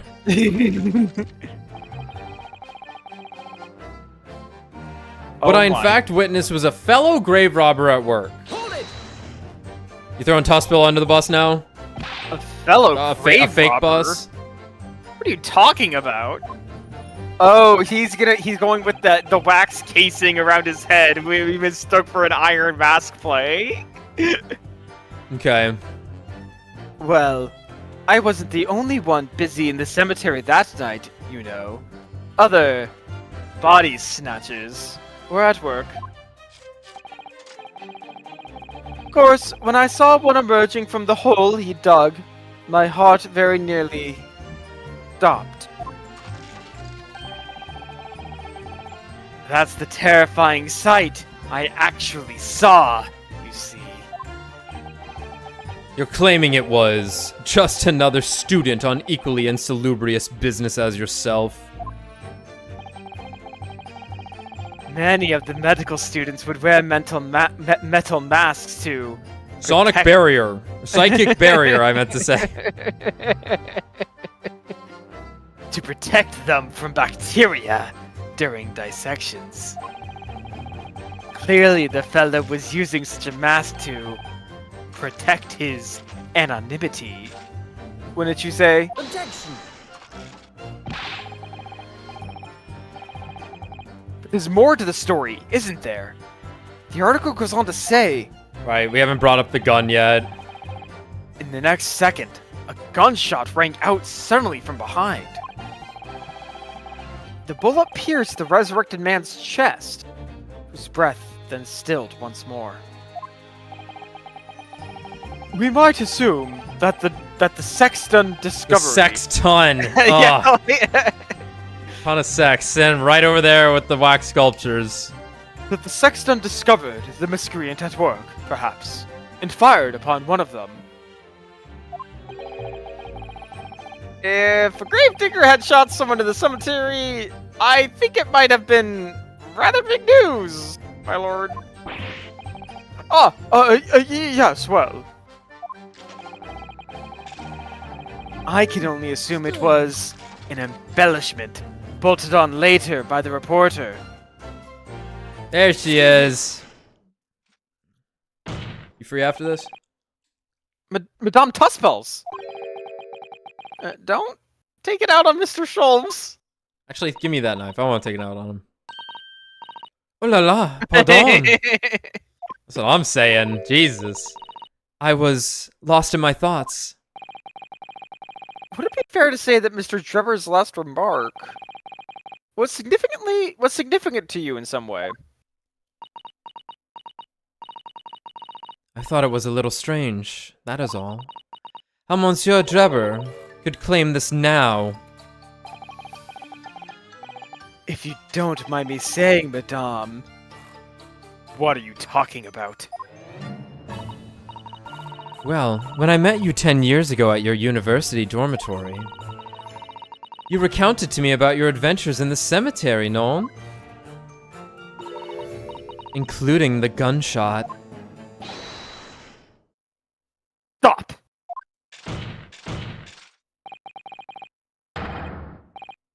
You might want to watch your tongue, you know. Objection!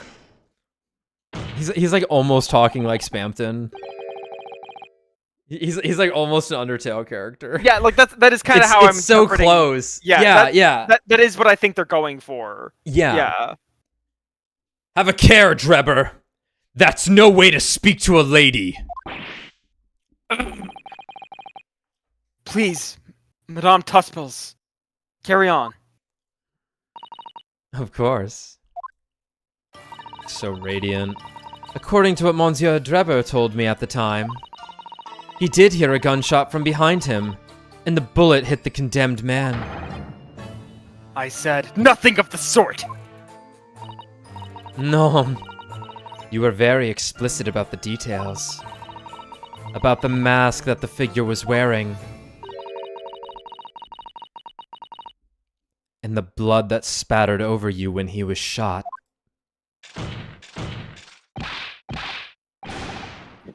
Enough! Shut up, woman! You're making all this up! Holy shit, that's damning. That will do. Lock him up. Mr. Drebber. Yes.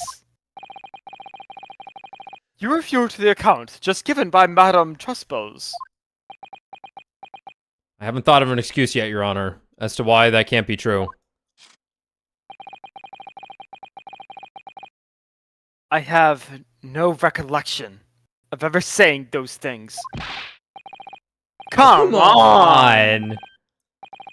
Control yourselves, counsel. I will not permit baseless accusations in my courtroom. Uh-huh. Only based ones. Right. Okay. Under the circumstances, I think it best that you supplement your testimony with a statement to clarify your position on this, witness. Very well.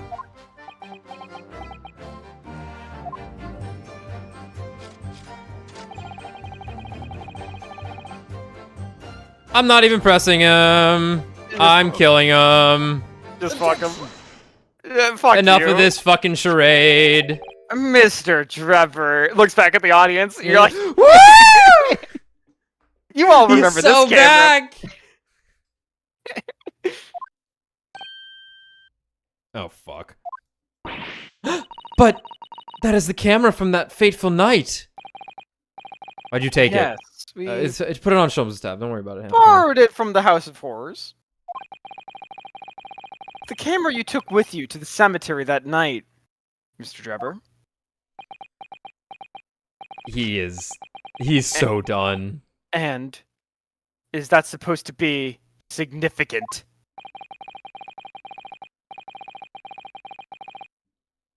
A camera is rarely seen in our homeland. My colleague and I were keen to examine it closely. We noticed that the lens extended forward on the end of some bellows. Like this. Hold it! Whoa. What's that? There. Just on the bellows. I thought he was like, holy shit, it extended. What the hell? It looks like a dark red stain. Ugh. That's Whose right. gun? It's a rather conspicuous mark here on the bellows, in fact. Well, I guess Drebber was probably just gun. There might not have been another person there. He just made it sound like there was. So I'm going with Or it's Scythe. Scythe, or some other third thing, because it's going to, like, this is going to carry into the end, like, Yeah, next cases. right, Yeah. we're not gonna know. Or it was the serial killer convict we had talked about. Right. Yeah. But yeah, no, it was... That's right. It's a rather conspicuous mark here on the bellows, in fact. Good lord! Are you suggesting? Yes, my lord. It would appear to be a spatter of blood.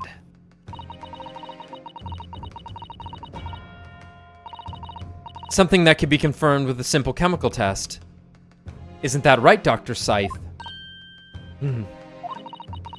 It would be difficult to determine if it was human blood and not the blood of some animal. But yes, to test whether or not it's blood at all is simple enough. Just let me lick it, I'll know. I propose that Madame Tuspel's testimony was correct.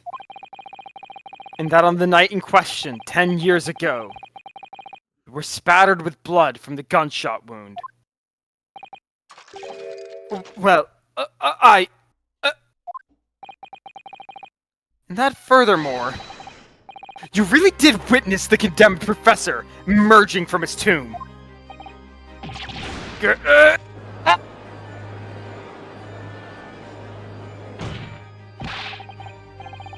There's simply no way you could have forgotten such a traumatic experience. In other words, the only explanation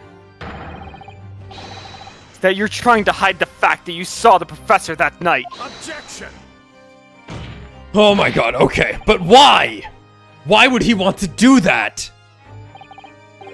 Well, not for his own gain, it would seem. For whose then? Who could benefit? Mr. Drebber is obviously lying in order to protect somebody. My goodness, he's shielding someone.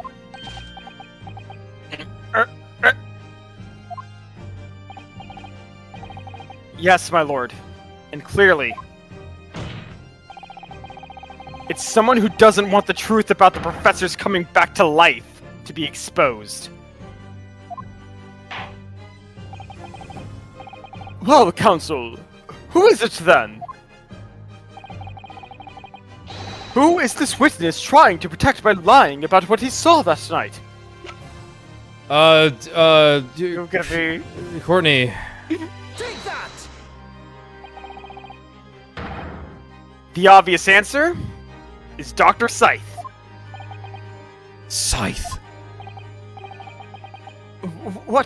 Whatever do you mean?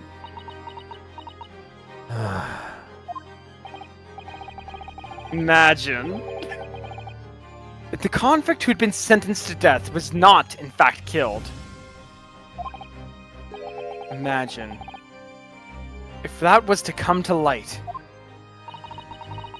What are you insinuating?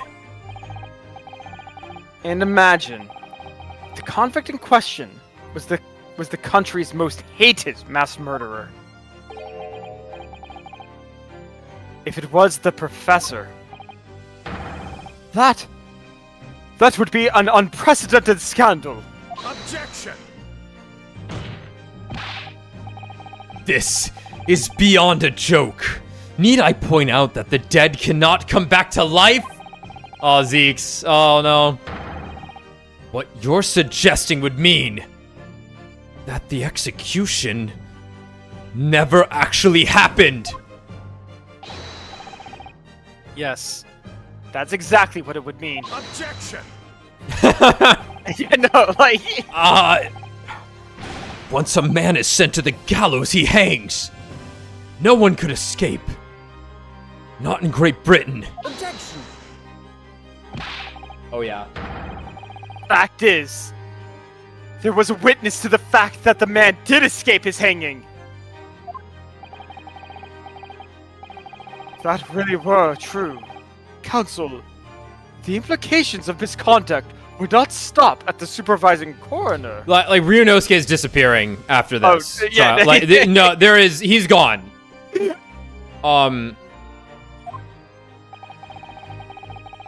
would taint the honor of the entire judiciary from the ground up.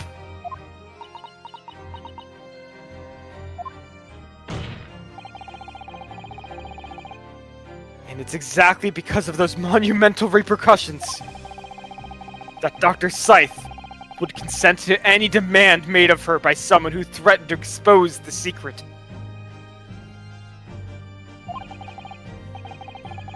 Even if that meant being complicit in a crime. You mean? I mean that Dr. Scythe wasn't collaborating in Mr. Drebber's wicked scheme. She was coerced into collaborating in order to protect her decade-old secret. He switched the dead body of Mr. Asman with the waxwork model and fabricated the autopsy report.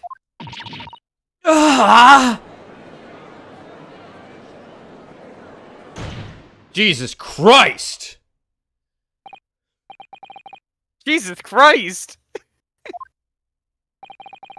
Pray, forgive my freshly filled hollow chalice, and a whole raft of other discourtesies now. Jesus Christ! It's just the sort of tall tale Londoners would enjoy, I grant you. An executed killer rising from the dead, a Scotland Yard cover-up, a conspiracy at the highest levels! So let me ask you one thing. What's that? If the condemned man really did emerge from his tomb that night, only to be shot in the chest, who pulled the trigger and disposed of him forever? Well, No clue. I have no idea at the moment. We have too little information to work that out at present, I think. Tossbells is just gonna be like, it was me. I needed him dead. I couldn't agree more. The Old Bailey is no place for wild fantasies.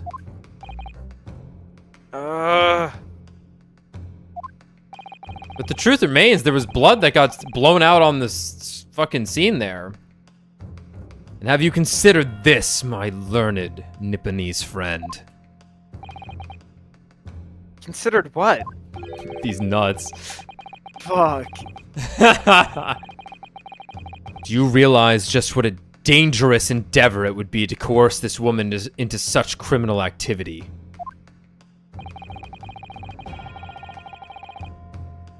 It's tantamount to declaring war on the entire British police force and judiciary. Quite hard to imagine any sum of money being offered for research could warrant it.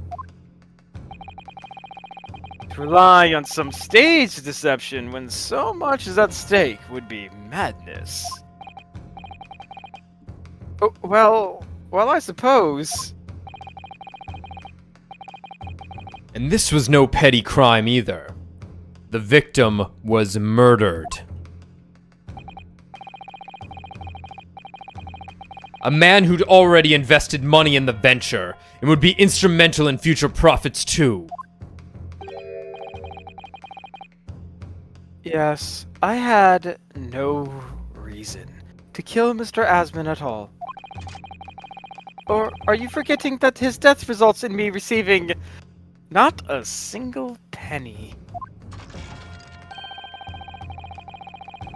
The court is already aware of the contract between myself and the victim.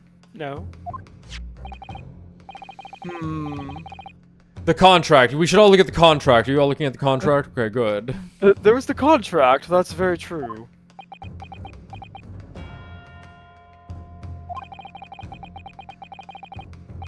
The motive for this case runs deep, though. I can feel it. Using threats to force the head of the forensic investigation team to cooperate is extreme. Especially for a government grant he had no guarantee of receiving in the first place. If the research grant was the aim, taking Mr. Asman's life would have made no sense anyway.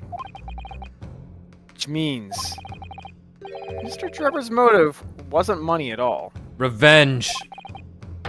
He was just trying to kill Mr. Asman. In metaphor, Hulkenberg has a she said a single line that is just revenge, and it sounds really close to the shadow line. Made me really happy. Revenge? He was just trying to kill Mr. Asman. Why?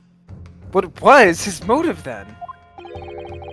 Your time is up, my learned friend. I'd say you have one last chance before the jury lose their patience with this charade.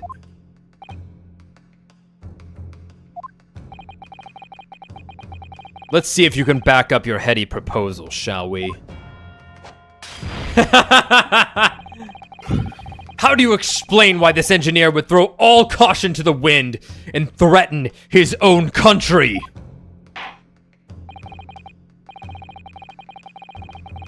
At this point, I'm not prepared to listen to more of this outlandish conjecture without proof.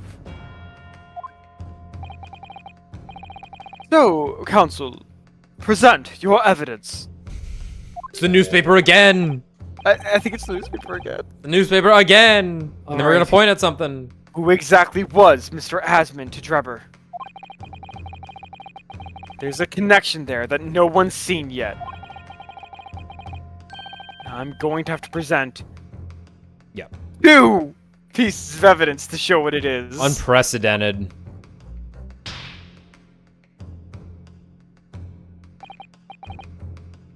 Yes, my lord. The evidence that establishes a motive and explains why the witness wanted the victim dead is right here.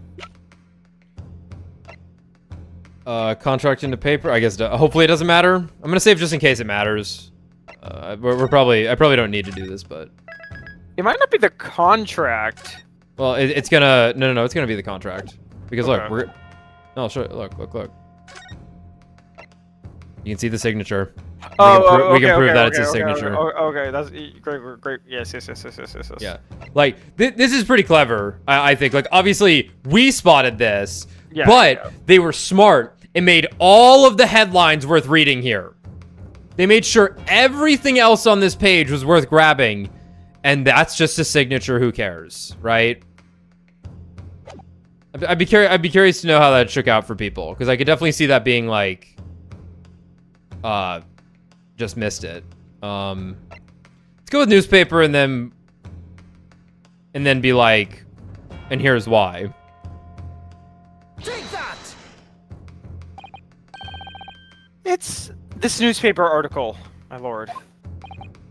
That was written 10 years ago, and every detail has been examined already. What can it possibly tell us? That drivel should never have been written. It's typical gutter press nonsense that means nothing. You're not helping yourself here, Drebber. Yes, on its own, it isn't particularly significant. However, I weep for the other history where I was like, well, I just need to present 2. Guess I'll just go in order from left to right. right. When considered alongside another piece of evidence, Hopefully you can just choose them in any order. will completely explain your motive for wanting Mr. Asman dead. What other evidence? Counsel, you will present your supplementary evidence without delay.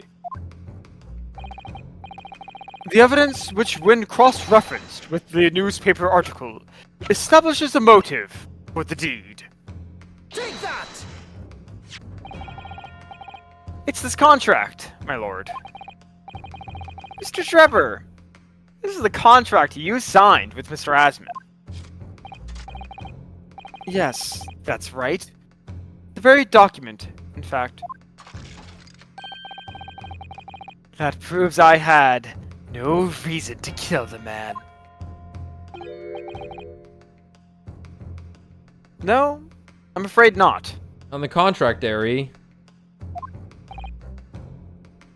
What? There's something very significant about this newspaper article, and the contract have in common. About this newspaper article. Really? And it's that common link that shows very clearly why you were determined to kill Mr. Adi Osman.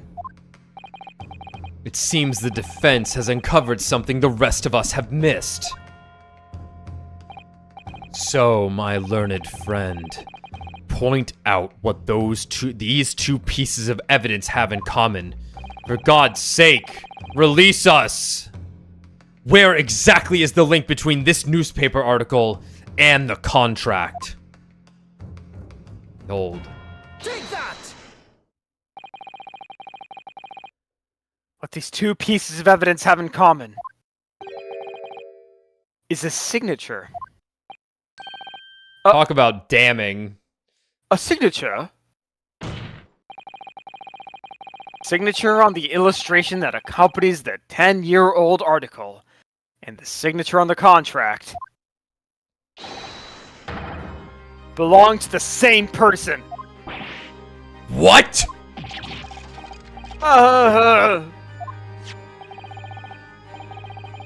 As the court has heard, this illustration was drawn 10 years ago.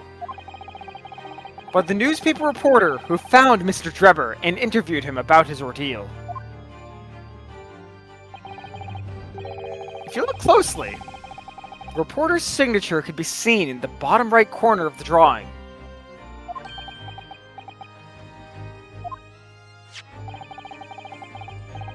If you look at the contract here, which was signed between the witness and the victim last year, you can clearly see Mr. Asman's signature at the bottom. Let me see now. Good lord, yes. They're identical. In short, the journalist who drew the illustration and wrote the article published about Mr. Drebber 10 years ago was the victim of this case, Mr. Odi Asman.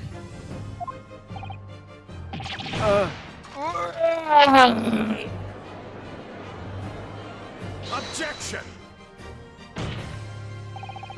But explain to the court why.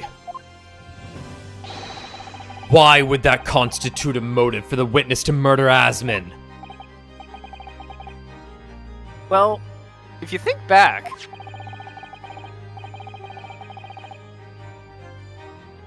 you'll remember that Mr. Drebber talked about that article in his testimony. Grave robbery, you say? Yes. Exhuming fresh corpses to sell is reasonably lucrative. That is quite beyond the pale. You would invite divine retribution, sir. Yes, well, I think I've suffered retribution enough.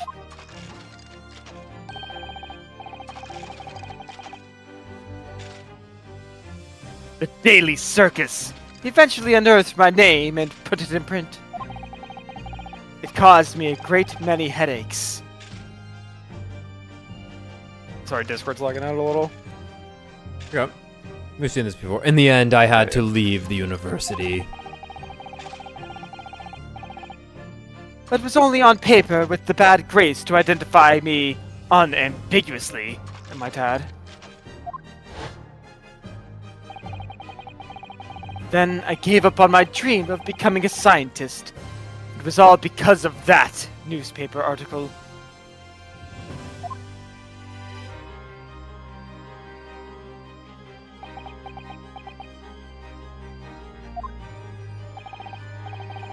At the time, you were a student of the University of London. who dreamt of becoming a scientist. However, the single newspaper article changed your entire life.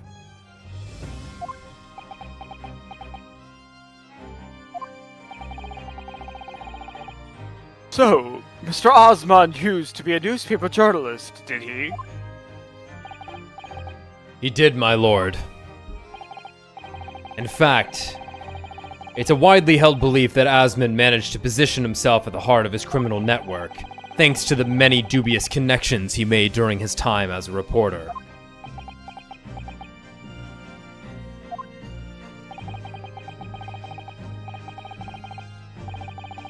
So you had to give up on your dream and leave university.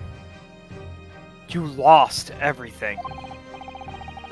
Eventually, you found yourself working in the field of science, but only in the shadows.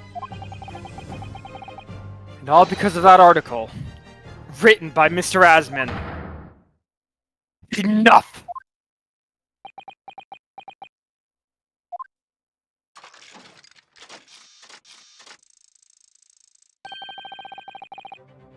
Stop this endless drivel about my life. What? Explain yourself, Mr. Drebber. Yes, it's true. I had to leave the university as a result of that article. But it was just the straw that broke the camel's back. What do you mean? Almost every student of science in the faculty was too poor to actually conduct any research. But they struggled on with their hypothesis anyway. We all did. Only to have them taken by vultures. Sooner or later, you knew your ideas would be stolen and patented by some wretch or other, after all. Good gracious. Making a name for yourself as a scientist in a climate like that was a miracle only a select few geniuses could ever hope to achieve. Personally, I wasn't one of those geniuses, so it was hardly a wrench. It's hardly a wrench. Being forced out of the university because of Lowgate was the best thing that could have happened to me. Objection! Mr. Drebber, you genuinely believe that? Of course I do! Who's better placed to know whether or not I possess a talent for science than me? I'm sorry to say that your words don't ring true at all. How dare you! I have evidence to prove it. How are you in a position to say anything about me? I don't know you from Adam! Fine. If you think you have evidence, go ahead. Show it!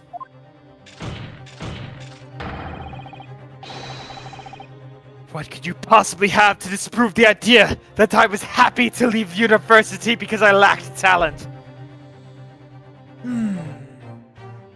Couldn't give up the trophy. Take that!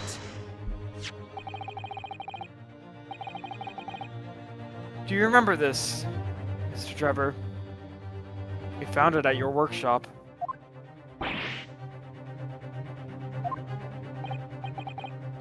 Is that a Royal Society trophy for excellence in science? What exactly is this trophy, Council? It's the greatest honor that can be bestowed on a young scientist, my lord. There is no higher accolade. It recognizes emerging talent and promises a bright future.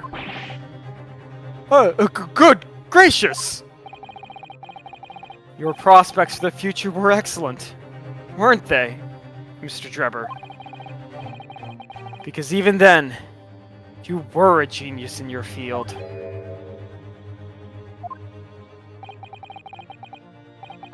But you lost everything. You had no more future. Your talents would go to waste. All as a result of this one newspaper article.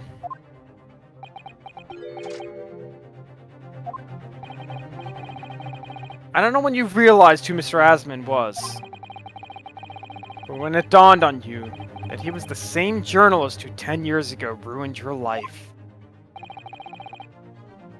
It's abundantly clear that you had no intention of forgiving the man.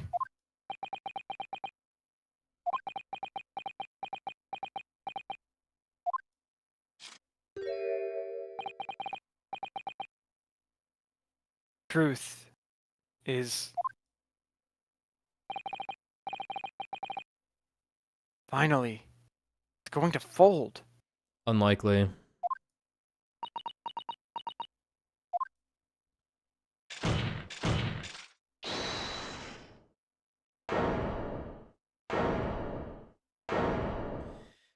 Scythe gonna say something?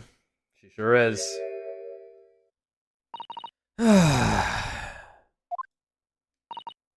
Fine. Clearly this has run its course now. What? I admit it. All of it. What? What are you doing? It's exactly as the Japanese man said. I was coerced into going along with this man's plot to murder the victim. On the condition that he kept my dirty secret from 10 years ago. Our boy's done it. No. Good lord!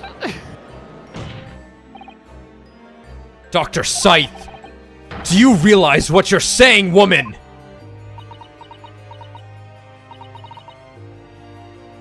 It's all true.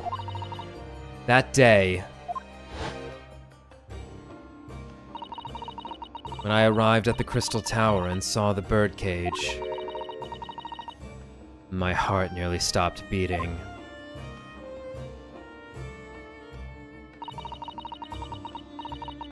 That memory from a decade ago that I'd done my best to bury deep inside myself. It was the professor again, staring me in the face. And then, before I had a chance to react, I noticed something else in his pocket. Yeah. There was a note tucked inside the model's jacket.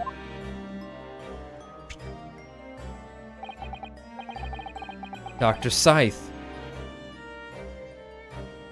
you will go along with my plan. From someone who knows the truth about what really happened that night 10 years ago.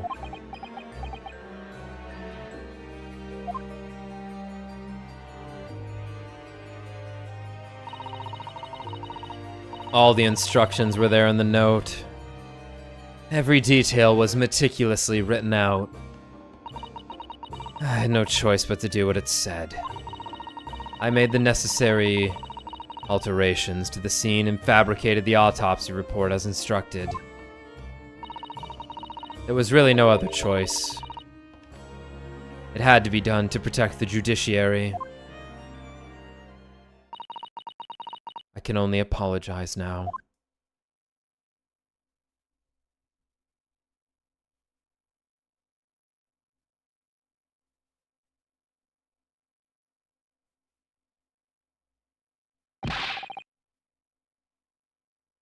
This is a good question. Why on earth would you buckle now? It's true. I mean, like, as fucking suspicious as this guy looked, like, Hairbrain's dead. if someone doesn't crumble, doesn't matter. Right. Because I couldn't take it anymore. Well, there's no point trying to hide it anymore, is there? I would have done anything to stop it coming out. Even collaborate in murder. But the great lie about that execution 10 years ago has been exposed. Whatever happens, I'm finished. Okay, so can we see it? So then, Mr. Drebber, what do you say to that? Your accomplice has admitted everything. Fuck. Surely it goes without saying. You admit your part in it too? Then? I admit nothing! That's all. He knows how to play the game. He understands that Hairbrain's dead if he doesn't say anything. Yeah, what? No, he gets it. Listen, we've never won a case. Remember, in all of Ace Attorney, I don't think a case has ever been won on evidence. It has always been won on someone just confessing they did it instead. Right. Reasonable doubt? No. We need to find who did it. Have you forgotten the kinesis machine was ripped to shreds by an explosion? Short of me admitting to a crime, there's really no possible way for you to prove I did anything wrong.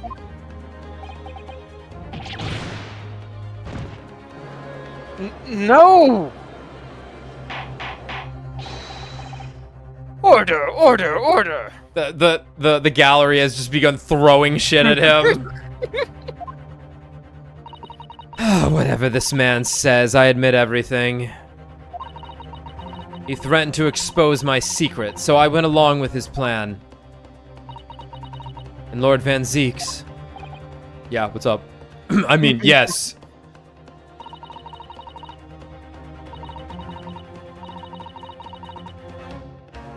I'll overlook you. Yeah? I hope you'll accept my apologies. Whatever happens next is in your hands, of course. You know what you meant by that?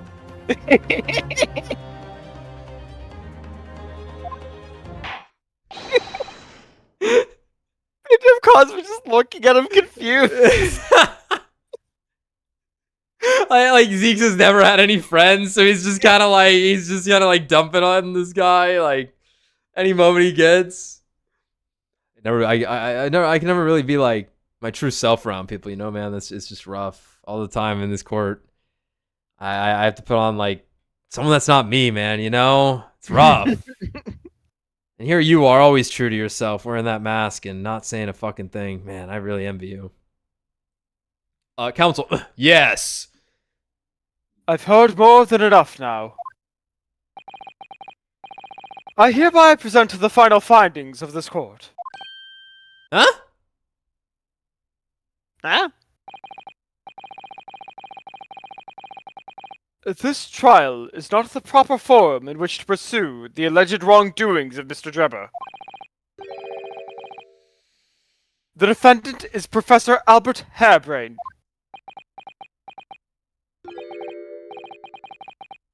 Very true. It had slipped my mind. One of your closest friends.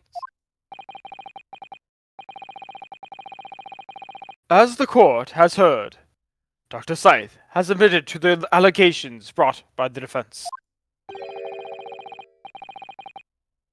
thereby absolving the defendant of any possible guilt. You mean? Yeah, I mean... Yeah, like, no, the trial's over. Yeah. This is actually great work on the judge's part. Yeah. The gallery is just like, they're just all, like, half of them have, like, they're all just sweating. Their clothes are just disheveled, sitting on the floor. Like, just waiting for the next shoe to drop. And it comes to a halt. You just hear a, oh. Yeah. At the present time, it is the conclusion of this court that the defendant was not involved in any wrongdoing. Does the prosecution have any objection?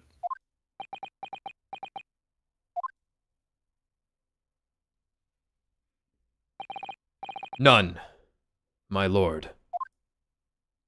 We did it! Oh, congratulations, Mr. Naruhodo! You've proven Professor Hairbrain's innocence. Without further ado, then, the adjudication. Unless the prosecution or defense have any other matters to discuss.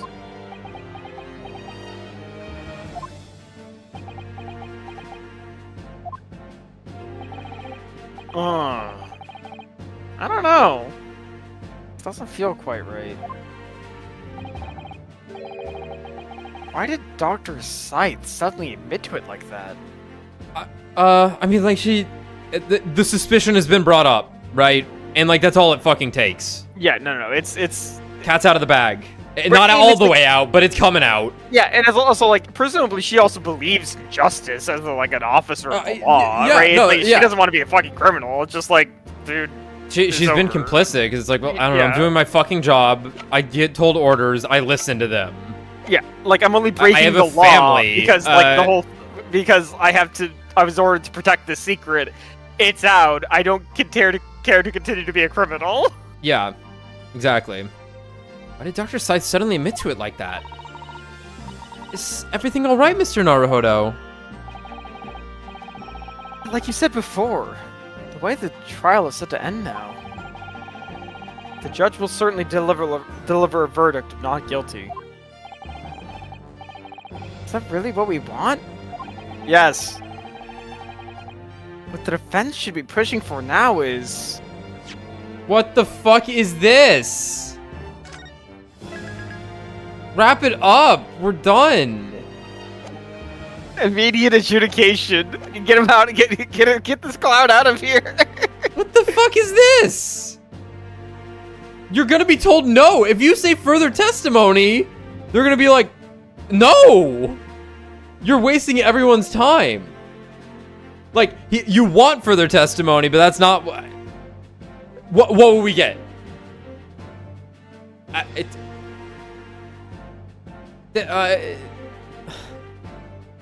He wants the identity of the professor is what he wants. Yeah, it's what we all fucking want. But like, what could we bring up now to force the judge to continue this trial that clearly cannot continue? Like, I'm hitting this button, I'm gonna be told no. The gallery demands it. Further testimony, apparently. The spirit wants what it wants. What are you doing? The defense objects to the trial ending at this time, my lord. The fuck is wrong with you? I beg your pardon. We demand one final testimony.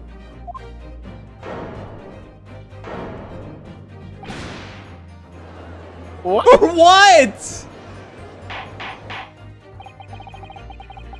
You do realize I'm about to adjudicate in your favor. In favor of your client, I presume. What the fuck are you doing, my Nipponese friend? Why would you want to obstruct the conclusion of the trial at this point? No defense lawyer in his right fucking mind would do that. I'm crazy. I'm giving the people what they want. Mr. Naruhodo, what the fuck are you doing? The truth is... No, the truth. The whole truth. And a way to bring it out into the fucking open. Oh, right. Yes, in hindsight. This is the dumbest thing I've ever done in my life. Ah, yes. One word of warning before I go. If in the course of the trial this afternoon, you perceive even a shadow of a doubt of the truth, don't let it out of your sight. Pursue it like a dog with a bone. Is this motherfucker about to be like, why did you give in so easily, Scythe? To the bitter end, you understand. Do not falter. Whatever may come to pass. I'll be taking bets in the gallery. I'm sure Mr. Sholmes knew. He must have deduced that this would happen. Yes. I'm here in court to advocate for my client. And to secure an acquittal. Yeah, obviously. That's not all. I believe that I have a duty to the court. To pursue the whole truth of this case until every last detail is laid bare. Not how this shit works. But I have an erection currently, says Zeeks. Cosmo was also like, dude, what the hell? Wait, this is awesome. These Japanese people rock. I think you're Japanese, dude. What? That is why the defense calls for further testimony Oh from my Dr. God. Scythe. Oh my god. Her saying all this is actually going to prevent something, and now we have to make sure she can't do it. Testimony from me. About what? About what you did. About the nature of your collaboration with Mr. Enoch Drebber. Ha! In case it's escaped your attention, I've already admitted to everything I did. The whole truth has already been revealed. So stop wasting everyone's time. As his lordship made very plain, your client will get the acquittal you wanted for him. There's simply no point protracting this business further with another tedious cross-examination. Objection! Whoa! Oh! Yeah. Oh, Iris will have to clone another of me. Damn it. Pray forgive my careless handling of that hollowed bottle. I slipped. That's what you call it? What is your objection, Lord Van Zeeks? The prosecution Also demands testimony. also calls for supplementary testimony from the witness. Don't be stupid. If there is more to this case than has yet come to light, then I will join my learned friend in pursuing the facts until the bitter end. You'll what? Lord Van Zeeks. Don't think we're friends. This is most irregular, to say the least. However, as the prosecution also calls for it, I will uphold the request. You can just do anything when these guys are together. Dr. Scythe, you will testify for the court. No, like, Strongheart is kicking down the door in about 5 minutes. Explaining the full extent of your involvement in the murder apparently committed by Mr. Drebber. Very well. Like Strongheart is about to kill everyone in this room. And then no one will talk about it ever again. Like, all these people are about to disappear. The waxwork plot. Dude, hidden final boss testimony. Okay. At the beginning... It all began at the scene when I saw the waxwork and the note tucked inside its jacket. The actual body of the victim, as indicated in the note's instructions, was beneath the experimentation stage.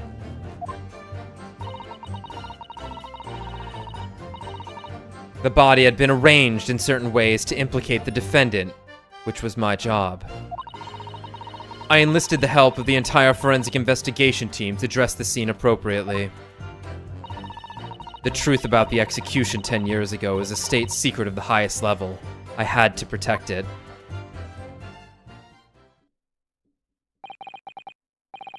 Oh, I was right. The stage and the machine were all specially designed for the deception. So it seems. And all meticulously prepared. You did well to see through it. You're a very shrewd boy. Ugh. Of you to say. And what about this autopsy report then? All I did was record the location of the body as being in the Crystal Tower instead of under the stage. That's all? That's a terrible corruption! Only my team were aware of the deceit, and then only under my explicit instructions. Nobody else at Scotland Yard knew anything about it, I assure you. Why are you so smug about that? We must be thankful for small mercies, I suppose. Well, I believe that testimony has clarified everything. There's no particular need for a cross-examination, I would say. No. I disagree. I can't shake the feeling that something's wrong. Just look at Look that at expression. that expression! On Dr. Sai's face. It's the defense's right to cross-examine any witness following testimony. What is it about you Japanese that makes you all so doggedly persistent? You Japanese, you know another? Very well. You know her, Cosmo? Who? What? Oh, right. If you so desire. I'm sorry, I am gonna skip No, through no, some stuff here. yeah, We that's- got it. that's This shit is long. That's fine, that's fine. The waxwork plot. Okay. It all began at the scene when I saw the waxwork and the note tucked inside its jacket. Okay, what exactly did the scene look like? What you described before, it sounds like the note was anonymous. Did you have any idea of who was behind it? There are very few people in the know about what really happened 10 years ago to start with. But anyway, I'd never heard of this engineer, so no, I had no idea. Yet, despite not knowing who was behind the plan, you went along with it. I had no choice. Protecting the professor's secret was my only concern. But the horse has bolted now, and the stable door will never shut again. Scotland Yard's reputation will be immeasurably damaged as a result of all this. Yes, thank you, Lord Van Zeeks. I'm well aware of that. As I understand it, what you found in the birdcage was the waxwork model. Where, then, was the victim's body?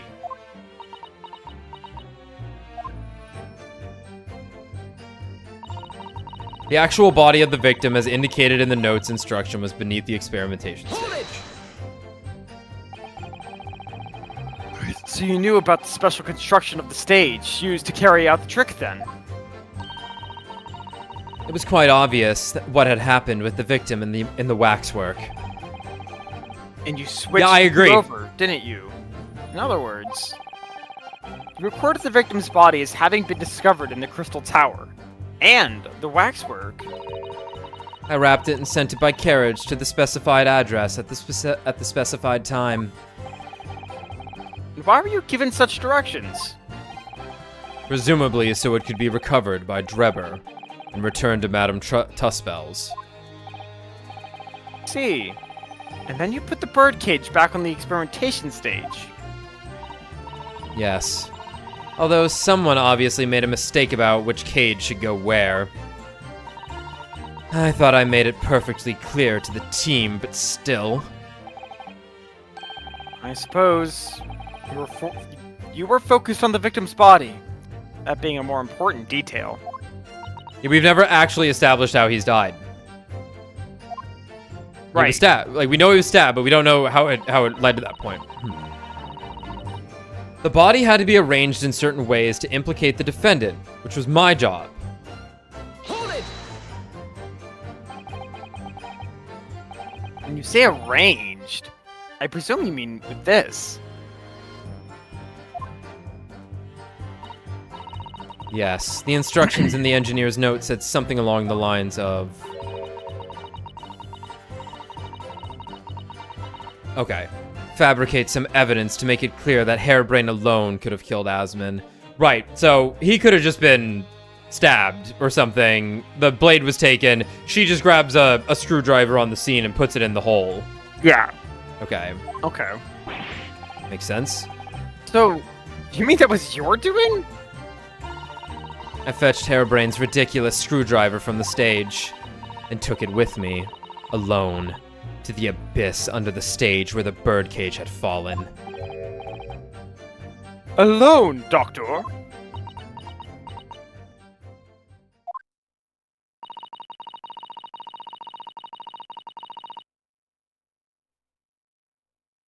Scythe, did you kill him? I didn't feel it would be appropriate to involve anybody else in that particular part of the deception.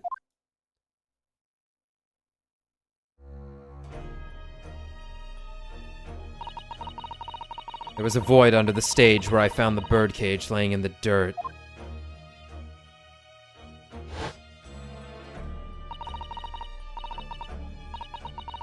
I approached it, leaned down and slowly opened it up.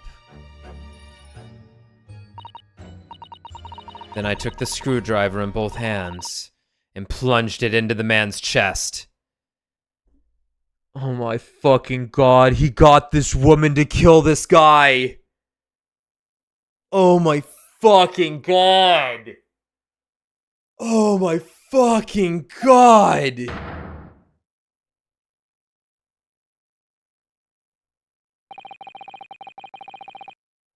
And then you noted that in your fake autopsy report.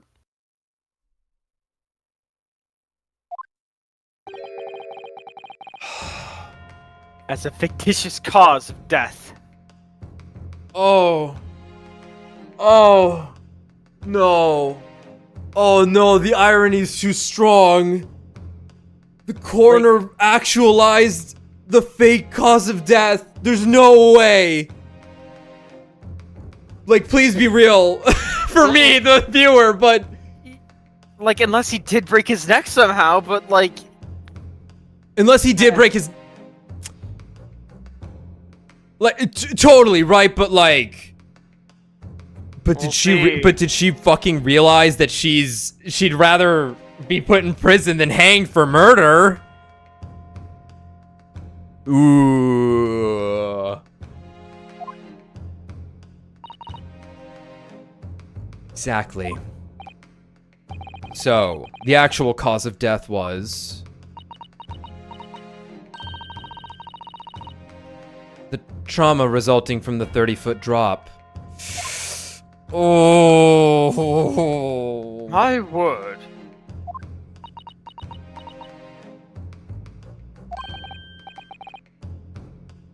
What is it, Mrs. Otto? Oh, man. Something about Dr. Scythe's last statement is playing on my mind, that's all. Yeah. Mine too. Dr. Scythe! There's really no need to shout. I can hear you perfectly well. The defense calls for you to add what you just said to your formal testimony. Oh, which part? What What I want her to supplement her testimony with is...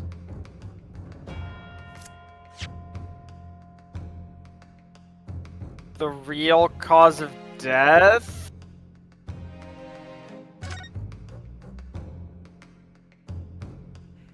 Is... Real cause of death, we can use this to say that's not what happened. Yeah. Oh, man. Okay, I Yeah. think it's the real cause of death. I think it's the real cause of death, yeah. The real Because cause also the that's what we want to see, was the Yeah. part that she was shaky on. the real cause of death being the fall of 30 feet. That part.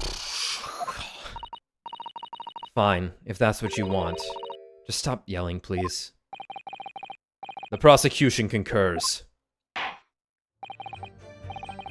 Very well. You will supplement your testimony now, witness. If you wish, my lord.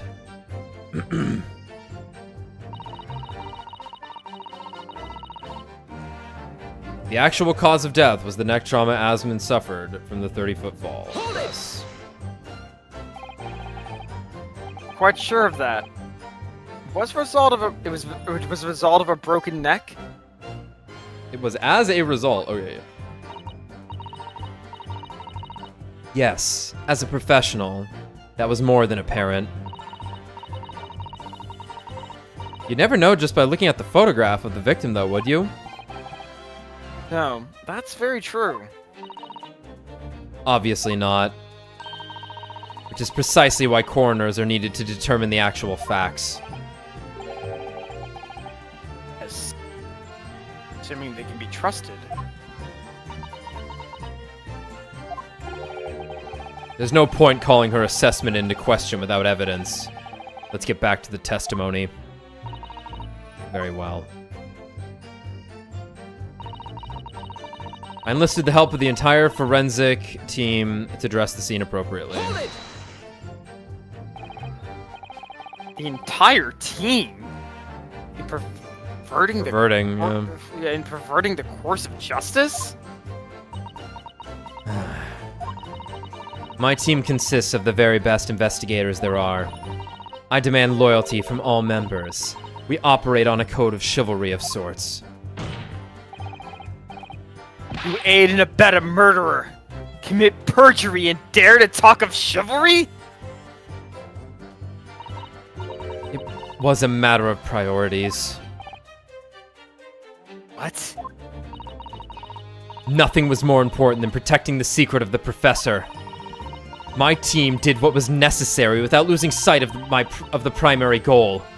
I consider their conduct exemplary. Except for the one that fucked up the birdcage. I'm gonna kill him. Don't concede the point, Mr. Naruhodo. You mustn't let her win. You need a lawyer? You are a lawyer. Fuck! I'll take that silence at tacit acceptance. Now, can we move on? The truth about the execution 10 years ago is a state secret of the highest level. I had to protect it. What cost? Faith in Scotland Yard is going to suffer a terrible blow as a result of this. And your precious secret is out now anyway. Yes, as you say. And I take full responsibility. Blow me down, Dr. Scythe! Surely there was some other way you could have protected the secret. No, there really wasn't. I've done my utmost, believe me. In many ways, I respect your determination. I nearly froze under that cold stare as she said that. Is that supposed to be... in many ways, I respect your determination. That, I guess. I do believe she was being genuine, though, Mr. Naruhodo.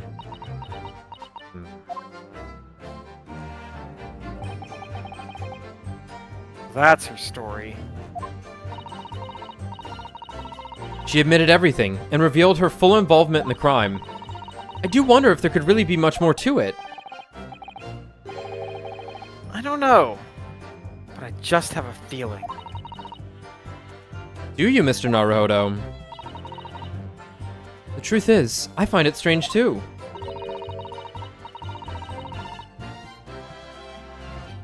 Those two are reacting to this in completely opposite ways, I mean.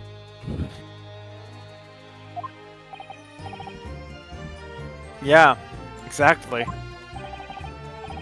For some reason, I feel sure they're still trying to hide something. Alright. So we're thinking birdcage on. I'm thinking, yeah, like, yeah. Why? Let's look at our evidence again. It's obviously on the one that was added, so I guess 4 in this case. But what was the other option we had to put her on here? The stabbing. What the she stabbing. did to him. Yeah. Right. Okay. All right. Armband? No. No. No. No. No.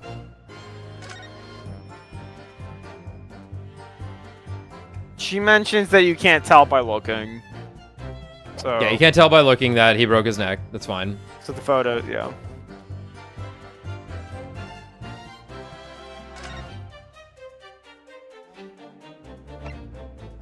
Hemorrhage of a wound to the chest that pierced the heart, inflicted by a sharp implement. Additional observations. A broken vertebra, most likely resulting from impact after sudden fall from a considerable height. Oh, it says right there, cause of death is the. Oh wait. Right, but it's now been Yeah, changed, right? yeah, Like this was her yeah. fabricated. No, that's it's true. It's true.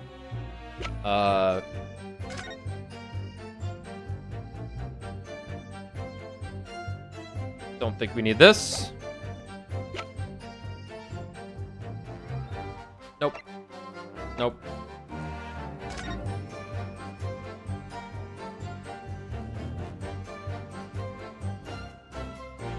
Is that a bloodstain?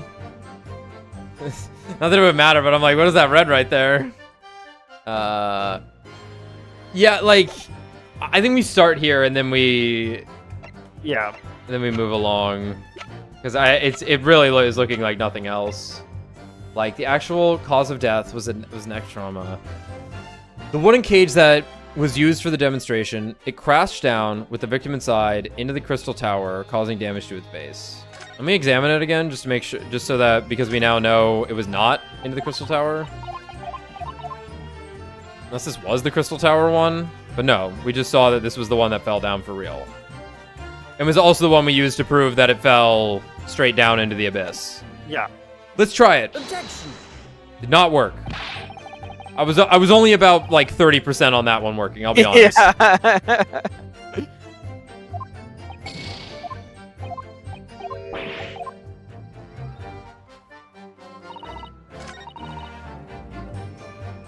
Maybe autopsy report. But no, she's saying, no, you're right. She's like, the actual cause of death was this. So, like, yeah, like the autopsy report does contradict it, but like they're making that. She's saying she's updating the autopsy report effectively. No, it's the autopsy report. It's as simple as we're thinking it is. Okay. Why would she be... The actual cause of death was the, like... Objection. No, it wasn't. Reload that save, quick. It was not as simple as we thought it was. Okay. We're fucking lost.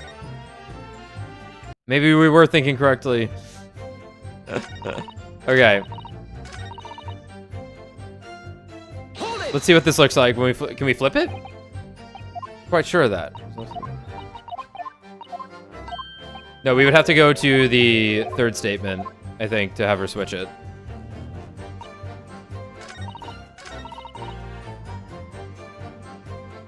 Hold it.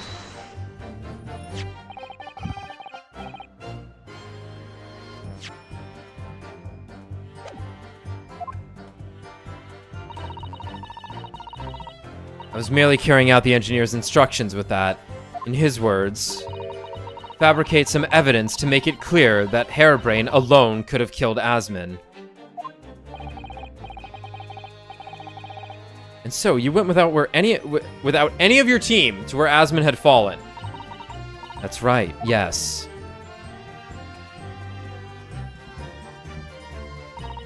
I leaned down over the birdcage and opened it up. Then I took the screwdriver in both hands and plunged it into the man's chest.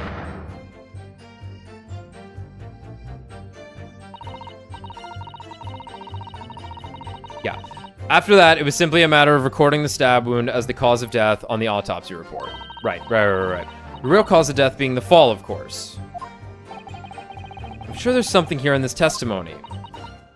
You know, if you think it would be appropriate, I'm sure you could ask Dr. Scythe to change the supplementary testimony she gave before. What should I ask her to do with the statement she added? Let's have her change it. Try it on. See what she says in it. Dr. Scythe, what you said before about what you did to the victim's body, I believe that may be significant. So could you change your supplementary statement to explain that instead? Very well. Alright, now we got a new testimony to press. I stood over the victim's corpse where it lay in the toppled cage and plunged the screwdriver into the chest. Hold it. Okay.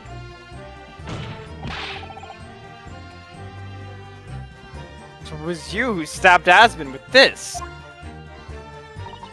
Yes. Far easier than dissection, I assure you. No precision required.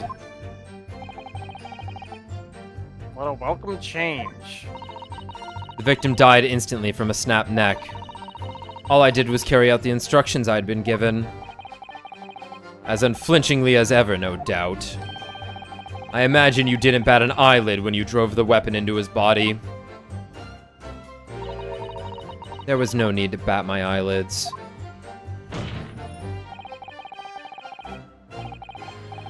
What else did you do to twist the facts? Remind the court, why don't you? If you wish.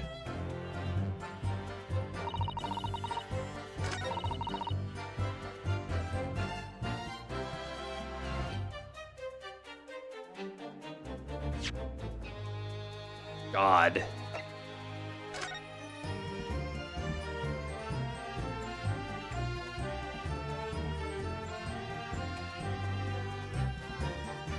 So... I was really banking on that birdcage. Yeah, like... The victim's close lines. His neck was broken from the impact of the violent fall and was stabbed in the chest with a sharp object.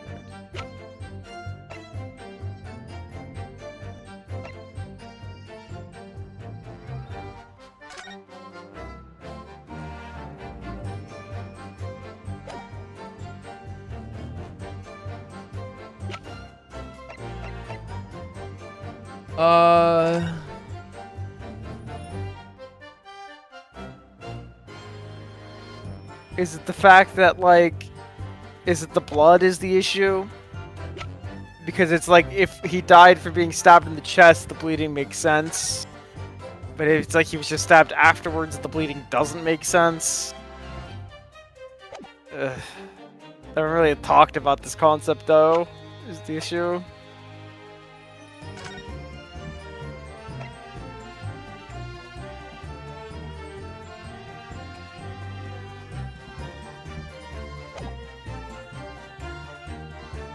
So, we really don't have much to work with. Yeah.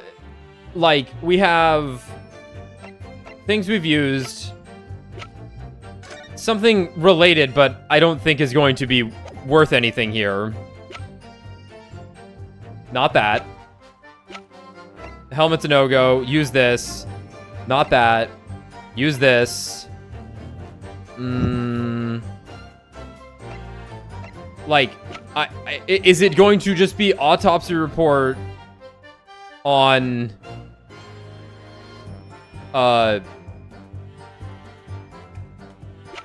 Is it the fact there was no blood in the cage? I'm feeling it's either the cage or the autopsy report, but maybe it's just on this instead.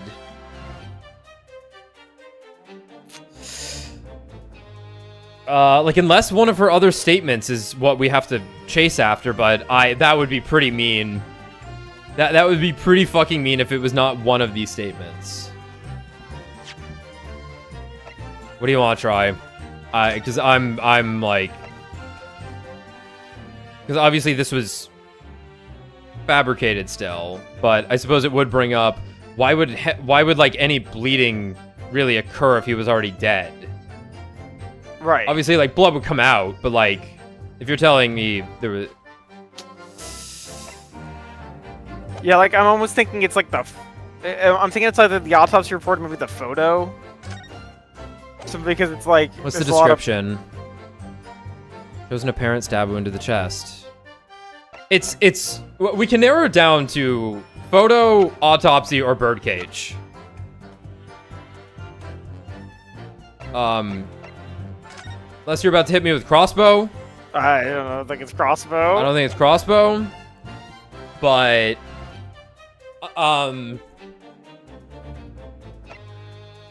Stood over the victim's corpse where it lay in the toppled cage and plunged a screwdriver into the chest.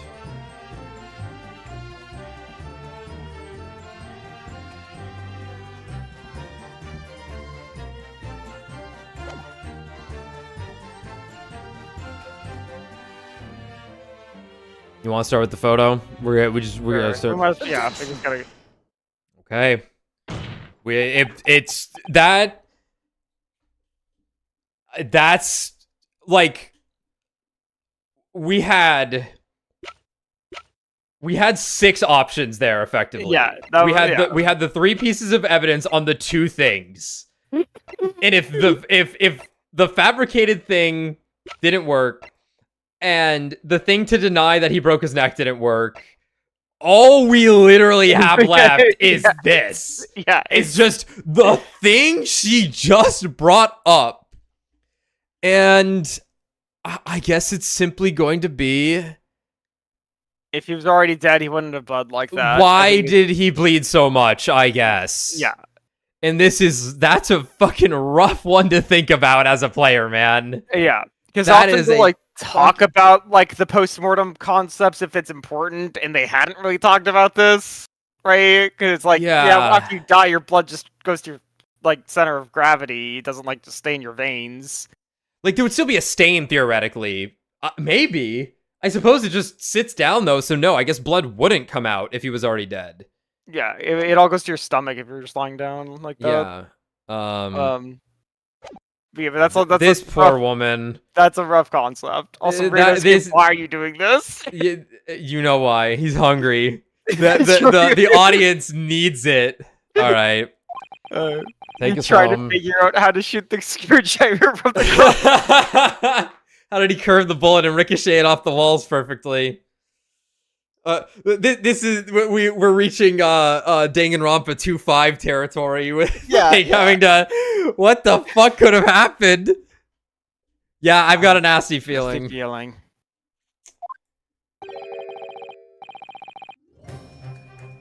That this inconsistency points to an extremely uncomfortable truth.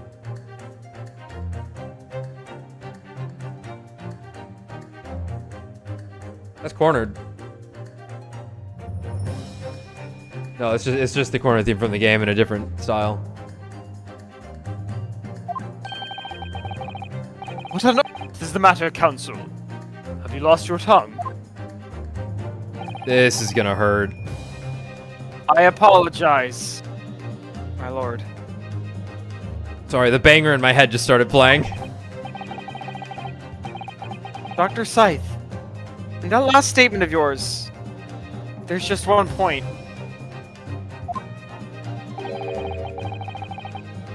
That seems to defy explanation. Out with it, my learned friend. There's an obvious inconsistency between your description and this photograph.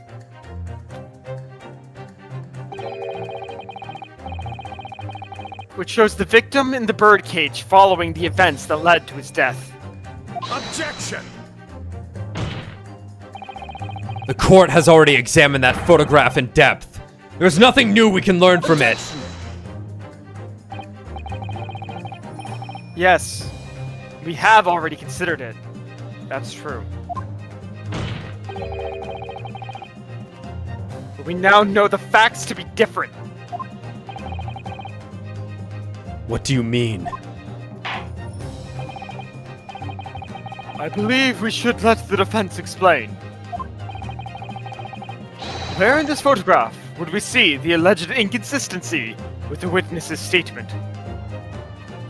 Oh no, I had to point something out. Now I'm Blood. scared. The blood. I assume it's the blood. That's why we chose that photo. But if there's something I didn't see that and we accidentally just got this, I'm gonna be really, really embarrassed. It's blood. I'm going with his blood. God, please, please be blood. Whew, we're lucky. We're lucky it was blood. Oh my Look god. closely at the blood stain on the victim's chest. It clearly extends in a downwards direction towards the man's feet. He was stabbed upright. Oh. To be fair, he's got like a big chest. Blood just seeps out and okay. Fair Okay, enough, we failed upward. It's fine. Fine. or downward in this case. I'm not even fucking bad. This is great. Fine. Oh man. Yeah, I've seen so many people get this part right for the wrong reason. Like, it's true. We basically guessed, so we can't really complain. Yeah. But fuck. Okay.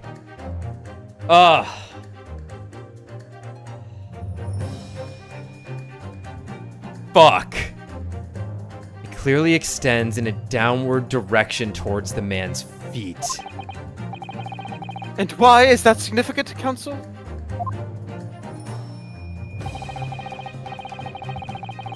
If the victim was stabbed moments before the kinesis machine was set in motion, that's entirely expected. Ah! Of course, no. That's not what happened. Exactly, my lord. Dr. Scythe made it very clear in her testimony just now that the point at which she stole Professor Harebrain's screwdriver and stabbed the victim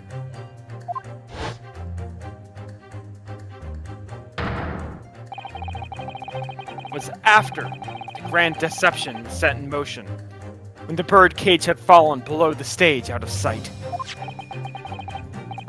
From the shape of it, it's clear that the bird cage would have fallen on its side after the 30-foot drop. And if the victim had really been stabbed whilst inside the bird cage in that position, the blood from the wound would have spread out equally in all directions. For it to have formed the longitudinal appearance we see in the picture, it's inconceivable.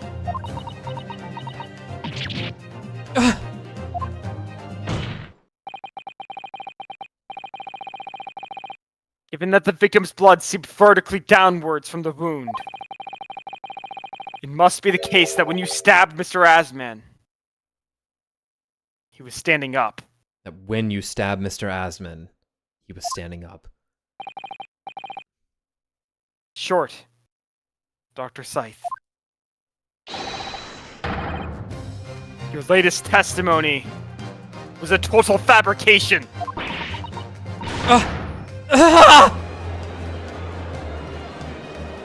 Boy, he's pointing at Zeke's. Yeah. I knew it. I was right. Now I've identified that contradiction. There's only one way to explain the facts. We've all been under a great misapprehension here. What? What sort of misapprehension? Dr. Scythe.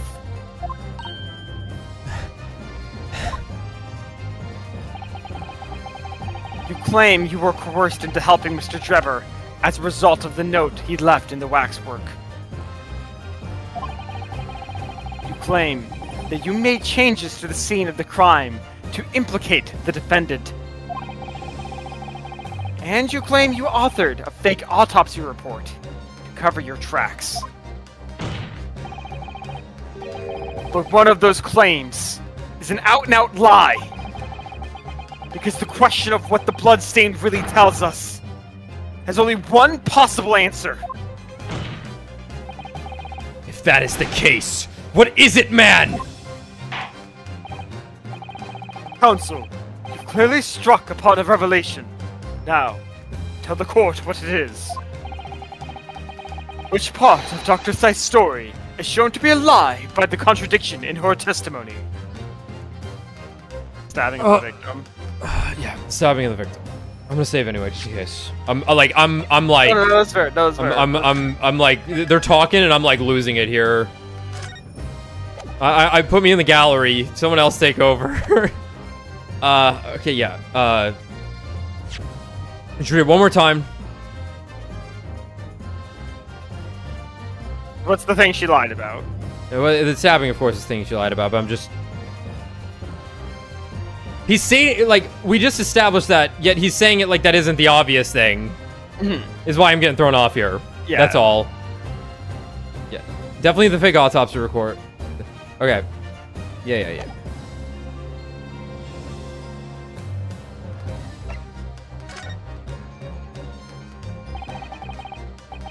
The answer is very simple if you consider the sequence of events. If, when the victim was stabbed, the blood from the wound seeped downwards as it did, we can be sure that the victim must have been either sitting or standing upright at the time. But as you rightly pointed out, the birdcage would have fallen on its side when it fell beneath the stage. Yes, it would. Which tells us that the victim must have been in that position of his own accord. Objection! That's impossible! The man was dead, remember? No.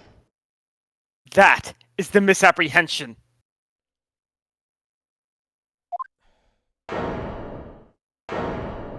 You didn't put death spikes at the bottom of it? You're telling me...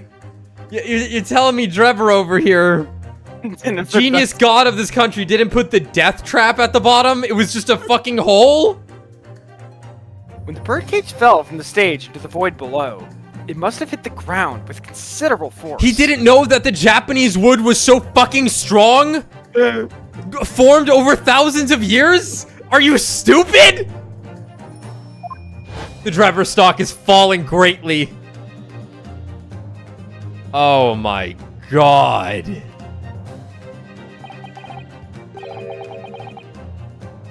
But Mr. Asman didn't die in the fall. Alright, so here's the thing. It's not designed this way because so far this is still just... Right. He is... Right. The driver stocks are higher again. Right. Like, Asman was involved with this. It's like, I'm gonna drop, I'm gonna be fine, right? It's... Oh, that... And he wanted to make sure he wasn't the one found to kill him. Right, He wanted Scythe to do it. He probably lost consciousness for a while. But when he came round, he got to his feet to climb out of the cage. Just as Dr. Scythe appeared.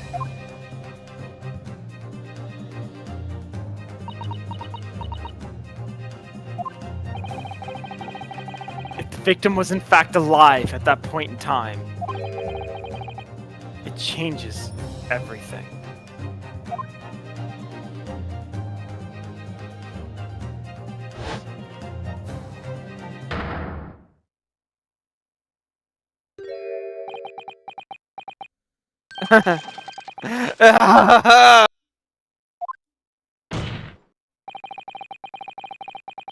Sir Odie Asman's killer wasn't the defendant, Professor Albert Harebrain. Nor was it the mastermind behind the stage trickery, Mr. Enoch Drebber. It was you, Dr. Courtney Scythe.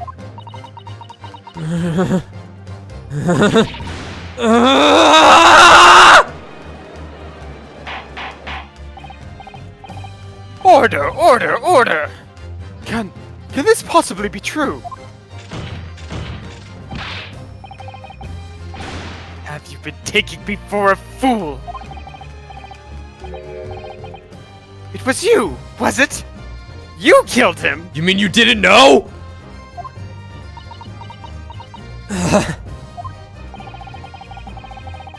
You hoped that by admitting to being an accomplice in Mr. Drebber's scheme, the trial would end. Before you were accused of a far worse crime. Cold-blooded murder! No, do shut up! You're so desperate now, you're making all of this up as if I would do something like that! Objection! I assure you, the defense is not desperate, Doctor. Mr. Naruhodo has established the facts using evidence and logic alone. Ha! Logic. Don't make me laugh. Sadly, your logic has a gaping hole in it. What? What? What do you mean? I'd have thought it was obvious. A motive, boy. You're lacking a motive. What possible reason would I have to kill Mr. Asman? Asman was involved in a number of criminal activities, from coercion to theft to murder. But there is no known connection to Dr. Scythe there.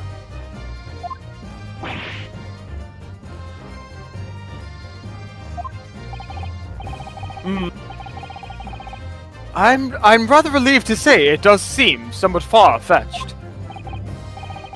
True. There's no obvious motive. But there's still something in the back of my mind. I feel sure I've seen something somewhere that hints at why the coroner might have done this. How deep does this evidence run? We have the stone is dry. Yes, I might have tampered with the crime scene and concocted a fake report. But murdering someone for no reason is a very different story. Objection.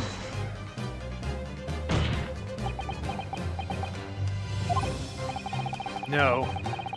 When you question what possible reason you could have for wanting to kill Mr. Asman. Yeah, the 500 scalpels. Something did come to mind. The 500 scalpel. 500 scalpels. What? What was it, Counsel? Enlighten the court at once. Your Honor, 500 scalpels. 500 cigarettes. Light the court at once. Yes. We saw it yesterday, didn't we? You might want to speak up a bit when you're doing those kinds of lines, just because I turn the music up a bit. Something that seems strange. We had no reason to suspect it at the time.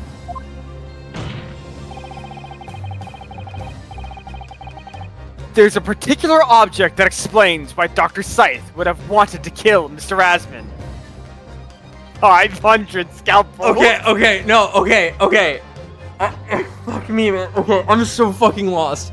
Okay, there's a particular object that explains why Dr. Scythe would have wanted to kill Mr. Asman.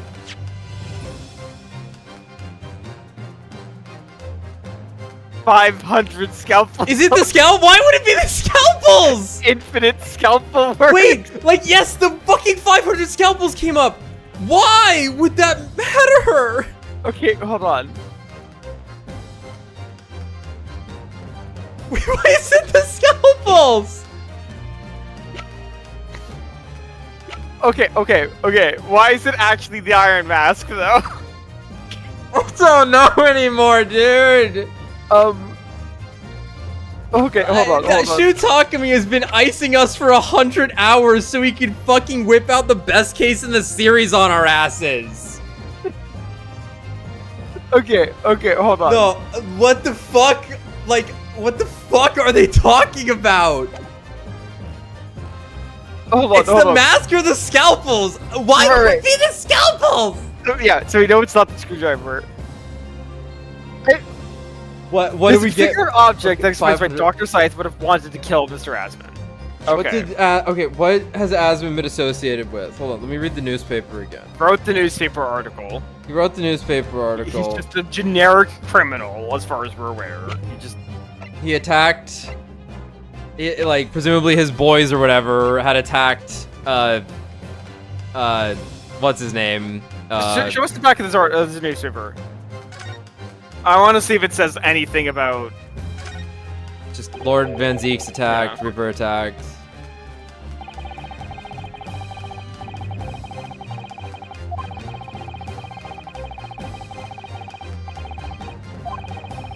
I've seen this before. Why is it not letting me skip it? Yeah, that's it. That's all it is. Yeah.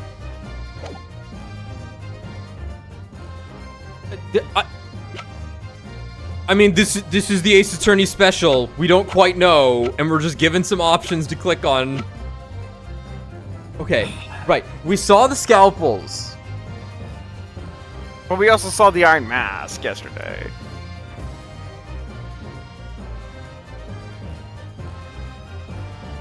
How would she know? Where do we? Right. We know about the Iron Mask right here, but this was in.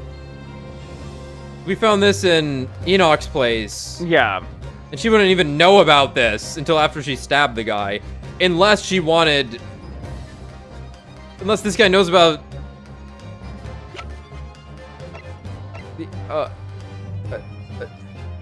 I'm clicking on the scalpels! Whatever, let's see it! What are you gonna fucking say about the scalpels? It's a scalpel. Or rather, 500 scalpels. Now I'm gnawing on my desk! There will be no wood left in the Old Bailey! Okay? Did you say scalpels?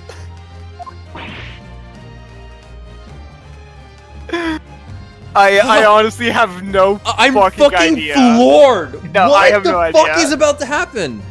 Clearly it's the scalpels! It would appear that word has struck a chord, Doctor. You. Come on, out with it! It was yesterday, when we visited your laboratory.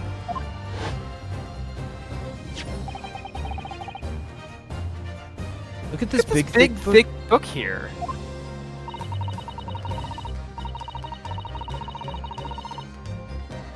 Ah, it appears to be an accounting ledger. It's a record of the forensic investigation team's spending, I think. Oh! What is it? It's clear that the team purchases various equipment and supplies on a monthly basis, but... Well, one entry seems rather strange. Really? In what way? They're buying 500 scalpels every month! 500 scalpels.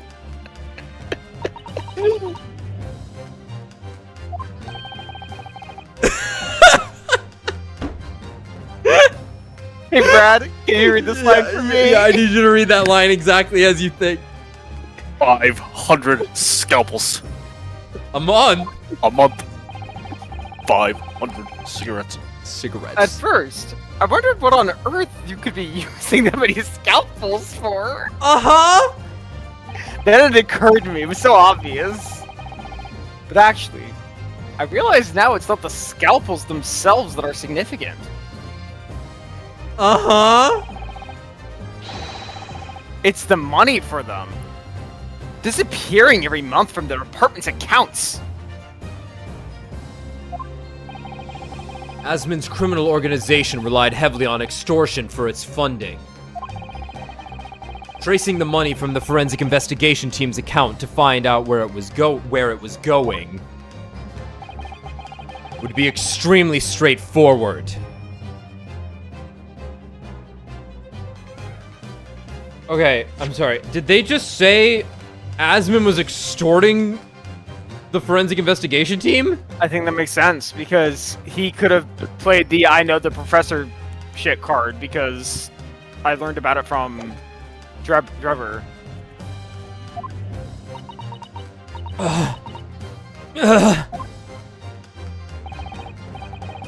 And years ago, Mr. Asmon was still a journalist and wrote this article about Mr. Drebber. Yeah. He may well have stumbled upon information he was researching for the story. As he was researching the for story. Information relating to Dr. Sai's darkest secret that he would use to rack money from her for the next decade. Her darkest secret? Good lord, you mean? I don't know what happened on the night of that execution 10 years ago. Clearly, the opportunity to rid yourself of that menace was too tempting to pass up.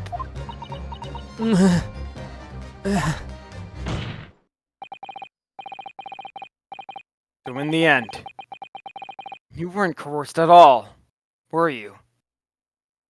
You did it entirely of your own free will. You stabbed Mr. Asman in the heart with all your might.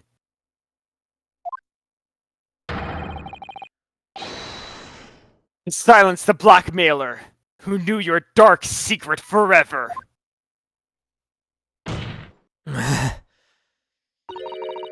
You'll never understand. None of you. What we've had to keep covered up all these long years.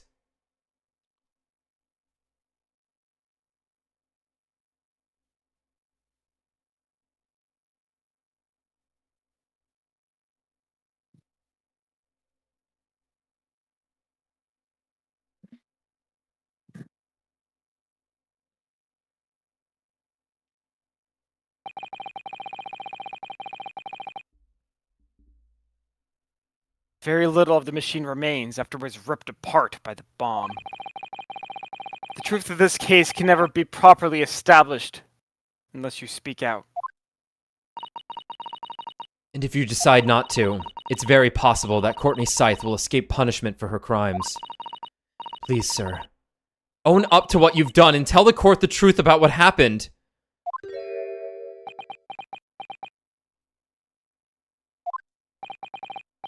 "10 years ago, you told the truth. And you were robbed of a bright and successful future as a result.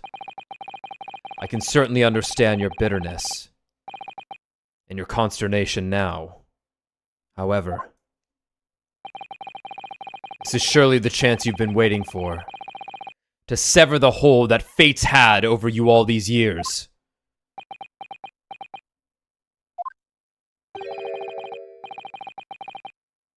Super high voltage instantaneous kinesis. I mean, really.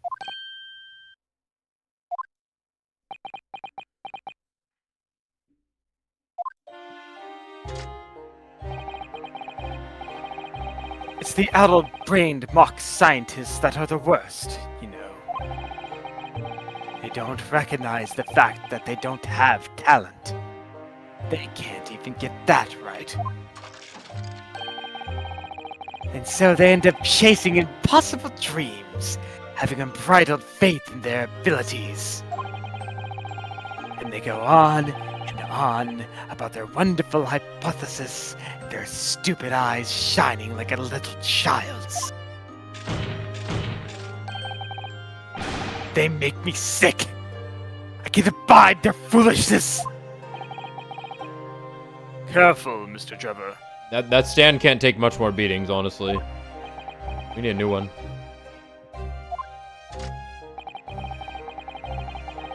I was particularly pleased with the kinesis machine. It made for quite a show, didn't it?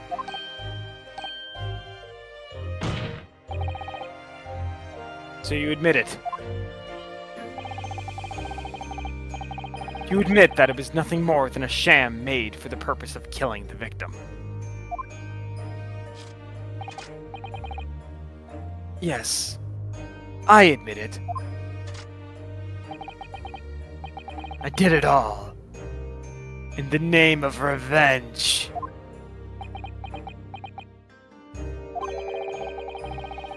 Revenge for the future that Mr. Asman's article had deprived you of 10 years earlier. The revenge you sought didn't stop at Asman, did it? Which is where that very particular waxwork comes in. Yes, I see.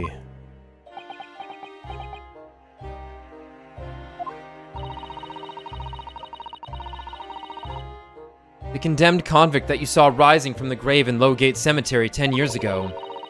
If your account of those events was all true, then obviously Scotland Yard couldn't afford to acknowledge what had happened. Even if it meant discrediting a bright young man and crushing any future career he might have had. So your plan required that you abduct that particular waxwork model in order to exact your revenge on Scotland Yard as well. Or on Dr. Scythe, to be precise.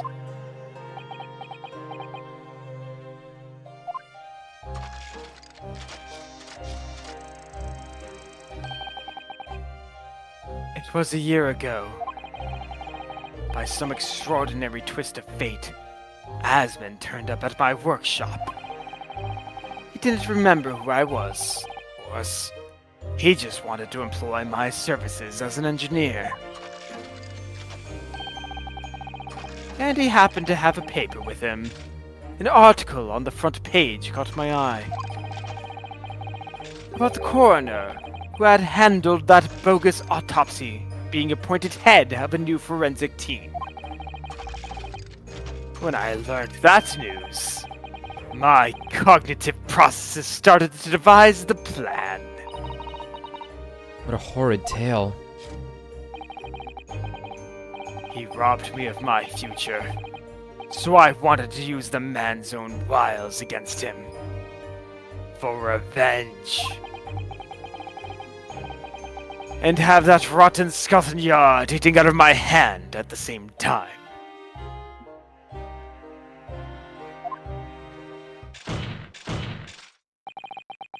I wanted them all to suffer the same humiliation I had to suffer.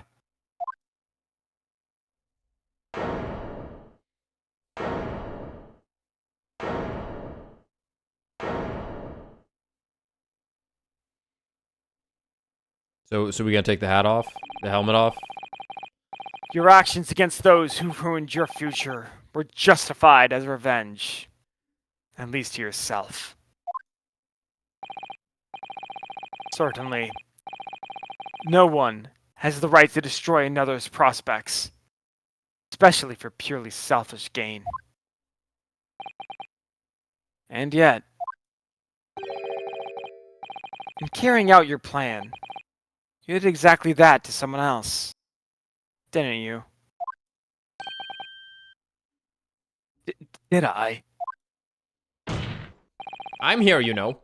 Professor Harebrain's only Been a minute. crime was passion for his hypothesis. But you had no compunction about sacrificing his future to effect your revenge. You knew that he would be forever branded a failure and a fraud.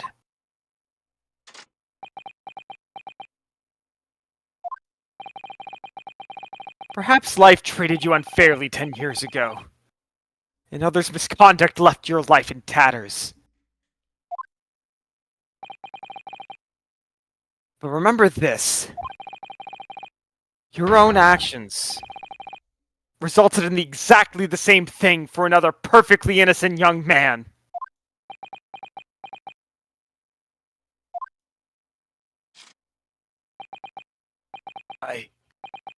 I...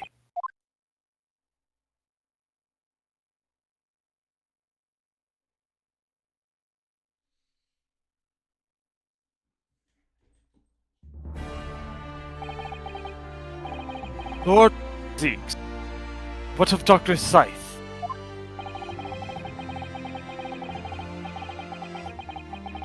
Free to roam anywhere she wants. Totally free, somehow. Not sure how that one worked out. An immediate warrant for her arrest has been granted, and she's been remanded in custody, my lord.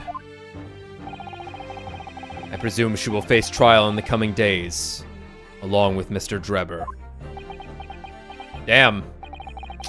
Man, I'm gonna miss you, Mr. Naruto. You were going to disappear tomorrow. You are a problem causer. A most regrettable situation indeed. She made great contributions to her profession over the years. It really is hard to swallow the truth. It really Her is daughter's hard- gonna hard- hate us. Yeah, it's true. Her daughter's gonna fucking hate us. Oh yeah, it's common, dude. However, that is a topic for some future occasion. For now, Professor Harebrain. Oh, yes. Seems you're innocent. Weird. It seems there was a great deal more to your experiment than you realize. However, I think we can assume now that all the sordid details have been brought to light. This has been a very long and profound trial, but I'm pleased to say you are absolved of all guilt. Oh. Cool. I did kill him, by the way. Thank God Double Jeopardy exists. This whole experience has taught me a very great but painful lesson. I've been... I mean me. This dedicated scientist. This devotee of natural philosophy. I've been selfish and self-centered above all. A fool. Professor.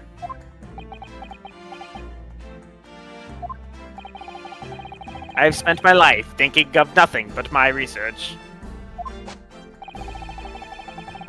Misguidedly believing that I could do whatever I set my mind to, despite my lack of talent. And the worst of it is, in the process, I've caused others pain and misery. Yeah, if you never had this idea, none of this would have happened. So it's totally your fault. True. Others who are far, far greater people than I. No. Professor, that's not true. What? Don't tar yourself with the same brush as Drebber. What happened was his doing and his alone. This outcome is his fate, not yours. You're not to blame in any way. Lord Van Zeeks. I like it when you talk like that, Z Stan. And the derision with which he referred to you earlier. Calling you a fool. Talentless, even.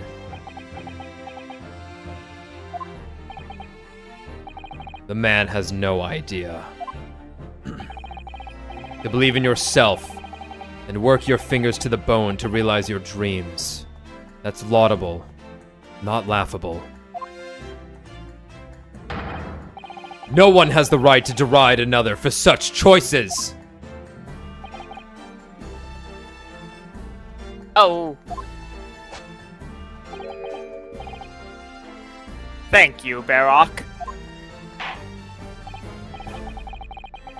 So, ladies and gentlemen of the jury. Yes, my lord. We don't actually have to have you vote anymore, because the case is completely thrown out. It is this court's expectation that you find the defendant not guilty of the charge of which he stands accused. Okay. I presume there are no objections. None for me, my lord. Certainly not. This trial has really made me think, but this is the right decision. It's all been proven methodically and rigorously. Methodically. I have no misgivings whatsoever. What's that? He's done, is he? It's all over? I don't know what's become of the yard these days. I don't recognize the place. Ah, very well. In that case, I hereby pronounce the defendant not guilty. Guilty. Oh wait, not guilty. Hey, the wax is still here. The fireworks are kind of nice.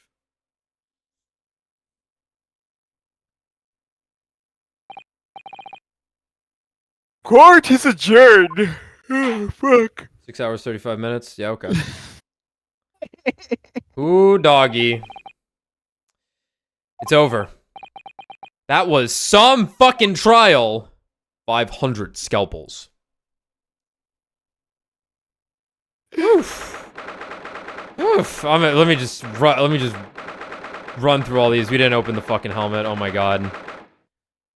Well, Bailey, defendant's antechambers. Professor, what a splendid outcome, isn't it? Oh, it is, it is! Congratulations, Professor Hairbrain! You do realize you're all about to die, right? Mr. Naruhodo, Mr. Sato, I am truly beside myself with gratitude. How can I ever thank you enough? I'm just glad it's been all cleared up. That you realize you were caught up in a bad situation. Right now, you know, if I had that research grant money, I'd give the whole lot to you. Every penny. Well, that's very kind, but I'm just a student, so... We don't need any financial reward. Your acquittal is more than enough. Shut up. Oh, dear. Oh, what can I do? Aha! How about this? As a memento, the paper about my hypothesis is inside. Well, just as a memento then. Thank you. I've been wondering, Professor. What are you going to do now? I don't know. Oh my, yes. What am I going to do? My hypothesis and my great machine lie in ruins. But still, it's been too long since I was last in London, so perhaps I'll enjoy some sightseeing. I must explore the great exhibition whilst it's here. I'm here too, whilst I'm here too, and see if new inspiration hits me. Oh, yes, it's a wonderful idea. Can't allow that, Gregson. Oh, hey man. Lord Van Zeeks? What are you doing in here? I go where I please. Barock! I'm sorry you had to go through that, Albert. Well, if I'm honest, it was terrifying. You were like a great demon behind your bench there, snarling down on your prey. You're one of the few true friends I have. I couldn't leave it to anybody else to handle the prosecution or the defense. Sorry, or the defense? Did I just hear that right? I always knew that you had my best interest at heart. Don't worry. How about you show me around while I'm here in town? It's been a long time since we left university. We have a lot to catch up on.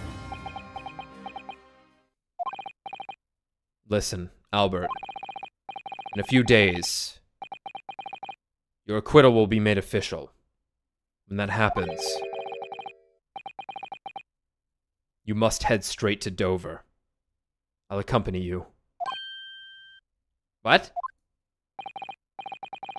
From there, you'll cross the channel and make your way back to Germany. I've already purchased the tickets. But no! Hold on a minute, Barock. What about the Great Exhibition? This is the chance of a lifetime for me. I want to look around. No. No sightseeing, Albert. Give up on the idea. Sometimes it's hard to see any warmth in those eyes, Barock. Lord Van Zeeks. What's all this about? A necessary precaution.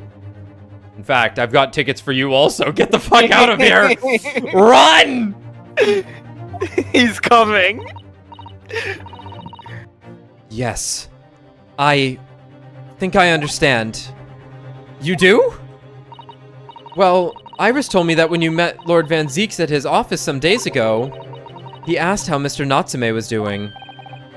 Yes, that's right. I remember being surprised at the time and thinking it was nice of him to ask. Right, so I'm sitting here thinking, does Zeeks literally know who the Reaper is? Like, is this an actual thing that he is, like, concerned for the acquitted clients for that are actually innocent? Hmm. The point is, Mr. Natsume is still alive and well, even though it's been more than 6 months now since he stood trial with the Reaper as the prosecutor. You mean the Reaper's influence doesn't stretch overseas? Those in the Reaper's sights meet their ends days or sometimes months after their acquittal. That's been the pattern up to now. But of course we know that both Mr. Natsume and Gina were completely innocent. Gregson was trying to get her out of here. Yeah, no, Gregson's like, I gotta get her to Paris. True. And perhaps that governs the Reaper's actions. The truly innocent are spared. But I don't want to take any chances with a close personal friend. But Barock! With the mustache Nipponese, this man should leave the country without delay. That's why I'm packing him off to Germany at once. Right. Does your friend-shaped package get any say in it? Goodness! Was this your intention all along then, Lord Van Zeeks? I was gonna win, I swear.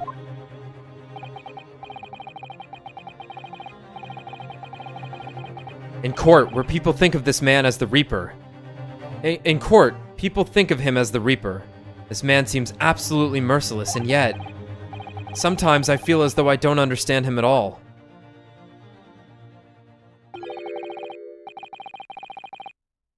It's time to go, Albert. Back to the prison for the time being. No, that's where he might accidentally hang himself. Yes, all right. Well then, Mr. Naruhodo. Thank you very much for everything. Bye-bye. Not at all, Professor. It was a pleasure getting to know you. Best wishes, Professor Hairbrain. Well, once the dust has settled, you must come and visit me in Germany. Okay. Anyway, goodbye for now.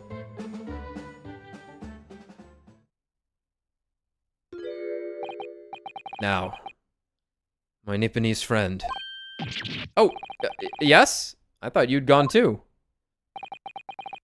We have matters to discuss. Can you spare me some time? You want to talk with me? I'll be waiting in the courtroom in 10 minutes.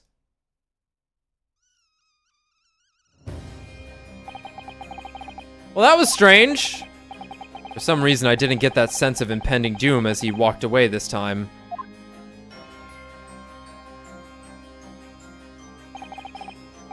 The enigma. Baroque Van Zeeks. What does he want to discuss, I wonder? The answer awaits in the courtroom, I suppose. Here goes, then.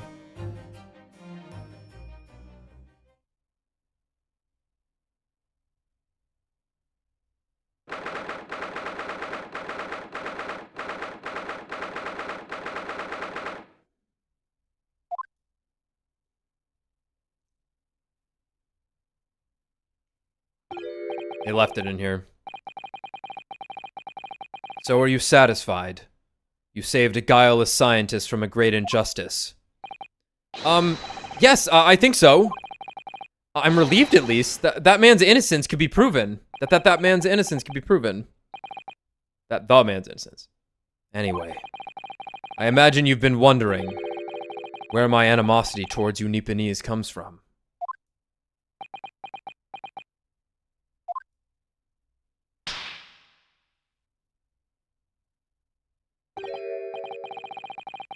Well, at first I thought you just didn't like me.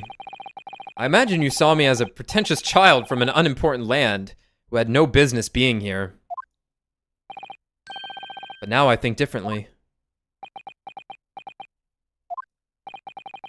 You clearly know our ways. So I would guess that some specific incident led to your thorough dislike of my race. Will you tell me what happened, please?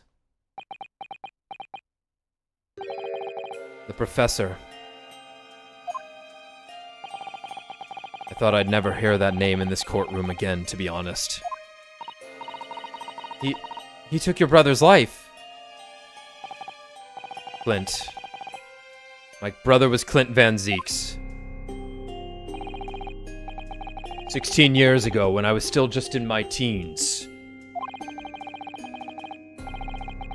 He was already the director of prosecutions and a key member of the judiciary. I looked up to him. He was everything I aspired to be.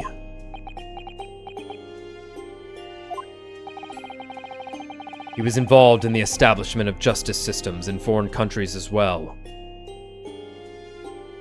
Okay.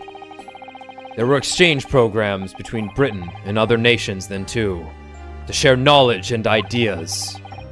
As part of one of those programs, 3 judicial students came to Britain from your homeland, the Empire of Japan. Oh. It was 16 years ago, then one of them could have been my father. Of course. I remember Dr. Mikotoba well. I had no idea. I was a minor at the time, training at the prosecutor's office. One day, Clint introduced me to the 3 visiting Nipponese. So you've actually met my father?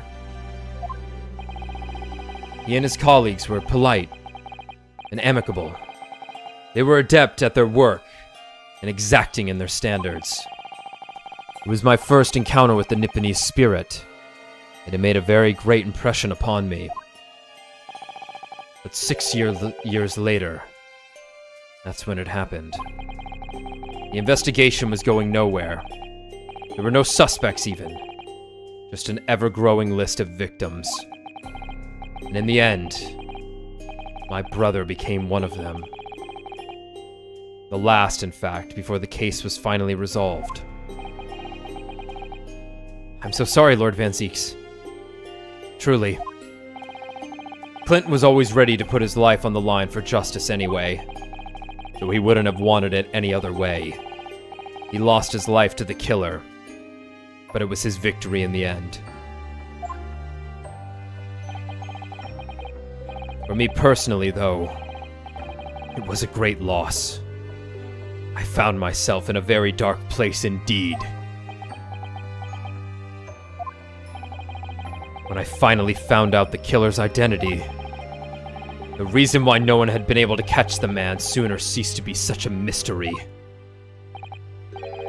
He'd been hiding in plain sight all the time. In plain sight? Are you aware of political events 10 years ago? It was a period of extremely sensitive diplomacy between the British and Japanese empires. A new treaty was being forged, I think. Correct. The Anglo-Japanese Treaty of Friendship and Navigation was being concluded. The leader of both countries were deep in extensive political discussions.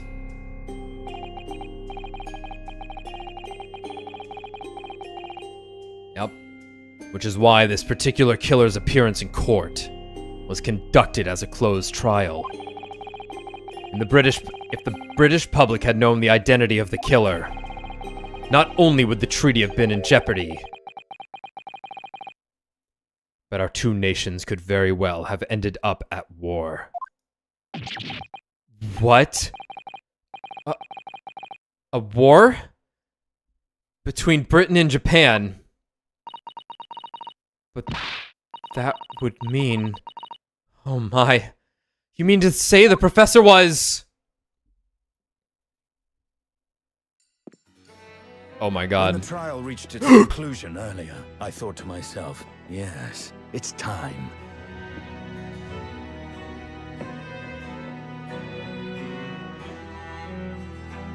Holy shit. Time for you to come face to face with this hideous monster.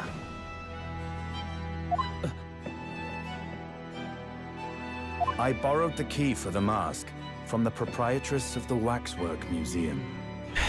So see for yourselves now.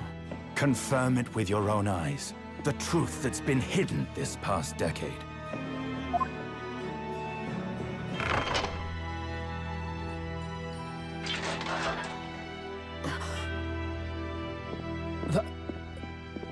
That's the professor? Yes, that's him. Until now, a thought never even crossed my mind. That the mass murderer, whose crimes shook Britain as never before, was Japanese.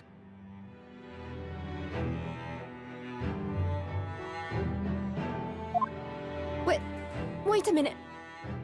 Yep. Face. Yup. This is gonna be her uncle, isn't it? I feel as though I've seen it somewhere. It's strangely familiar. It looks like Mikotoba. Oh.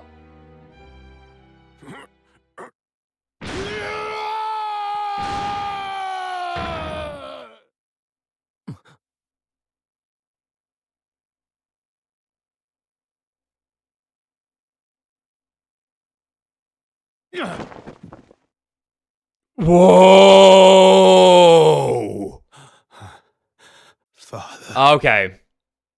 Okay. That. Okay. Yeah, one of the possibilities that had crossed my mind when I thought about who it could have been, I did think we never got the full name of the Asogi. Right, yeah, it was Keisogi. It was Keisogi. Yeah.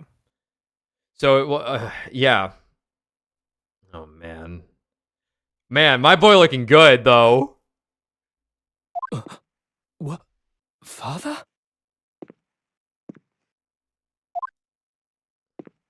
I'll leave it on autoplay. If it'll let me. Who could it be?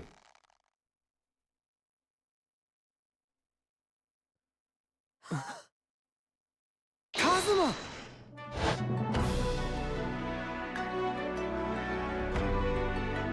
My best friend, Kazuma Asogi. After a whole year, finally his memories returned.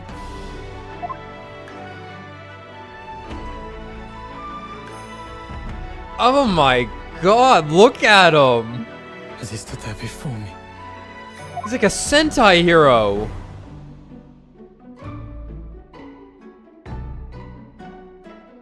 Ryunosuke.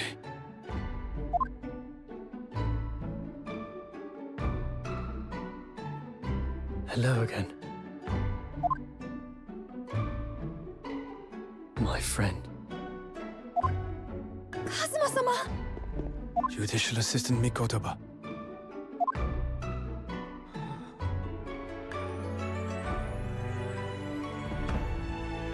It's been a very long road. Thank you. Thank you for guiding my friend here when I could not. It was an honor.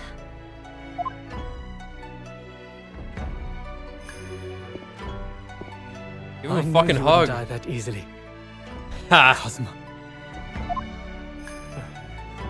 I owe you thanks, too, for taking good care of that in my absence. You don't get the sword back. It's mine. Karuma, the great blade of the Asogi clan, passed down through the generations.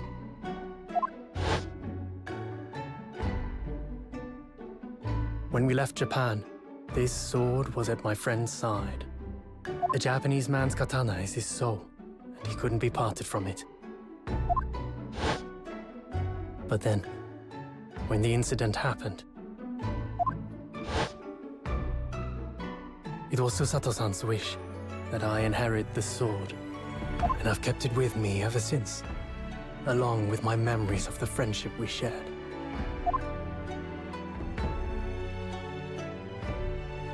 With this by my side, I always felt that you were watching over me somehow.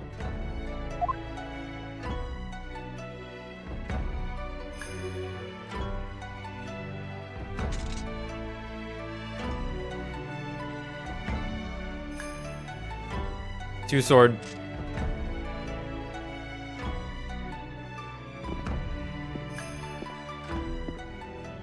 I've made it. At last. Father. Are you saying... Surely not. You mean, you knew all this time? I'm looking at it. But I still can't believe it. This mass murderer is Kazuma's father.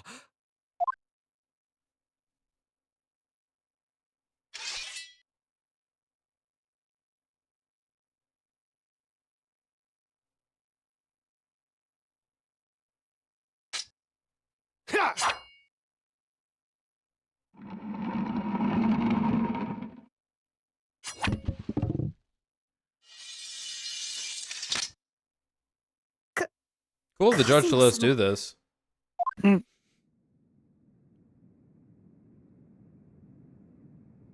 Ryunosuke, He looks absurdly cool. we have much to talk about.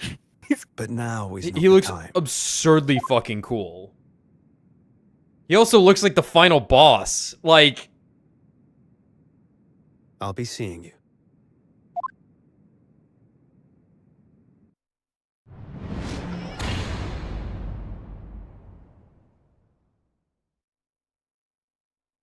That's all Kazuma said.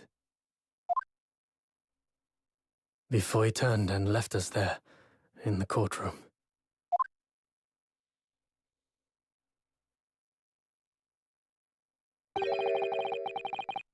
oh, I gotta turn off auto. How do I turn it off?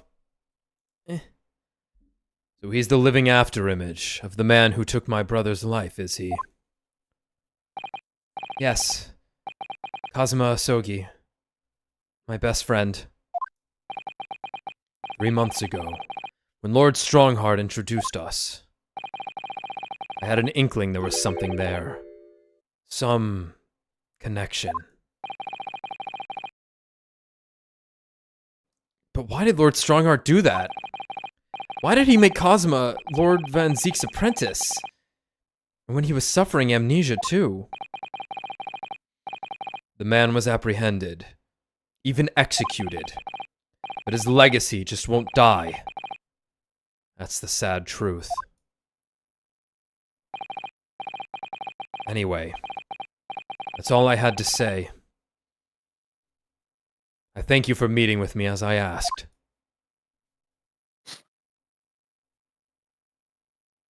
He was never there. Oh my god, he was a ghost. He was the departed soul the whole time. 10 years ago, my grandmother took me to the railway station. We were there to meet my father from the train. For me, it was the first time I'd ever seen him. Poor Susato-san. All this is tied up with painful memories for her too. She's never talked about this with me before, though.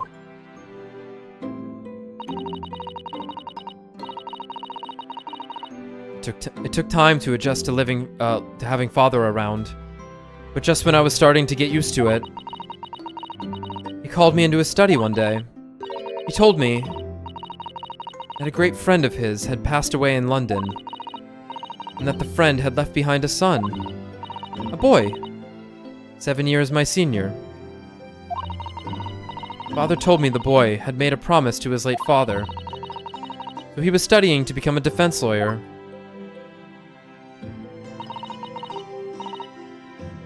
I wanted to help, so I studied to become a qualified judicial assistant. As I'm sure you've worked out, that young man's name was Kazuma Asogi. You see, that's how he and I met. For a brief moment, my great friend had returned, only to disappear again all too soon. But in that fleeting encounter, something stirred. Something that had been dormant for a long time. As if great wheels had been set in motion. I could almost hear them creaking into life. Yeah, creaking the closet open. In some ways, it was the end of a chapter. But in many, it was the start of a new one.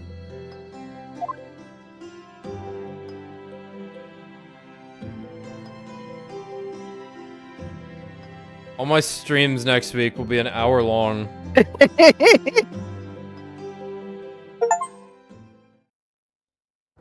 Dear fucking god. Fucking god. Should have made this a trilogy and ended with that one. Oh, man. Crazy long stream. Yeah, I was thinking, like, in my mind, I'm like, we got the final part of this trial that we've already done a part of. I'm like, this is gonna be 3 hours. Oh, you guys are at 7. Yeah, I know we're at 7. He didn't actually just fucking disappear as a ghost at the end there, right? No. He faded out of screen. That's funny. I mean, he might have, I don't know. Couple things. I'm gonna go here because it's also late. Can I say that The 14 hours, love. the like transition of it like turning into a cutscene was so fucking clean? I was not ready for that at all. That was the cleanest shit. I think if I saw that on a fucking 3DS or whatever game this is on, I would lose my shit. Second, the voice acting is really, really good. Oh, thanks, man. No, yeah, no, Fuck he sounded really no. cool, and the neat thing is that Ryunosuke, and Susato, and presumably Kazuma are Japanese. I could tell. Speaking English, having I been was going to say taught from people from Britain. Yeah, they're Yeah. speaking British English. Yeah, because that's what they I learned. was as I was listening to it, I was like, oh my god, this like they sound like Japanese people speaking British English, and it just really sounds Nice and fantastic. authentic. I wish they would and do. the I wish acting like was shit good. would do this more. Actually, It doesn't. The opportunity doesn't come up a lot. yeah. I think when opportunities do arise for such things, like there's another example. I'm not going to try and think of it right now, but I remember there being one that was like pretty cool that they managed to do that. But okay. There's 2 more cases, huh? Great. Twisted Karma in his last bow.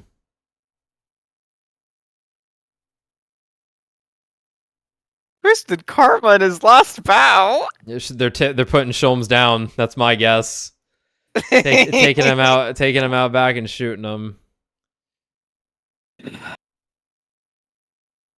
Well. Oh man, that last card is just white text on a blackboard. That's great. 500 scalpels. 500 scalpels. Oh my god.